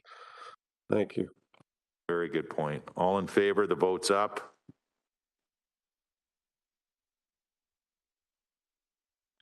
And a thumbs up from Councillor Powers.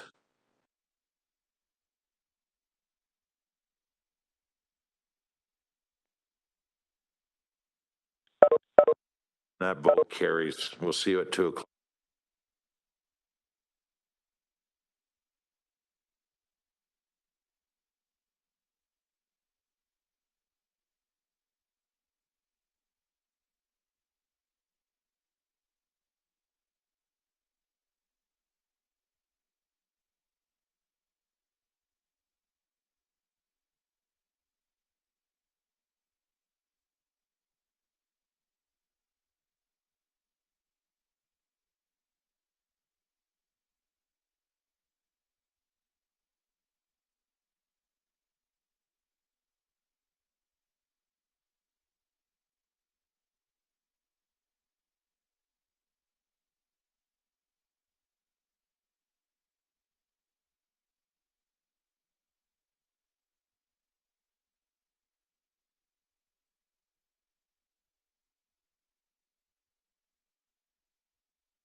Okay, folks, welcome back. It is time to move on to the consideration of reports 8.2 and 8.4. There are others that we need to consider, or at least one other that we'll do after our closed session. That's 8.3, the security of the city's property and personnel. So the first up is 8.2, proposed City of Hamilton Watershed Action Plan. I need a mover and a seconder. The mover is Mayor Fred Eisenberger. The seconder is Councillor Judy Partridge. All in favor?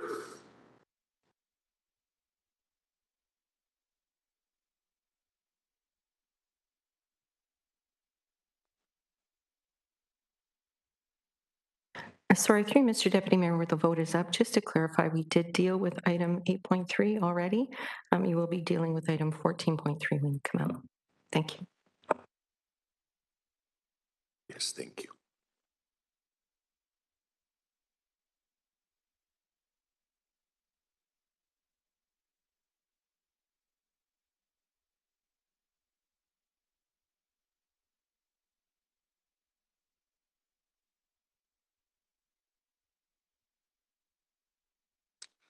All right, I have 12-0, but someone may have dropped in and voted with a thumb up, and it may have been you, Councillor Powers, on the Watershed Action Plan. You were here? Okay, thumbs up from everybody. So it's unanimous. Thank you. 8.4, Light Rail Transit Agreement Update. I know the mover was Mayor Fred. I can't recall the seconder. I'll second it. And I seek a motion now. No speakers. I think we had a pretty good and robust conversation.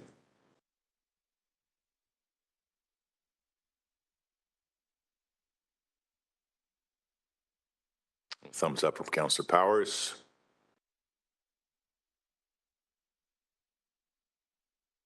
Councillor Pauls, are you able to vote?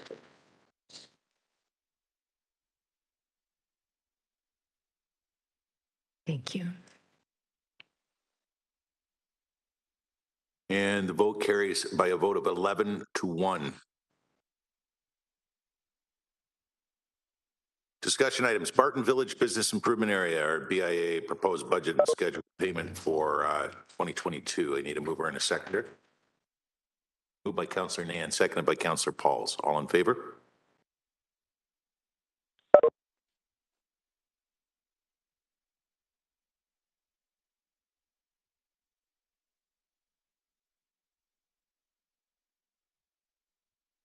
Sir Powers with the thumbs up there.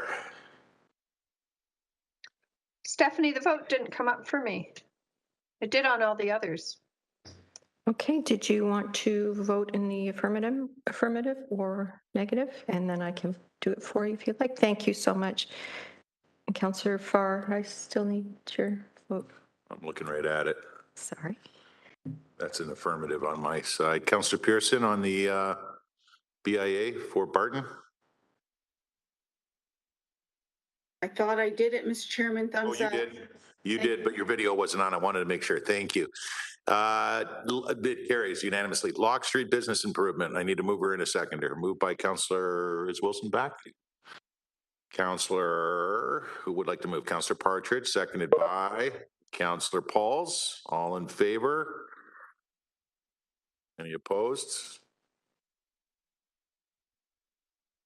Got a thumbs up from Russ. Councillor Powers.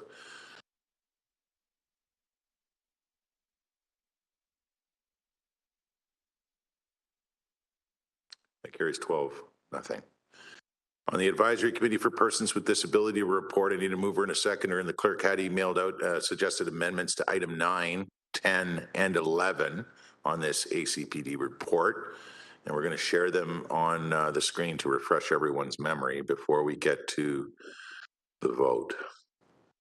Mayor Fred Eisenberger, I saw you have indicated. I have, and I'm delighted to represent council on the ACPD committee, and certainly supportive of finding a way of creating a accessibility award program for the city of Hamilton. I think that's has enormous value, and I do appreciate the wording change that Stephanie has recommended, which includes, bringing back in terms of reference report back to this committee in terms of what that might look like and what areas we need to consider when we are handing out these kinds of awards. So whether it's individuals or businesses or organizations that have made significant contributions, I think is really the intent. And so I look forward to doing that and moving that along. And thank you, Stephanie, for those wording changes, as well as the proposed amendment on the accessibility transportation services. I'm not sure what that one's about, but I'm supportive and happy to move them. All right, well, let's first move these amendments, and we'll move with the councillor, or with you, Mayor Fred, and I can't see right now. Who would like to second? Whole bunch of people. Councillor Pearson? All in favor on the amendments first?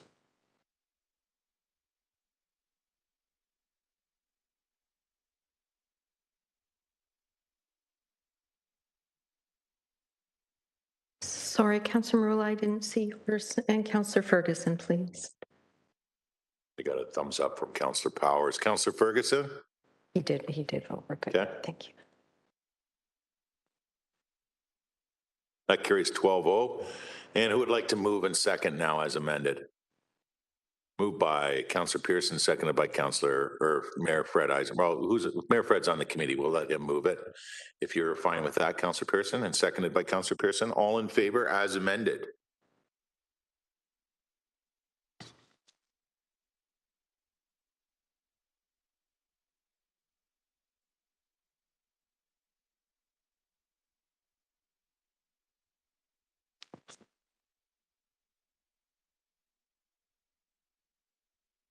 Councillor Vanderbeek, are you back? Oh, there you go.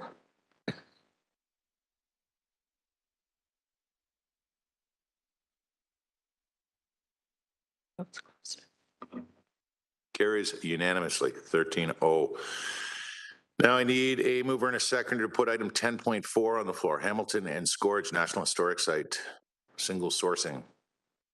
Moved by Councillor Partridge to put it on the floor, seconded by Councillor Danko. Any questions?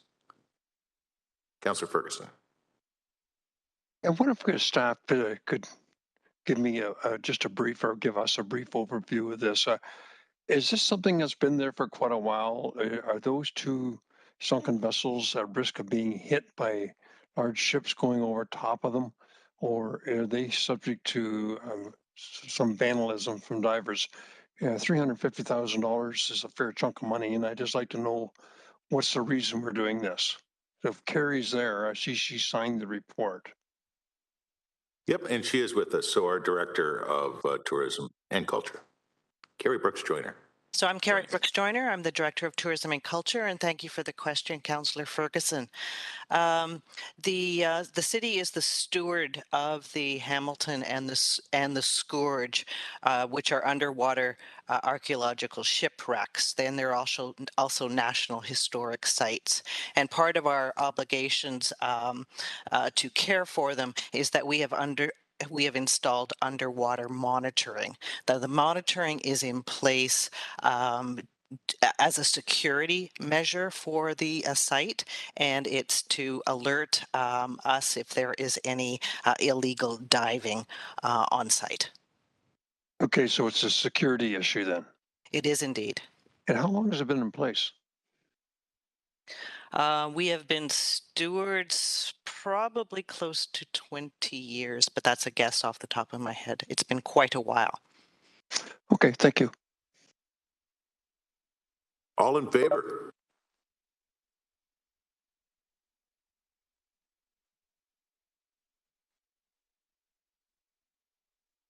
Thumbs up from Councillor Powers.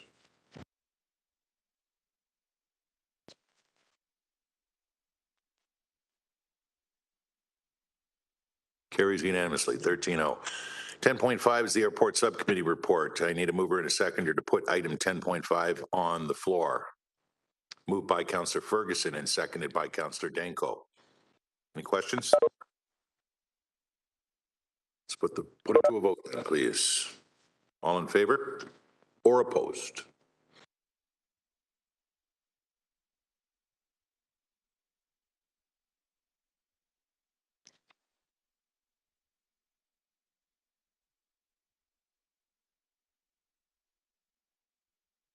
Carries unanimously, 13-0. 10.6, entertainment venues, municipal capital bylaw. Need a mover and a seconder for this. Councilor Marula? Yeah, okay. And seconded by Mayor Fred Eisenberger. Any questions, comments? Councilor Nan. Thank you. Through you, if somebody could just provide an overview from what I read, it looks like it's minor amendments, but I just wanted to get clarity and on the public record, the tax exemptions that are here.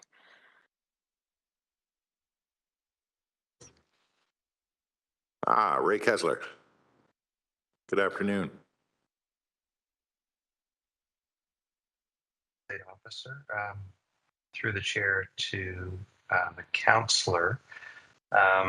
Just very briefly, this is just an implementation of one of the elements of the master agreement that we have with UPEG with regards to the downtown entertainment, and that is to continue the tax exemption for those elements of use of those facilities that are eligible under the municipal capital facility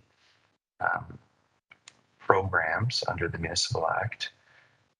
The amendments, if that is the question, Councillor, the amendments are just to, I'll just say a bit of an editorial oversight when we were drafting the bylaws. Okay, so both. I think I apologize. I don't have all three appendices open, but they speak to subtenancy and subtenancy. So the tax exemption would apply to whomever is occupying these municipal facilities? So through the chair, the tax exemption is related to the use more so than the tenancy, and it's just a question of who those tenancies or who those tenants or subtenants might end up being. We don't necessarily know who they are at this point in time. But again, the standard is with respect to what the use of the spaces are, such as the ice surface, as an example. And so the test isn't about the tenancies, the test is about the use. The use. Thank you. I appreciate the clarity through you. Mr. Kessler, one final question. You said in the beginning preamble that this is bringing the bylaws into alignment with, you mentioned a master agreement. Could you just mention it again, please? Yes, so through the master agreement that was approved by council a year ago with respect to the leasing of the downtown entertainment assets, being the arena, conference center, as well as the performing arts center. One of the terms of that agreement was that the city would continue to maintain the exemption, the municipal tax exemption that is currently in place by virtue of the city owning those assets. When they are leased out, they would no longer be exempt. So we are maintaining that exemption through the municipal capital facility agreement. Again, it's based on the use. So it's the uses that end up getting the exemption. The existing, there are taxes currently being paid for some of the uses. So commercial uses such as the concessions, et cetera, the subleases that currently exist there would currently pay municipal taxes. In this instance, that would continue to be the case. It's just that we're allowing the HUPEG group to have the same status as the city would currently as part of that arrangement. Thank you. And just for public clarity then, as to be super crystal clear, the taxation exemption applies to municipal or school use of those facilities, correct? There's a series of uses that are exempt. So one of them, for example, would be tourist type operations. So the Municipal Act sets out a series of criteria, and I think we have somebody from legal who could probably speak more specifically to which uses are exempt or we can apply a municipal capital facility exemption to. I don't know if is Anders on here?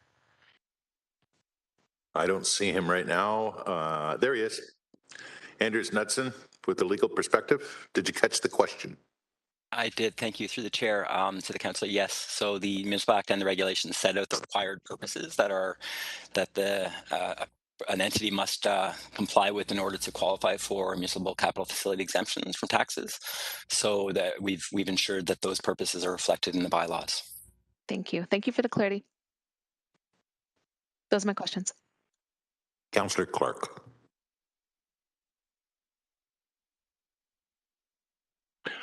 Thank you, Deputy Mayor. So can I ask how long will these municipal tax exemptions exist for the specified uses? So through the chair, they will last as long as the length of the lease. So these, the bylaws are required to be passed so that a municipal capital facility agreement can be entered into with the tenant, in this case being UPEG. And so as long as the lease is in effect, the bylaw will be in effect. And as long as those uses persist. So if the uses change and the uses, let's just assume for a minute that, some of the spaces are being used for something that otherwise would be taxable, then those spaces would become taxable even under this bylaw. Mr. Deputy Mayor, can I ask, will there be an annual report that comes to council about the entertainment district, the successes, the challenges, what's going on with the tax exemptions? Will we be seeing regular reports on these properties? So through the chair, that is currently that's not currently being envisioned, I should say, in the sense that that was not there's no direction to do that at present. And Mr. Deputy Mayor, can I ask, with legal being present, this agreement, when will this agreement be made public so that the public can actually see what the agreement says? Or are there parts of the agreement that have to remain confidential? Right now, as I understand it, none of the agreement is public.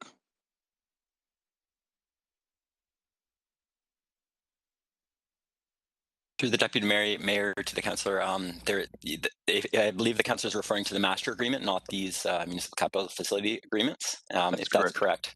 Yes, that's correct. There is no expectation that these agreements will become public. There's potentially quite a long tenure of the agreements, as well as survival periods applicable to the agreement, and therefore there's no provision for those to be released.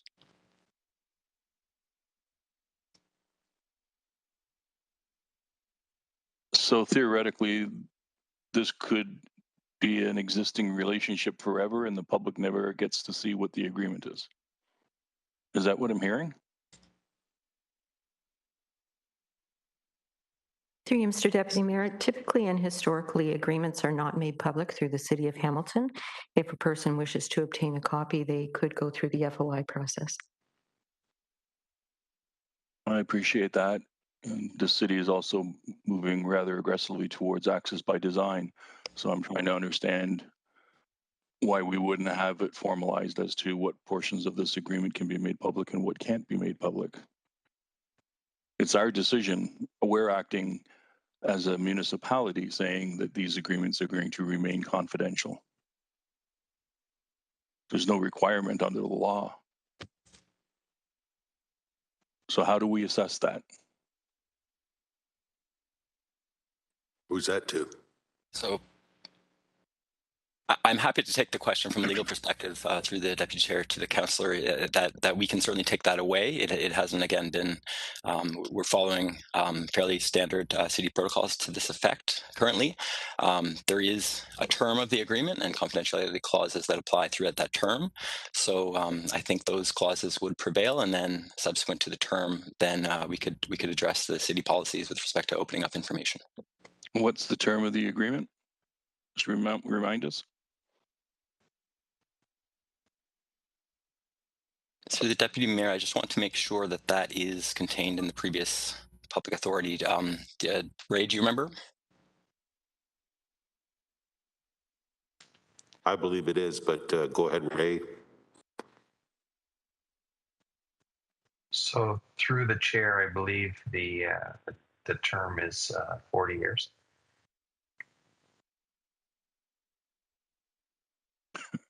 $40 years, and the agreement has to remain completely confidential, is what I'm hearing.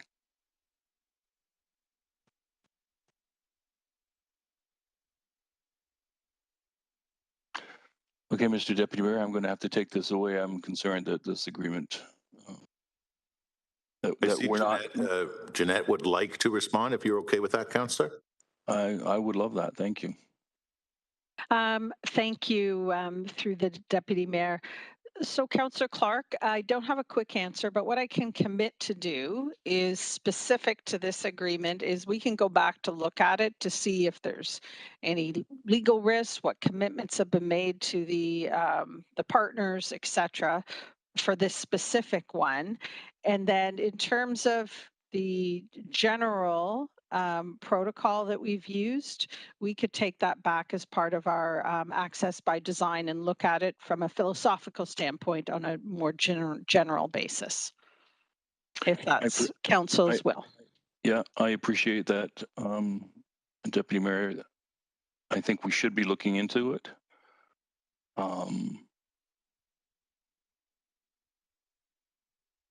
I'm concerned that we enter into these agreements, and then these agreements, in essence, become completely confidential, and we're wide open to accusations from the public that these are sweetheart deals and all of the other allegations, and yet we can't share what the benefit is to the municipality from these agreements because the agreement is deemed to be confidential for 40 years.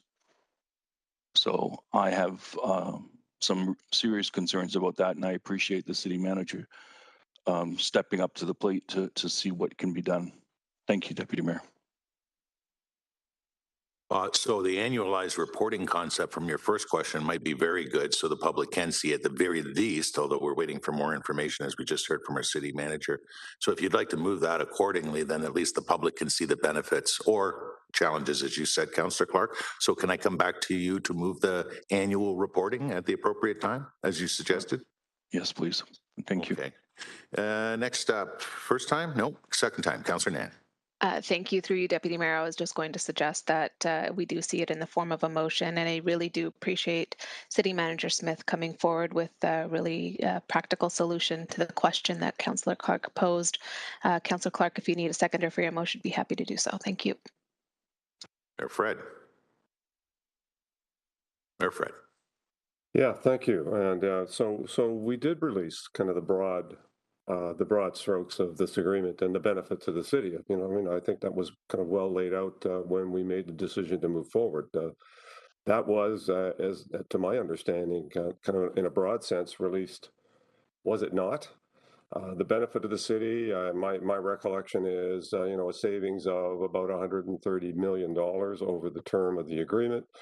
Numbers of pieces of property that were included as part of the arrangement to provide benefit to the current operator. The operator was required to put in all the capital dollars and resources required to upgrade those facilities and made commitments to that. I thought all of that was generally, released as kind of the overview of the agreement. What we're talking about today is actual contractual language that, in the normal course of things, we wouldn't release because there potentially are proprietary, aspects to that for the current operator. So can you? I'm all for annual reporting on the benefits as they accrue over the time frame, but clearly Ray or anyone else, please let's not leave the impression that we have not informed what the benefit is to the city, the specifics in terms of what the investments that they were requiring the operator to make, and properties that we offered up as part of the arrangement going forward. Ray? So through the chair to that question. Sorry if I was a little bit mute there. I just realized I didn't have my mic beside my mouth. Through the chair, to answer that question in particular, June 1st, we actually had a media briefing, and we did release some information with regards to an overview of the various elements of the agreement, what was involved, as outlined by the mayor. So that sort of information is available, including the benefits to the municipality, and the savings, predominantly significant savings involved over the time period of the agreement. Just if we can reflect on what's in front of council right now, our committee is just one implementing piece, and that is really the bylaws that are necessary to support an element of the lease agreements. And certainly the bylaws are public information, and we're providing all of that information here today. Right. No, I appreciate that, and I just didn't want to leave the impression that we're keeping some deep dark secret here. So that's not the case. We did do a press release, I think a fulsome press release. The Downtown Entertainment Precinct Agreement approved, and it laid out the very specific details around the agreement and properties that were involved. And so, as I'm reading it here, this is dated June the 9th, 2021. Very, very specific details around savings to the city, et cetera, including quotes and other matters that were involved. And if I'm reading it here correctly, grants are provided relative to the actual increase in municipal property taxes that are generated. Grants are provided over a maximum term of 30 annual payments, subject to city council approval. Details. I mean, very, very fulsome actually release in terms of their responsibilities and the benefits coming to the city of Hamilton. I'm fully supportive of this specific, moving forward, but I just don't want to have the impression left that we're somehow not releasing, the information around what the benefits are to the city and what the new operator is required to do and spend in resources. I think I'm correct on that. Is that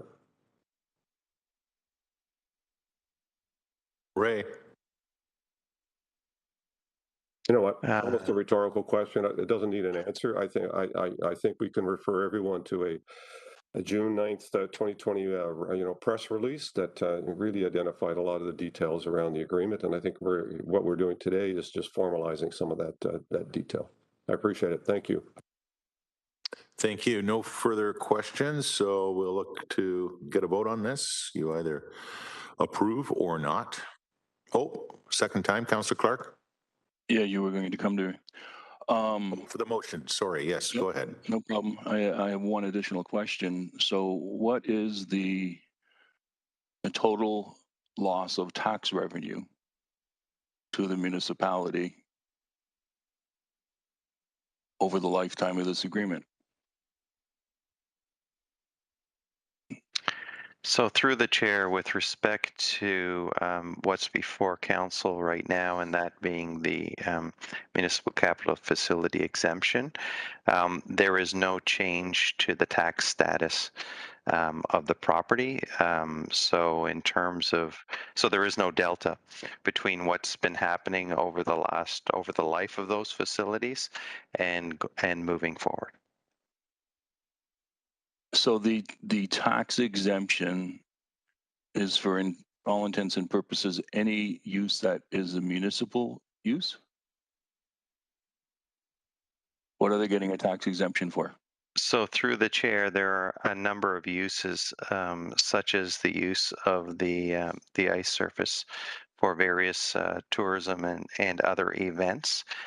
Anders, I see, is on the screen. He might be able to give you a clear articulation. I think the bylaw actually lays out the 3 or 4 types of uses that may be exempted under the Municipal Act. Mr. Deputy Mayor, he's correct, but it doesn't give us an expected value. Right now, in the general public's minds, Mr. Deputy Mayor, the general public thinks that we're exempting them from all property taxes. But that's not the case, and yet we don't have the information to share with the public in terms of what the exemptions actually mean. Yeah, I think, as I recall from the previous answer, we just don't know that yet. So did I hear that wrong, Ray, earlier when that question was asked? Well, through the chair, currently those uses are not assessed by MPAC, and so there are no property taxes that would apply to those types of uses. There are commercial uses that currently operate. I don't have the numbers right now in terms of what kind of taxes we generate out of those facilities today. That's certainly something that we can collect and identify for the councillor or council. But in terms of the uses that would be exempted under these bylaws, they're currently exempted. So there's no information there with respect to what the value of that may or may not be.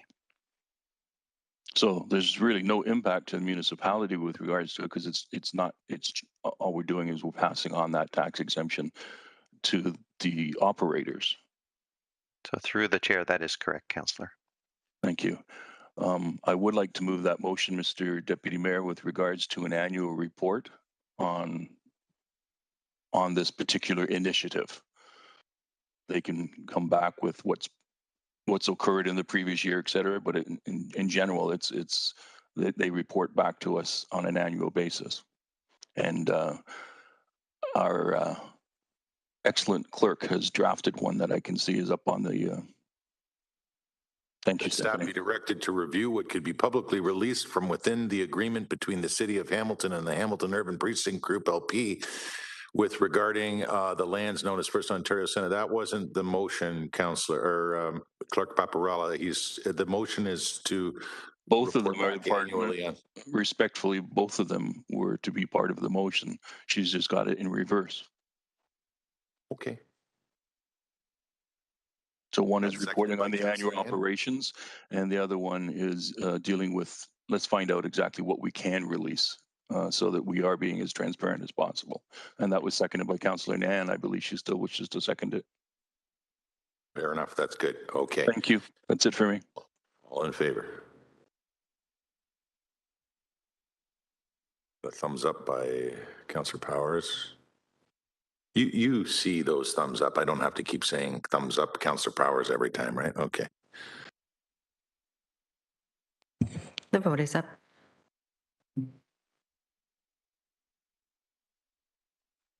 Councillor Rule, I'm sorry. She's back. Okay. I'm back. Thank you. Thank you.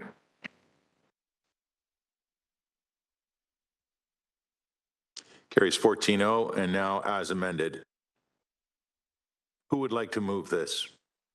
Oh, Councillor Marula, I think I already had you as a mover, didn't I? And who was the seconder? Was it Mayor Eisenberger? Okay. Councillor Partridge, did you want to speak, or were you seeking the second, even though I already, okay. It's before you, yes, no? What's the vote?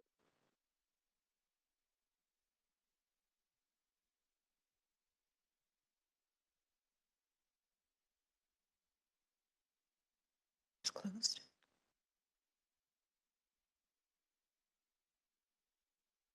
Carries unanimously.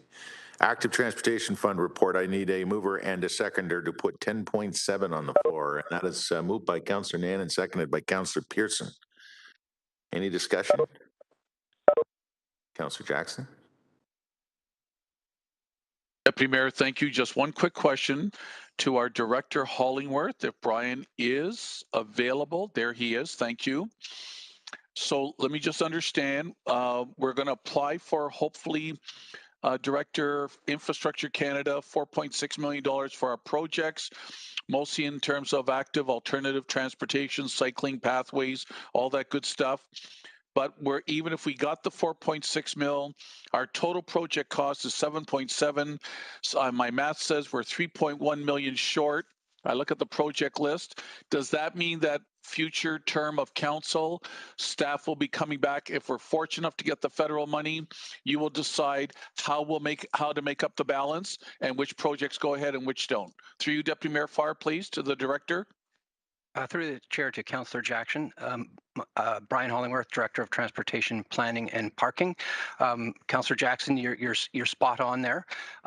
Recommendation number C directs us to do that once we find out which projects are successful. This is a bit of a unique program in that there's $400 million to be spread across Canada. There's no targets by municipality. It's based on the merits of each project, so we have to submit things like the benefits and the value, et cetera. They then screen the projects and we find out how many we were successful on. So this is an upper limit. I will also clarify that we have purposely selected some projects, as many projects as possible, that are already in the capital budget. For example, Victoria South Cycle Track has a project budget attached to it. Some of the trails have budgets attached to them. And we also have recognize that we do have annual budgets, such as the on-street cycling program, which has been approved by council for several years, which is $450,000 in 2022. There's a cycling infrastructure upgrades project. So that's our thinking. Is I can't say 100% we've got matching dollars, but we're pretty darn close, and would come back and clarify that with council. Thank you, Director. Excellent answer, clarifies. And from a mountain standpoint, good to see number 3, mountain cycling connections in there. So again, this list looks like from Appendix A, what we would term shovel ready, if you will. If the federal dollars come, we can advance them pending the matching dollars from council. Sounds like a good plan going forward, Deputy Mayor Farr. Thank you, Director. Councillor Pearson. Sure. I did put in the chat that Councillor Jackson asked my question. I want to thank him for that. And I appreciate that on the list is Winona, active transportation upgrades. And I appreciate that with a very fast growing community that we can address sooner than later and get some of the infrastructure in that will certainly be well used. Thank you. Councillor Ferguson, if you could take the floor, I have one question for Director Hollingworth. Go ahead. We're unlimited in what we can ask for. It's a 400 million pot and we'll see what we get. Why not add, or have you, maybe it's under new mobility enhancements in Appendix A, number 8, greater protection for the existing bike lanes or even future bike lanes. You know, there's a cost to those knockdown sticks and curbings that we put in, but it has a huge benefit in that we know that the further we protect bike lanes, the more use they get, and therefore we're closer to hitting our mobility targets. So is that covered, Brian? Through you? Yes, through the chair to Councillor Farr, we did consider that. The downtown core enhancements, project number 6, would include some of those upgrades to our existing cycling facilities. We're also cognizant that we want to kind of spread it around as well, and really adhere to our cycling master plan, which speaks to developing a minimum grid. So we're looking at improving connections. But yes, upgrades are in there. Not just for downtown, though. I wasn't being parochial. I'm looking at streets like Wilson and Stonechurch and all sorts of streets that have these arbitrary lines, but they probably see, even up in Councillor Clark's ward, beautiful work that's just been done along Paramount, but not a lot of protection just yet. Very active community up there. So, okay, it sounds like you have it covered. I just thought it would be important to bring that forward because it does get cost prohibitive, I think, sometimes when you're looking at so many kilometers of bike lanes and with the knowledge that the more they're protected, the more they get used. But I'll take that chair back. Thank you. Councillor Ferguson, nobody else. So appreciate this very much. And the motion's before you. Yay or nay?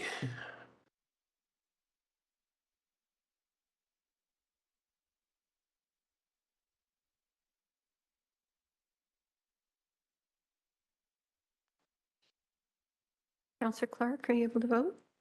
Oh, thank you, sir.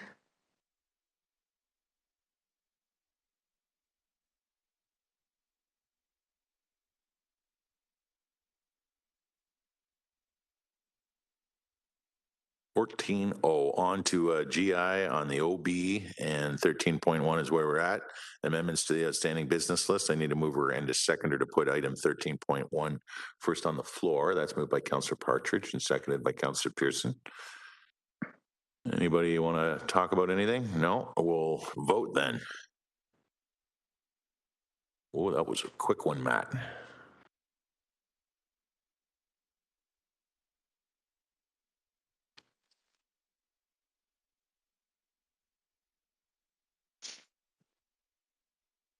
That's unanimous. Private and confidential. So the closed session minutes first off, I need a mover and a seconder to put the closed session minutes on the floor, and we'll discuss it if needed. But anybody want to move the minutes? That's first of the three items. Moved by Mayor Fred, seconded by. Mr. You kind of blew by motions. Yes. I thought we had a couple of motions that we needed to bring forward. One on the LRT steering committee that we were going to put forward in motions, you indicated. So are we still doing that? And a notice too. So I appreciate that.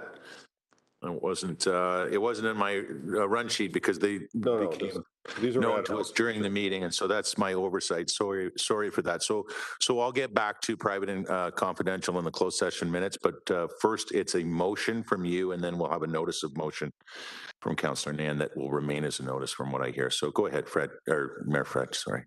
Thank you. I think Stephanie has just put it up, and I just a quick word on timing on this. I think when I first raised it, I think I mentioned monthly, but given these projects monthly, it takes a lot of time and effort to put meeting material together, and I do want to make sure that the folks have time to do the important work of getting the LRT up and running.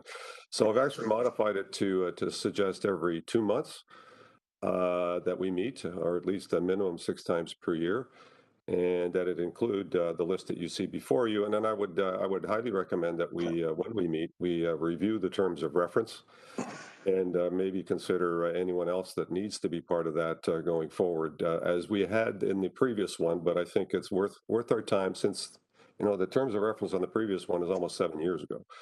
So it's probably time to have a review of that terms of reference, and then decide whether we need additional non-voting members to participate in the ongoing work of steering the LRT effort. So that's my motion. And I know what Councillor Ferguson was a seconder on that motion. Thank you, Councillor Ferguson. If you can take the floor, I really appreciate it. I suggested this because I think it's a great opportunity to sort of spitball as councillors representing a whole lot of interested people out there on what is our biggest capital project in our city's history, and one that quite clearly has shown through recent and even more, 10 years or more of history of engagement in this city, something people do want to talk about. And, today was a really good example as chair, and I saw a few eyes roll, and even my own rolled. When we deal with specific issues here at the GIC level, this is that one agenda item that can just get off the rails real quick more than any other. I mean, we have the potential to do that just about on every item, but this one tends to bring debates that aren't always necessarily relevant to the item before us. And Councillor Partridge, many years ago, helped us all be a little more specific on what needed to go to GIC for all of us to talk about regarding this important file. And the committee then, less work was on us, but more of it was, localized, let's say, and it gave folks around the table the opportunity to speak on behalf of their constituents, and even allows constituents to bring forward ideas and offer input. So I think having this subcommittee return is crucial at this juncture for a whole lot of reasons, including just good governance when it comes to, you know, what we deal with at GIC and what we'll deal with at the subcommittee level, all of which will be answered in this good two-part motion with item A. So very, very supportive. I'm glad we're going to get back at it. I don't know whether we want to welcome other councillors. We can always welcome them as guests. It's specific to the makeup from councillors wards 1 through 5. And I didn't see if Lloyd was on there, but he was in the last one. He was, Councillor Ferguson. But I would welcome other councillors if they wanted to join in, whether they want to do that formally or as a guest. But that's something we can deal with if someone makes that decision between now and ratification. So thank you. I'll take the chair back. Appreciate the motion. The mover is Mayor Fred Eisenberger. The seconder is Councillor Ferguson. All in favor.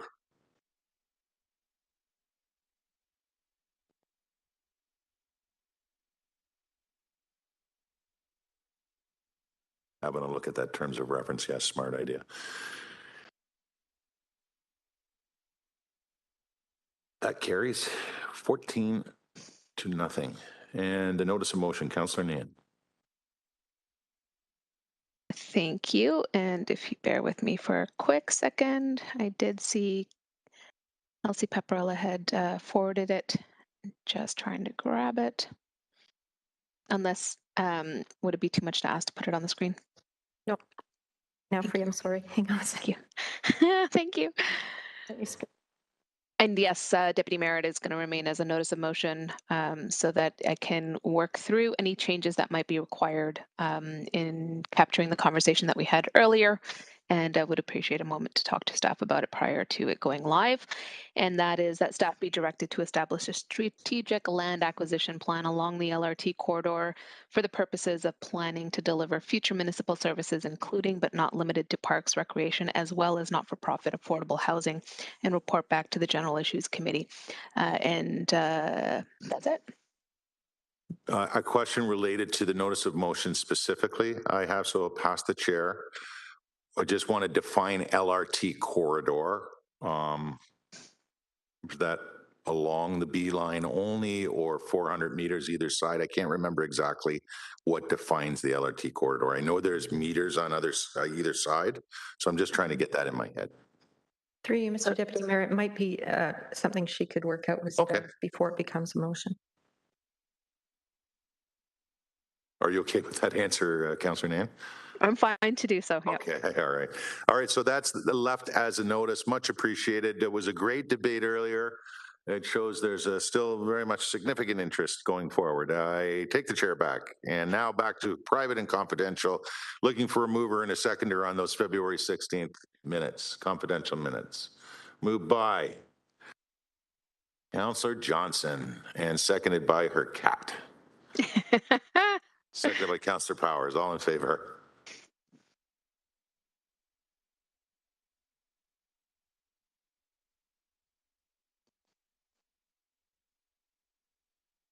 Councillor Pauls and Ferguson, are you able to vote? Councillor Powers, I do have. Thank you, Councillor Pauls.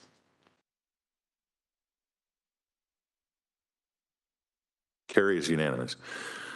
Okay, I need a mover and a seconder now to move into closed session to discuss 14.2, 14.3, pursuant to section 9.1, subsections A, C, and I of the city's procedural bylaw 21-021, as amended, and section 239, subsection 2, subsections A, C, and I of the Ontario Municipal Act 2001, as amended, as the subject matters pertain to the security of property of the municipality or local board, a proposed or pending acquisition or disposition of land by the municipality or local board, and a trade secret or scientific, technical, commercial, financial, or labor relations information supplied in confidence to the municipality or local board, which, if disclosed, could reasonably be expected to prejudice significantly the competitive position or interfere significantly with the contractual or negotiations of a person, group of persons, or organization.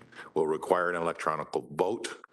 And I need a mover and a seconder still to go in, and that would be moved by Councillor Clark, and seconded by Councillor Danko.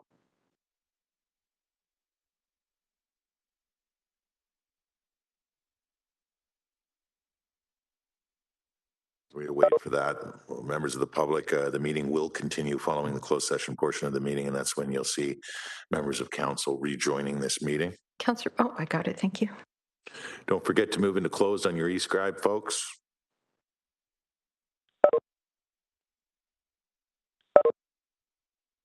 $15-0 is the result of that vote, and we're going to move into closed. I would ask all members of the public to exit the WebEx meeting. Any staff that are not directly related as well, please. If you're not related to 14.2, which we'll start with, we're asking you to please exit the WebEx meeting.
Chair, I'm trying to remember when councillors became governors.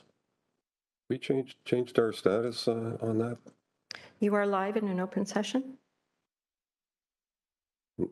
Thank you.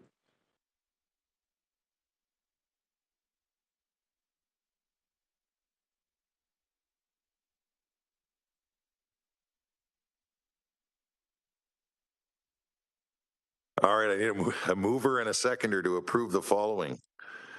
A, that the city's property identified in Appendix A to report PED 22043 be declared surplus for sale in accordance with the city's real estate portfolio management strategy plan, and that the sale of the land policy bylaw 14-204. B, that an offer to purchase for the sale of the city's property identified in Appendix A attached to report PED 22043 based substantially on the major terms and conditions outlined in Appendix B attached to report PED 22043 and such other terms and conditions deemed appropriate by the General Manager of Planning and Economic Development Department be approved and completed. C, that the proceeds of the disposition of the city-owned agricultural property be credited to project ID account number 47702-356-185-0200. D, that the real estate and legal fees of 64 point roughly 5K be funded from project ID account number 59806-3561-850200 and credited to department ID count number 59806-812-036 real estate admin recovery. And E, that the net proceeds of the disposition of city-owned agricultural property be credited to an unallocated capital levy reserve account number 108020, and after repayment of the temporary funding identified in Appendix E to report PW 265 to be directed to the facilities reserve account. That's number 108039. F, that the city solicitor be authorized to complete the transaction for disposition of city-owned agricultural property on behalf of the city, including paying any necessary expenses, amending the closing, due diligence, and other dates, and amending and waiving terms and conditions on such terms deemed appropriate. G, that the mayor and city clerk be authorized and directed to execute any and all necessary documents related to the disposition of city-owned agricultural property in a form satisfactory to the solicitor. And finally, H, that report PED 22043 respecting disposition of agricultural property and its appendices remain confidential until final completion of the property transaction. That's moved by Councillor Partridge and seconded by Councillor Ferguson. All in favor or opposed?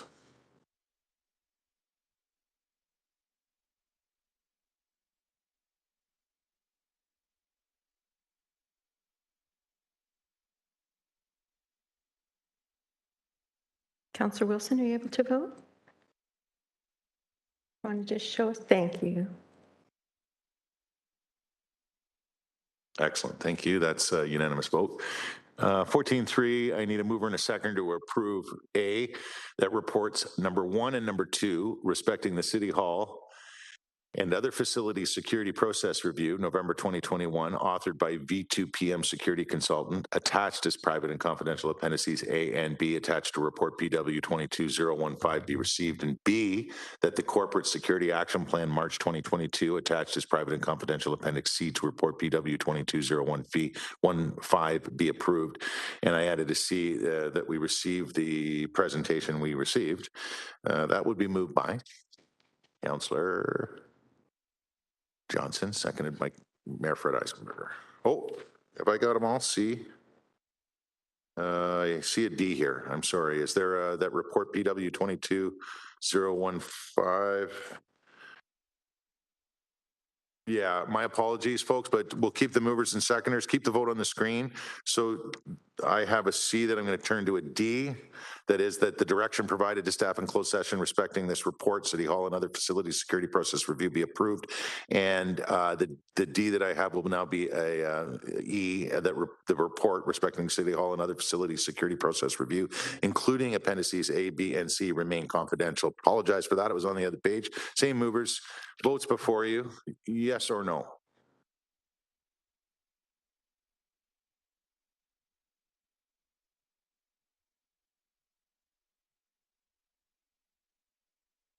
Got a thumbs up from Councillors Councillor Johnson. Clark and Vanderbeek. And Marula and Partridge. Got Marula, I was just missing Vanderbeek. And I think You got me, Stephanie, because the vote hasn't come up. Sorry. I am showing all of you except for Councillor Vanderbeek.